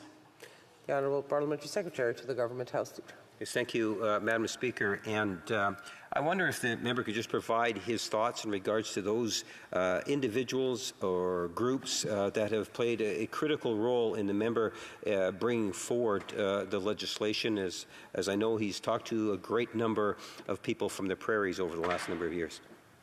Honourable Member for Winnipeg South Centre. I appreciate the question because it drives at the heart of stereotypes, in a sense that only one point of view is representative of the prairies or of Alberta or Saskatchewan. It's not true. It has the same diversity as any other region in the country, and we know that. And I always like to use the example of Michael Houghton, a Nobel Prize laureate who works at the University of Alberta. So when you think of Alberta and you insist on a stereotype, let that be your stereotype for Alberta. A Nobel Prize. And erase whatever other stereotypes you may have. And I apologize, but we have to resume debate. I apologize, the Honourable Member. The Honourable Member for Regina Wascana. Thank you, Madam Speaker. It's always a pleasure to rise in this chamber to speak in favor of good legislation and against bad legislation. This evening, I am doing the latter. Bill C-235 represents yet another top-down, Ottawa knows best approach to the Western Canadian resource sector, continuing the legacy that goes all the way back to Pierre Trudeau's National Energy Program and also includes more recent legislation, such as Bill C-69, the No More Pipelines Bill, and Bill C-48, the West Coast oil tanker ban. Opposition to this bill from elected politicians in Western Canada should come as no surprise to even the most casual of political observers.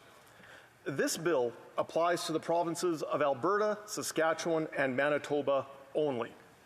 When we voted on this bill at second reading, of the 62 members from those three provinces, only 10 voted in favor. 51 voted against, and 1 MP abstained. Put another way, this bill is opposed by fully 82% of the MPs from the provinces to which it applies. When this bill was being studied at committee, this opposition was echoed by our provincial counterparts. The committee heard from 2 of the 3 affected provincial governments, and they basically said the same thing. This legislation was neither wanted nor needed. The only provincial government we did not hear back from was Alberta, because they were just in the process of installing a new premier who had just finished campaigning on a platform of asserting provincial sovereignty and resisting interference from Ottawa. So I'm quite confident that if we had heard from Danielle Smith, her feedback would have been very similar to what we heard from her counterparts in Saskatchewan and Manitoba. Madam Speaker, I hope that the views of these provincial representatives are not lost on the members of this House from the other parties and from the other provinces when they are making up their minds about how to vote on this bill. Just imagine for a minute if there were a federal private member's bill about Hydro-Quebec or Quebec's aerospace sector that applied only to Quebec. If 82% of MPs from Quebec voted against the bill, and Premier Francois Legault testified at committee against the bill, I can't help but think that MPs from the other provinces would take notice, and those MPs who voted in favor of the bill at second reading would say to themselves, maybe I should reconsider before I vote for this bill again at third reading. Madam Speaker, the stated objective of Bill C-235 is, quote, the building of a green economy in the prairies, unquote. And while the bill never defines the term green economy, I think that in general, the term green has come to become synonymous with environmentally friendly. However, the bill does not seem to recognize the good, environmentally friendly work already being done in the prairie provinces independently of the federal government. In addition to hearing from provincial government representatives, the committee also heard from municipal representatives, organized labor, the mining sector, oil and gas workers, farmers, and ranchers, and they all spoke in considerable detail about the work that is already being done on the prairies to be more environmentally friendly, often because being good environmental stewards makes good economic sense as well. In fact, Madam Speaker, about the only people that the committee didn't hear from were representatives from Canada's Indigenous peoples. I will leave it to the proponents of this bill to explain why they were not consulted. Madam Speaker, particular concerns were raised about Section 3, subsection 3B, which focuses on fostering job creation and skills transfer in regions that rely on traditional energy industries. It is implied that these actions will be necessary because of the Liberal government's continued opposition to the development of the Western Canadian resource sector and the continuation of the Liberals' policy of leaving Canadian oil and gas in the ground where it doesn't do anybody any good. In any case, at committee, Mr. Bill Benwick cautioned against transitioning workers out of the oil and gas sector too quickly and actually argued in favor of recruiting more workers to the sector to increase production. I would like to quote what Mr. Benwick said at committee. He said, quote, "If you really care about the environment, the single greatest thing Canada can do to reduce emissions is to get LNG flowing in copious amounts off our west coast," unquote. Mr. Benwick went on to explain that Canadian liquefied natural gas should be exported to China, which would enable that country to shelve its plan to dramatically increase coal production and energy generation from coal. Doing so would save emissions equivalent to the size of Alberta's oil sands. Madam Speaker, this would be far preferable to landlocking Alberta's oil sands, as some Liberals have advocated for in the past. Madam Speaker, the war in Ukraine was also discussed. Here we are, more than 9 months into Russia's illegal invasion of Ukraine, and the images on our TV screens are just as disturbing as when the war began back in February. Vladimir Putin and his thugs continue to commit genocide against their peaceful neighbors. And where does Vladimir Putin get the money to buy all of the tanks and missiles and artillery that make up the Russian army? Well, Mr. Speaker, even the most high-level analysis Madam Speaker, I should say, even the most high-level analysis of the Russian economy will show that they are heavily dependent on oil and gas exports to Western Europe. Instead, if we could export ethical Canadian oil and gas to Western Europe, we could seriously inhibit Russia's ability to wage war against Ukraine or any of its other neighbors. Madam Speaker, this next point is very important. Even if the war in Ukraine were to end tomorrow, and even if Vladimir Putin decided that he wanted to be friends again with the international community and to give everyone a big group hug, it would be profoundly irresponsible for the international community, and Canada in particular, to allow Western Europe to once again become dependent on oil and gas from Russia. The world needs more Canadian oil and gas, but we can't do this if we are transitioning workers out of the oil and gas sector, and this is why Bill C-235 is so problematic. Finally, Madam Speaker, I would like to touch on the issue of Senate reform. If there are any political science students watching this debate, let me tell you right now that if you ever have to write a paper about Senate reform in Canada, Bill C-235 should be one of your examples. This bill applies to Alberta, Saskatchewan, and Manitoba only, and the vast majority, 82% of MPs elected from those provinces, voted against it. Unfortunately, this bill is probably going to become law because, unlike the bicameral legislatures in other countries, Canada does not have an elected Senate with equal representation from all provinces. This is a problem that is not experienced by our American neighbors south of the border. If there were ever a bill in the U.S. Congress to take all of the money from North Dakota, South Dakota, and Montana and give it to, say, California and Texas, such a bill may very well pass the House of Representatives, but it would not pass the Senate.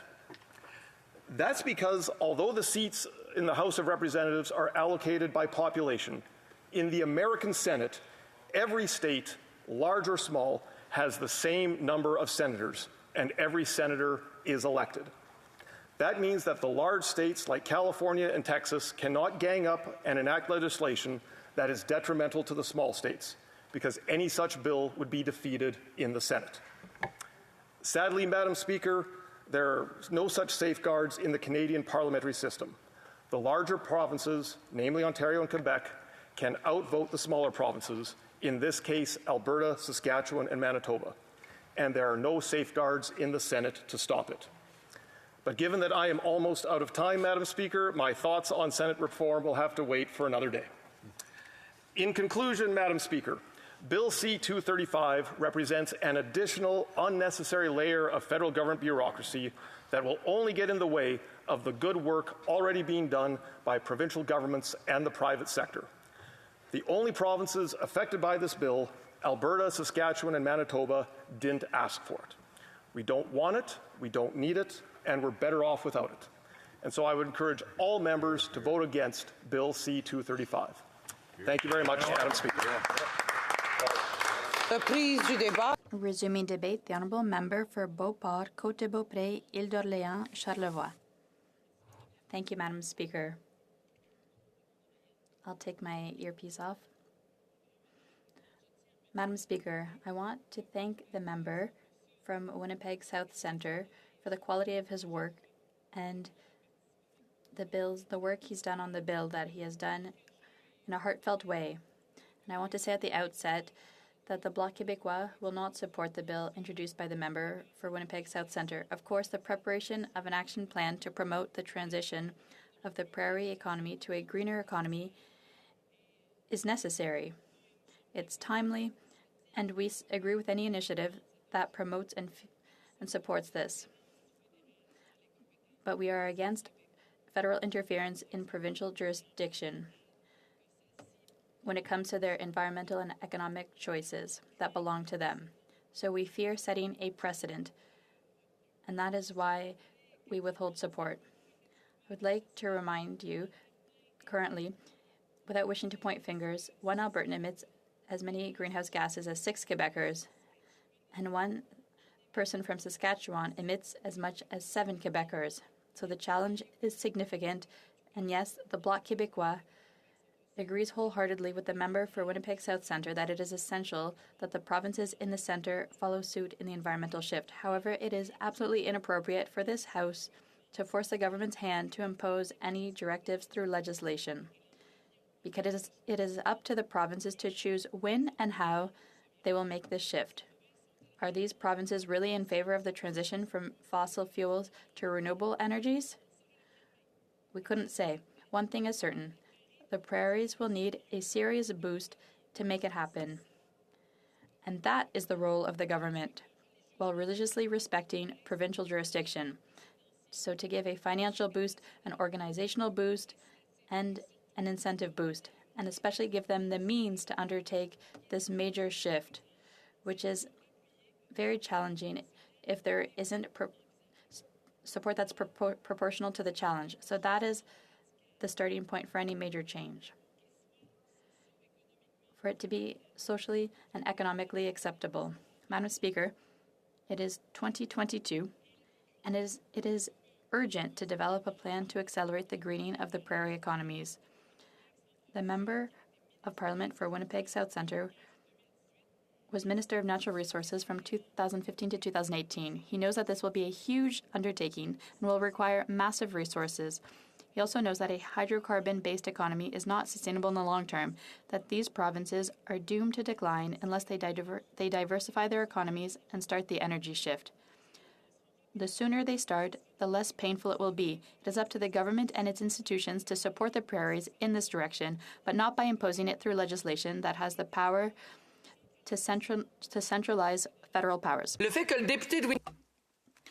The fact that the MP and former Minister for Natural Resources is coming up with this bill speaks volumes if he wants to force his government's hand to develop an action plan to promote the transition of the prairie economy to a greener economy. It is because he knows that the government does not currently have such an action plan. He feels compelled to introduce legislation to force it to do so. We understand this. He has all of our admiration for this. We have the same concerns as he does. But we want to avoid the government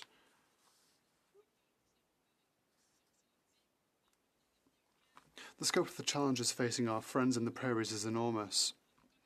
In economics and regional development, there is a concept called the bulky rentier syndrome. This is what happens in a region where there is a large employer that pays high wages but operates in a declining sector. With the high wages it pays, it puts upward pressure on prices and wages. That is the issue with oil. The approach in the bill is interesting. It wants everyone to sit together, which I like, to identify the strengths of the industry beyond fossil fuels in order to create a situation that promotes their development. Infrastructure, training, regulation, a development plan needs coordination and needs to involve the population because the economy must serve the people. Not to mention that upstream consultation is far from being a waste of time. It prevents developers and entrepreneurs from constantly going back to the drawing board because their initial project is socially unacceptable. It saves time, having everyone around the same table. And that is laudable in this bill. My colleagues' motives and arguments are interesting. It's a good premise, but it is unequivocally an encroachment on provincial jurisdiction. I would like to remind everyone again that over the years it was government decisions, Conservatives and Liberals, that made it possible to develop oil sands. A few important reminders: energy policy under Pearson, then a fiscal policy that favoured development of oil. Then in 2009 under Stephen Harper, Canada made a commitment to the G20 to end all inefficient fossil fuel subsidies, so they said. Since then there has been no progress. The Auditor General and the Environmental Commissioner have concluded in 3 reports that 13 years after the G20 commitment, the government is still unable to define what it considers a subsidy and what an inefficient subsidy is. As a result, it fails to do anything. The Bloc Québécois has long called for an end to support for fossil fuels. We would be very pleased were the money and subsidies to be used towards the transition of the western provinces to renewable energy. This, given the magnitude of the challenges they will face. We believe this is a good idea. In our view, the energy revolution we face will be on a scale comparable to the Industrial Revolution. It is no small thing. The Industrial Revolution would never have happened if it had had to rely solely on state legislation. It occurred because all the stakeholders in the economy, especially the financial sector that makes investment possible, contributed to it. The same applies to the revolution towards renewable energies and the green economy. These sectors of the future will have to be able to count on the dynamism of the financial sector and the experts in the field to develop. In 2021, Greenpeace released a study prepared on fossil fuel investment since the conclusion of the Paris Agreement at the end of 2015. Canada's big 5 banks have pumped close to $700 billion into fossil fuels. That's completely logical. As it stands, even though many banks say that they're committed to the net zero target for 2050, there is no indication whatsoever that the banking community is looking to gradually shift away from fossil fuels. Investments rose from $122 billion in 2016 to $160 billion in 2019. And everything is still going strongly. The 5 major Canadian banks are all in the top 25 list in the world's largest investors in fossil fuels, which perturbs me. The oil and gas sector is set to decline both for environmental and budgetary reasons here and abroad, and stock market trends are also following the green trend in finance. Unfortunately, this trend is not influencing Canadian banks. The member for Winnipeg South Centre seems to be aware of this. It is incumbent upon this House to give clear signals to the financial sector. Here is somewhere we could act. This would increase the chances that the green shift in the western provinces, which the member for Winnipeg South Centre is calling for, will be a success. Given the magnitude of the challenges they face, they will need help and motivation, not a framework imposed through legislation that encroaches into the jurisdictions of these provinces.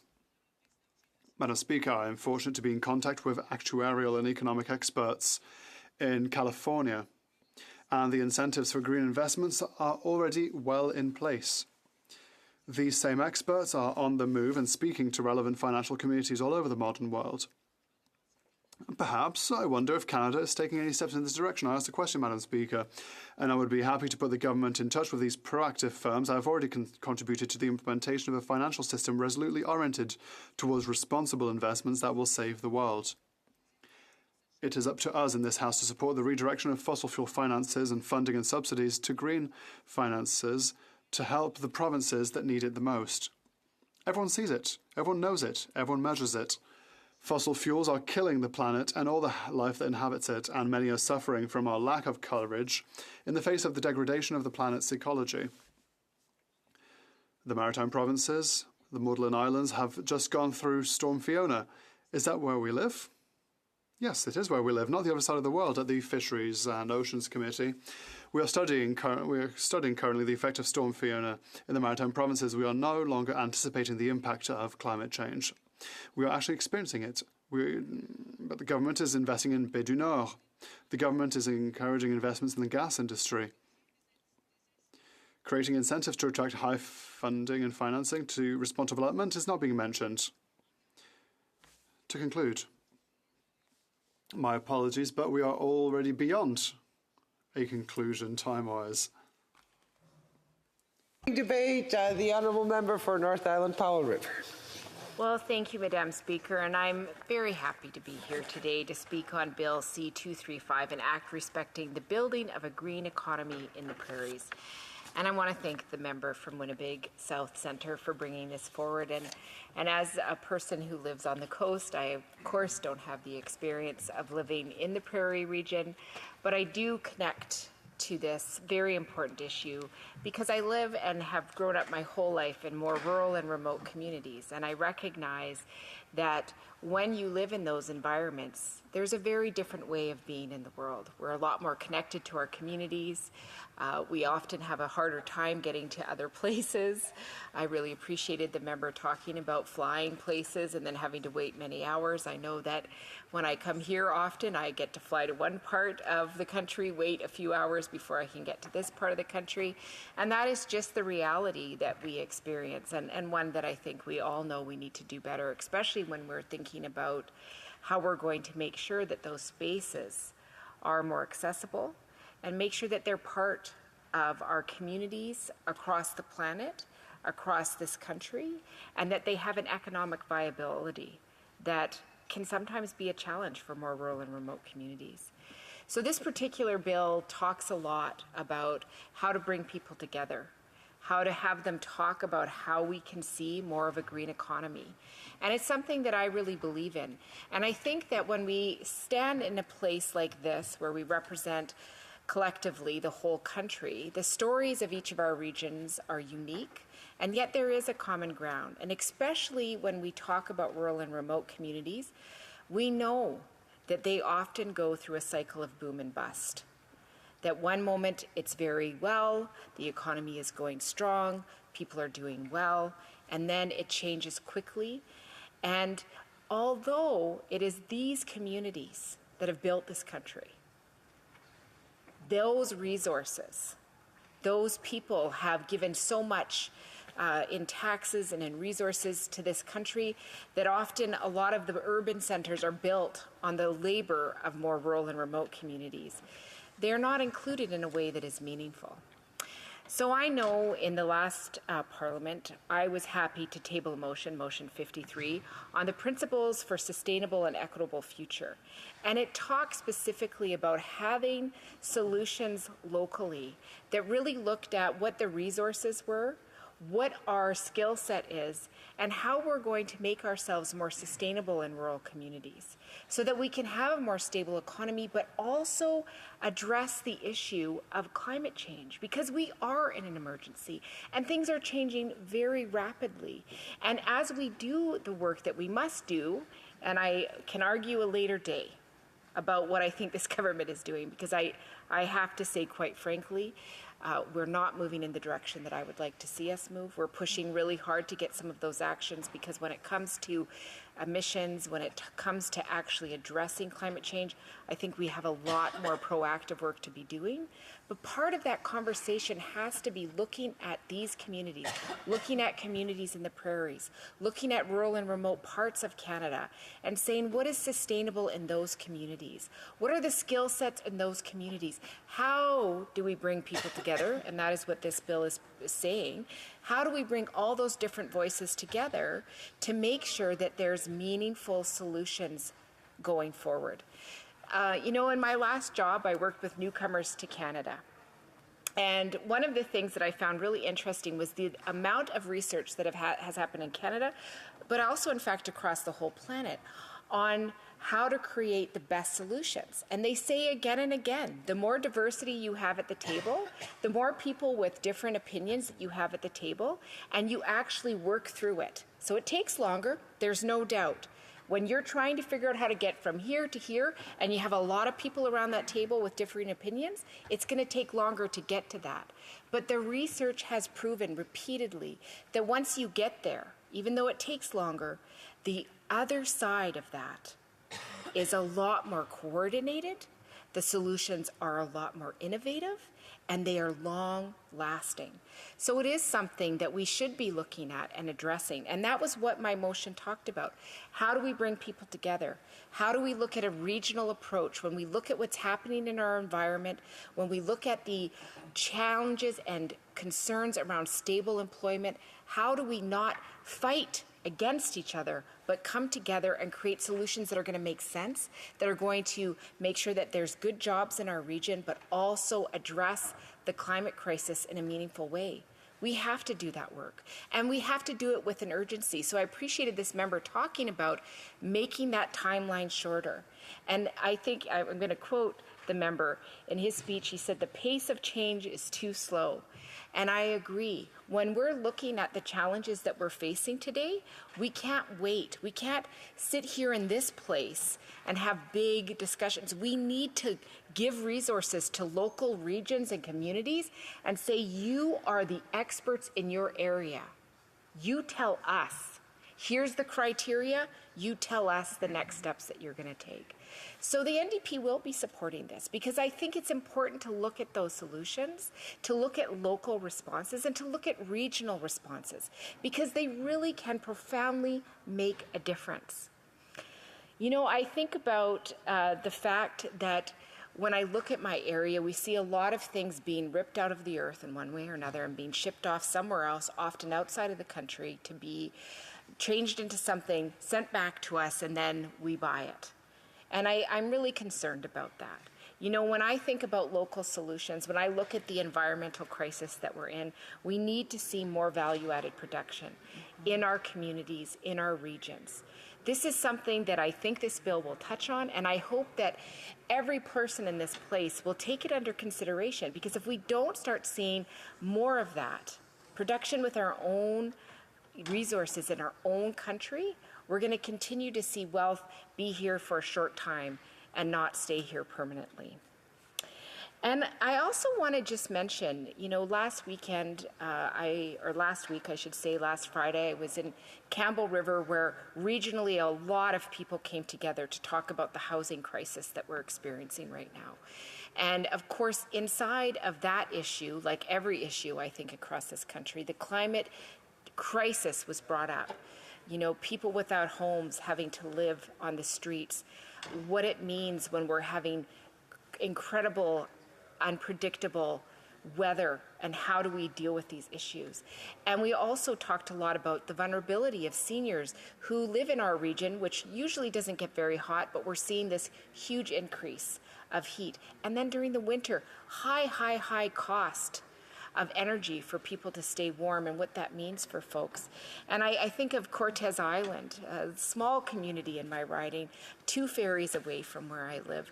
And that community is working together. They're actually fundraising. They have a high level of poverty in their senior population so that they can all have heat pumps. So the community itself is recognizing this huge challenge, and they're collectively working together to deal with the climate crisis, but also honor and respect the seniors in their communities by trying to find a solution.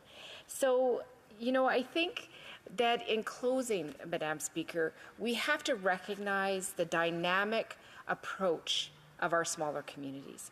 We have to work with them so that they have more opportunities, and we have to understand that the federal government has a very important role, but sometimes their important role is to make sure the resources are there so that the local communities can do the work that needs to be done. And that, I can't say enough about that. When I look at economic development, when I look at addressing climate crisis, we need to see those communities recognized, honored, and listened to. And sometimes bringing them together is really going to make a long-term difference so that we can get to a solution that we can sustain. Thank you. Resuming debate, the Honourable Parliamentary Secretary to the Government House Leader. Yes, thank you, Madam Speaker. And maybe just to start it off with a bit of a different perspective, I genuinely appreciate the opportunity to speak to Bill C-235, which has been sponsored from a dear friend of mine, the member from Winnipeg South Centre. The member and I go back to 1988, actually, Madam Speaker. And I say that because I've heard a great number of speeches from my friend. And over the years, one of the things that I've really appreciated, and I think that we need to put this into the context of the legislation that we're debating right now, is that the member from Winnipeg South Centre is very much a visionary individual. Virtually from day one, when I've gotten to know him, he brings forward ideas that can really make a difference.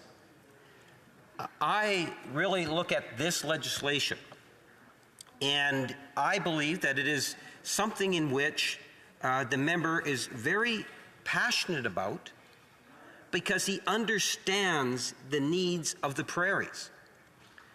The member has met with I don't know how many mayors, councillors, stakeholders, not only in our home province of Manitoba, but throughout the prairies. And you see, Madam Speaker, there's a bit of a mindset that some like to say about people from the prairies. And that is, yes, we're all about economic development, but the climate is an afterthought. The Honourable Member for Fort McMurray, Cold Lake, on a point of order. Thank you, Madam Speaker. Based on my count, we are at 16 people in this chamber, which is well below quorum. So I would just like to call a point of order on quorum.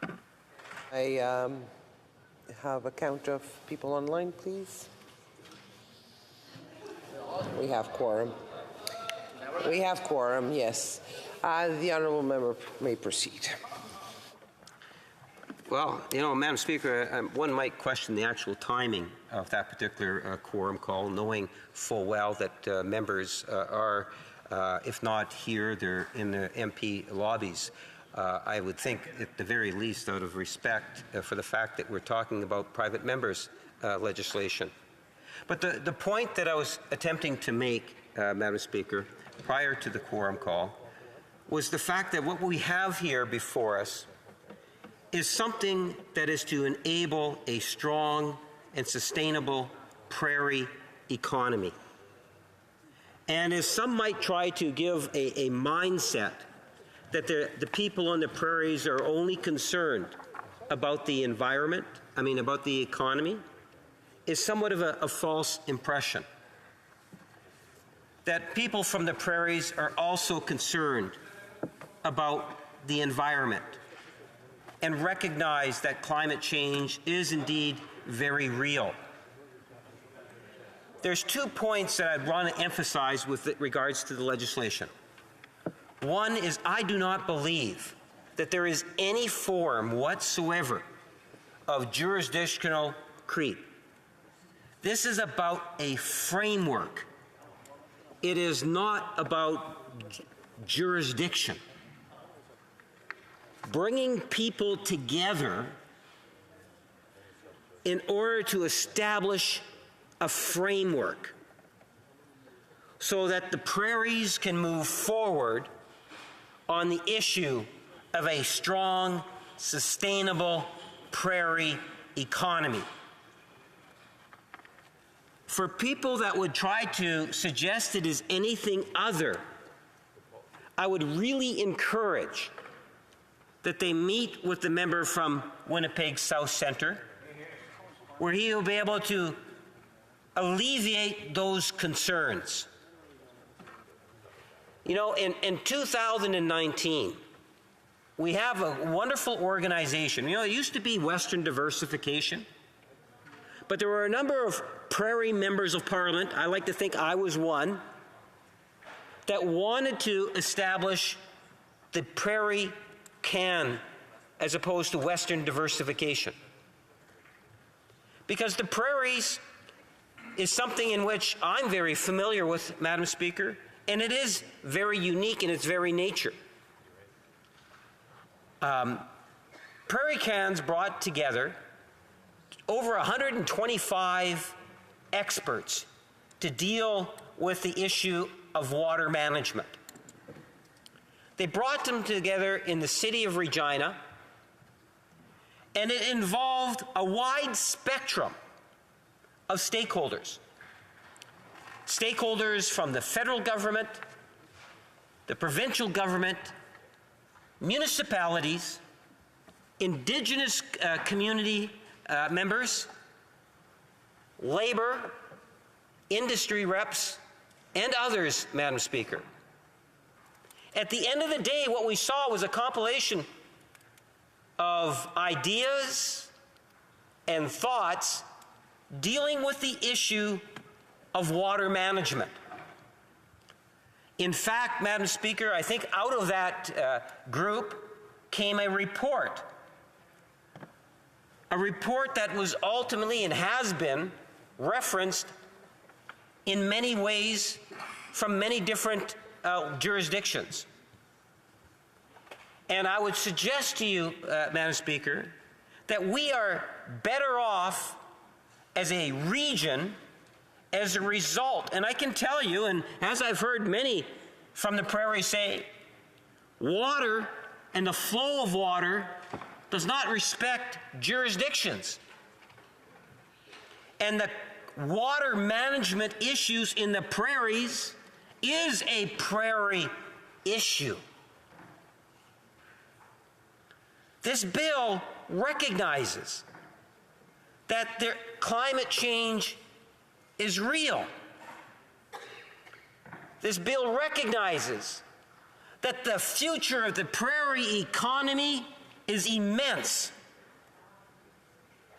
The potential, I would suggest, as I know the member from Winnipeg South Centre would be able to elaborate in great detail, is equal to or greater than any other region of Canada, Madam Speaker.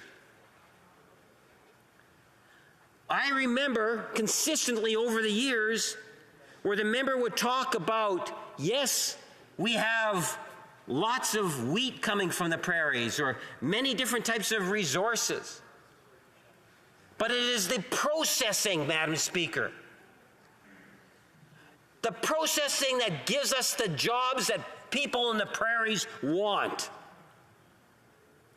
When we talk about a greener economy, as this legislation is referencing and moving and wanting for us to move towards, the prairie provinces as a region needs to continue to invest in that. Clean energy and clean tech is absolutely critical, Madam Speaker, for future growth of our prairies. Whether they're big corporations or new startup companies, all of them recognize the future means clean energy and moving towards an economy that is greener. And people of the prairies do not fear that, Madam Speaker. And this bill recognizes the need for the prairies to come together. Bring the stakeholders, establish that framework. We have many bright people on the prairies. The member from Winnipeg South Centre highlighted a Nobel Peace winner from, I think it was Edmonton. Whether it's from Edmonton, Calgary, Winnipeg, Regina, Saskatoon, or the many municipalities in between. And I have lived in all those provinces, all 3 provinces, Madam Speaker. I'm proud to say I'm from the prairies. I believe that the future is there, and we shouldn't be fearful.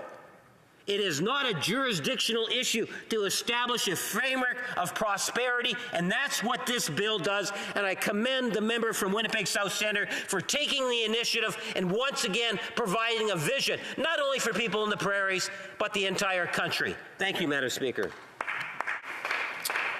Resuming debate, the honourable member for Calgary. Sorry, questions and comments. No, there's no questions and comments. No. Resuming debate. Fort McMurray, the honourable member for Fort McMurray, Cold Lake. Thank you, Madam Speaker.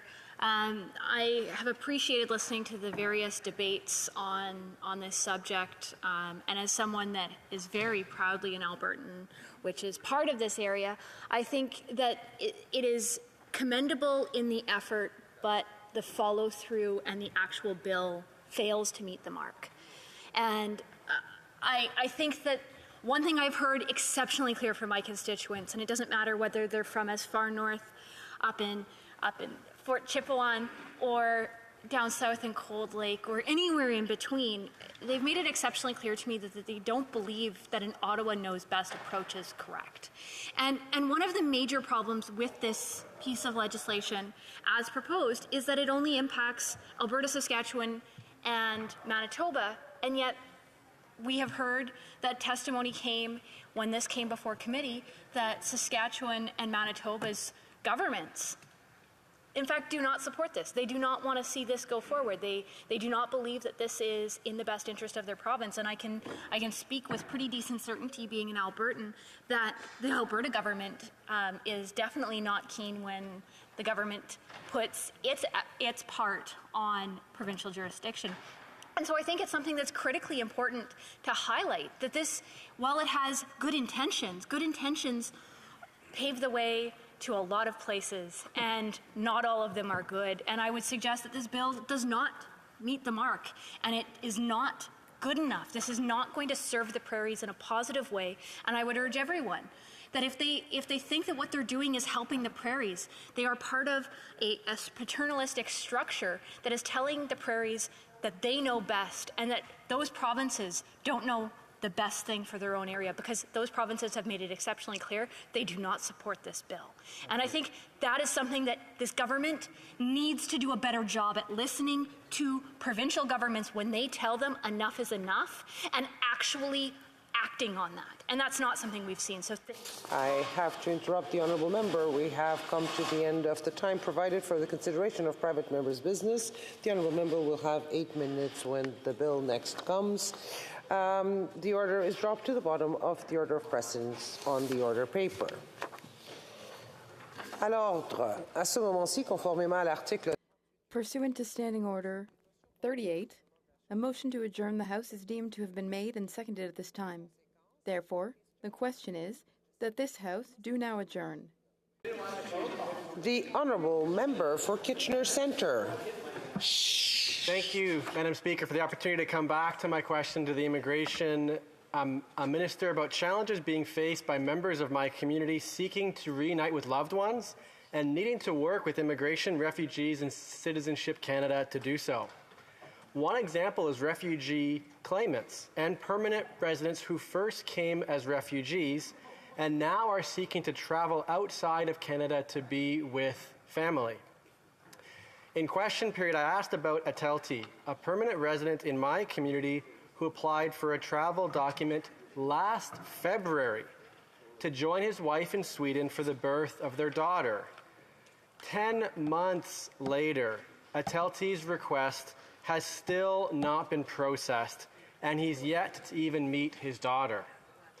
There are so many others in similar positions in Kitchener.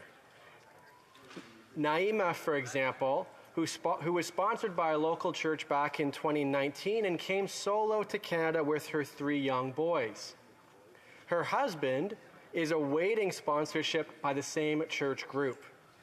She applied for a travel document for herself and her boys to visit her sick mother in hospital overseas back in January.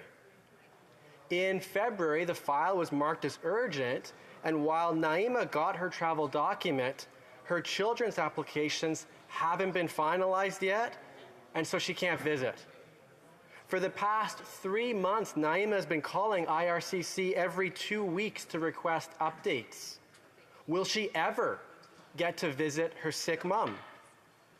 My team and I have been advocating to IRCC for both Atelti and Naima without success to date. For my team and I, it feels unjust, the gap between the 2 standards that exist in Canada. One is for people like myself with citizenship. We can travel. I was just in Egypt, for example, for the annual climate negotiations a few weeks ago. But for those who came to Canada as refugees, like Atelti and Naima, they're being denied the same opportunity, even in life and death situations with no timeline and seemingly no accountability. This lack of a timeline and accountability also extends to other requests made by neighbors of mine to IRCC, where we're trying to bring families back together. A couple more examples. Angeline is in Canada, and she's attempting to sponsor her husband, Puya, to join her. They've been waiting since 2019, and since my office first inquired on their behalf, we've received no updates. Their file has been relegated to so-called non-routine status, which means that normal processing times simply don't apply. Another neighbor is Jess and her husband, waiting to be reunited with their sons, who are now 8 and 11 years old. Their applications for permanent residency for their sons was submitted back in 2019. All assessments have passed except for eligibility, which is under further review, and so now again, normal processing times don't apply. They haven't received an update since 2020. Now, I know that the Government of Canada can solve these issues. One example is improvements made to processing passports, which was a significant concern back in the spring and has since been brought under control. But people like Atelti, Naima, Angeline, and Jess, and dozens more in my community have a right to travel and to be reunited with their loved ones. And so I'd like to know, what is the minister doing to address systemic issues at Immigration, Refugees, and Citizenship Country Secretary to the Minister of Immigration, Refugees, and Citizenship. Madam Speaker, I want to thank the honourable member for the question. As the member knows, Canada has faced a number of events that led to IRCC having a large volume of files that are being treated on timelines outside of processing standards. The global pandemic led to borders and offices around the world being closed. As Canada is among the top destinations in the world for immigrants and refugees seeking a new life, demand continued to grow during this time, and when travel restrictions were lifted, well, there was a massive number of applications to come to Canada. While tackling that growing demand, the government also faced a back-to-back humanitarian crisis in Afghanistan and Ukraine. And thankfully, our government was able to step up quickly and offer much-needed support to those who are most vulnerable. Our government also responded well to each challenge as it came up. And that's because we know that immigration is critically important for our country's economy. That is why we have been investing to make sure our immigration system works well. The fall of 2021 Economic and Fiscal Update announced $85 million in funding for RCC and federal partners organization to reduce the inventories and support return to service standards. In the fall of 2022 Economic and Fiscal Update, an additional $50 million was committed to continue to address application backlog and speed up processing times. These investments are already yielding significant results. As of October 31st, The department has hired over 1,000 new employees and is expected to add up to 400 more by the end of March 31st, 2023. Over 850 of those employees have already been trained and are fully operational. Further, we've implemented technology-based solutions and streamlining processes, improved policy, re-examine our risk tolerance, and have leveraged provincial, territorial, and other partners to ensure that we're able to respond quickly and effectively to client concerns. Here are some very telling statistics for 2022 compared to the 2021.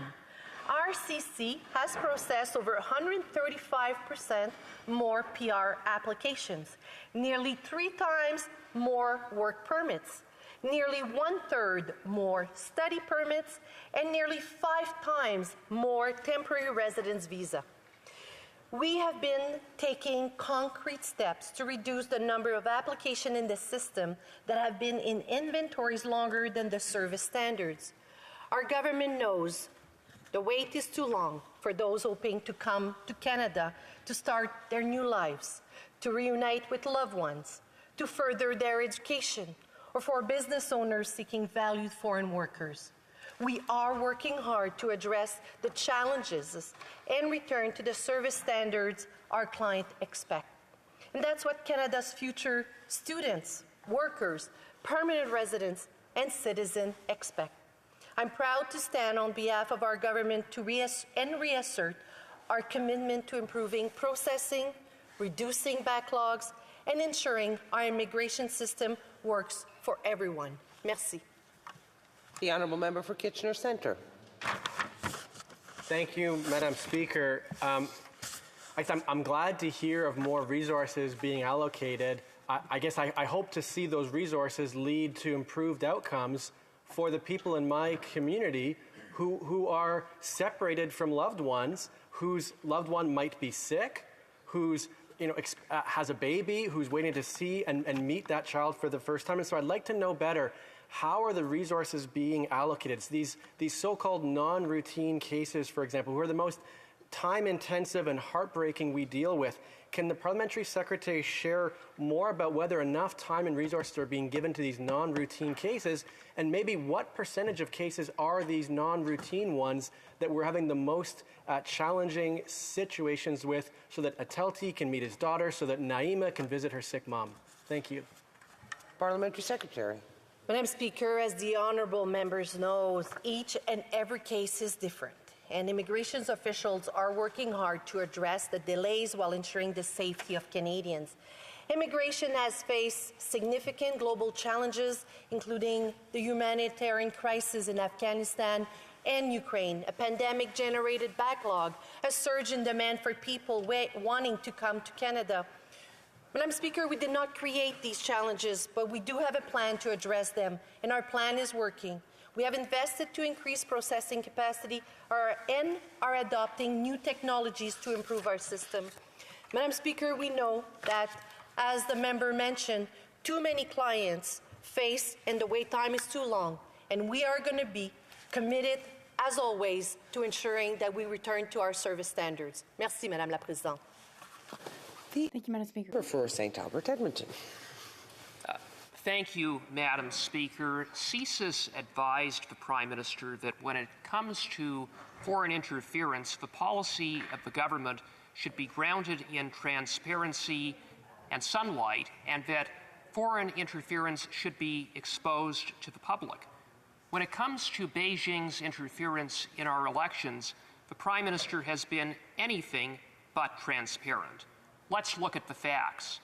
On November 7th, Global News reported that last January, the Prime Minister was briefed about a vast campaign of interference by Beijing in the 2019 election, directed by Beijing's Toronto consulate, involving 11 candidates.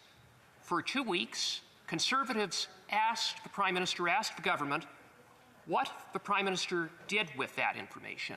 Did he report it to Elections Canada, to law enforcement, or did he sit on his hands and cover it up? For 2 weeks, our questions were met with silence by the Prime Minister. Suddenly, after 2 weeks, the Prime Minister broke his silence and essentially said, "Nothing to see here as it pertains to me," claiming that he wasn't briefed, but using very carefully chosen words, "not briefed about candidates receiving money from China." That is not what Global News reported on November 7th that the Prime Minister was briefed about. The Prime Minister was reportedly briefed about a vast campaign of interference by Beijing directed by the Toronto Consulate. It was reported that those candidates received money, but again, it never said, it was never alleged that that money directly came from China, that a check was written from China to 11 candidates.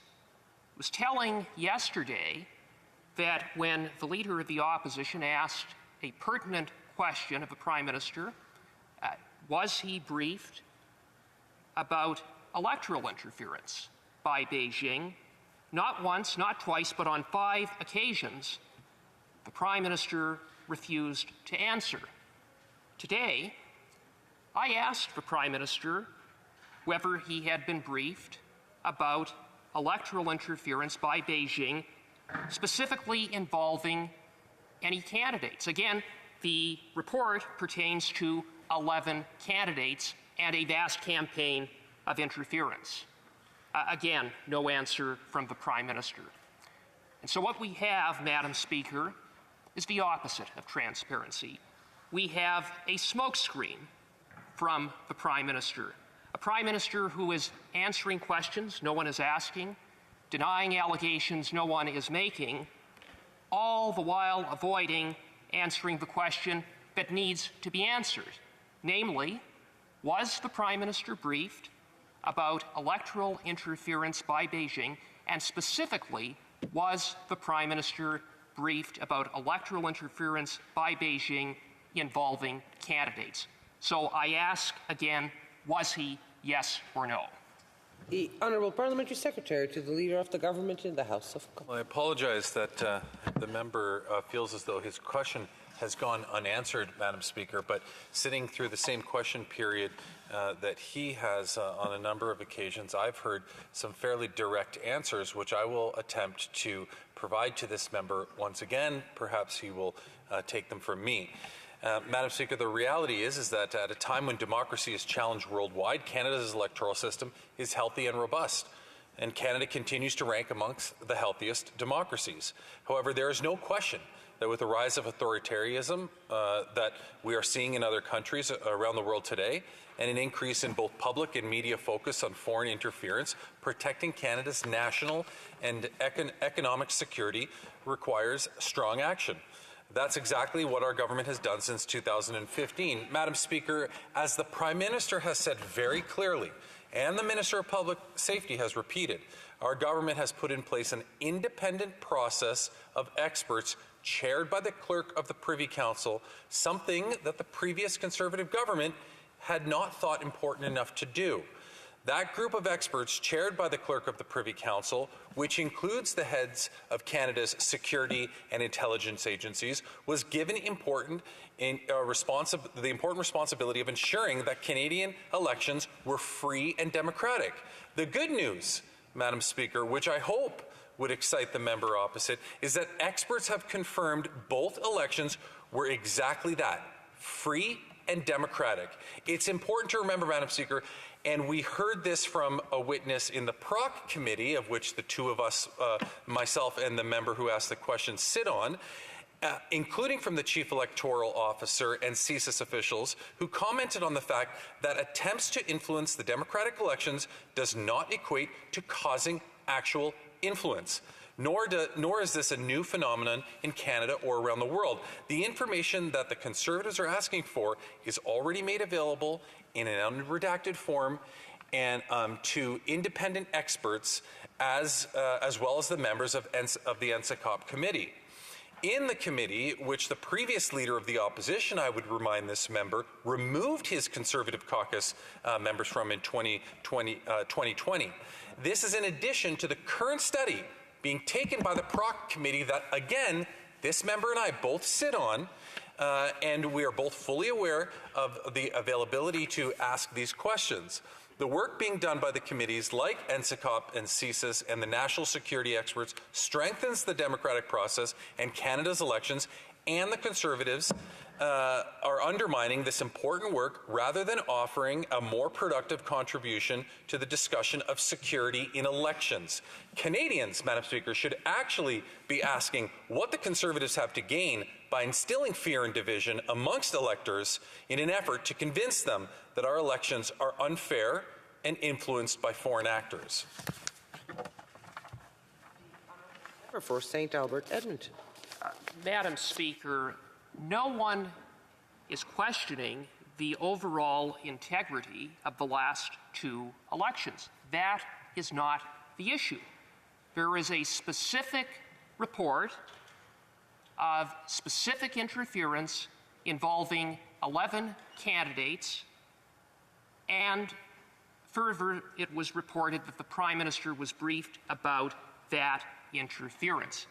It's important that the Prime Minister be transparent. That is the advice that he had received from CSIS. I don't understand why the Prime Minister, why the Parliamentary Secretary is unwilling to answer that very straightforward question. So I'll ask it again. Was the Prime Minister briefed about electoral interference by Beijing last January, and specifically in respect of candidates? The Honourable Parliamentary Secretary. Madam Speaker, I would refer the member to the answer to that exact question that the Prime Minister gave today, where he answered that question. But furthermore, and perhaps more importantly, Madam Speaker, is that this member just said, he just said it himself, he said, no one is questioning the electoral interference. Well, if that's the case, why is this member continuing to maybe he needs to be more clear on exactly what he is accusing the Prime Minister of, so that we can then try to address his question. So if he wants to be direct and transparent, as he's suggesting is so important right now, maybe he should be direct and transparent in what it is exactly that he is suggesting that the Prime Minister has done. Because he just admitted, by his own admission, that nobody is questioning, apparently nobody is questioning, including Conservatives, that there was any electoral interference. Then why the charades and keep going on and on about this? The motion to adjourn the House is now deemed to have been adopted. Accordingly, this House stands adjourned until tomorrow at 10 a.m. pursuant to Standing Order 24-1.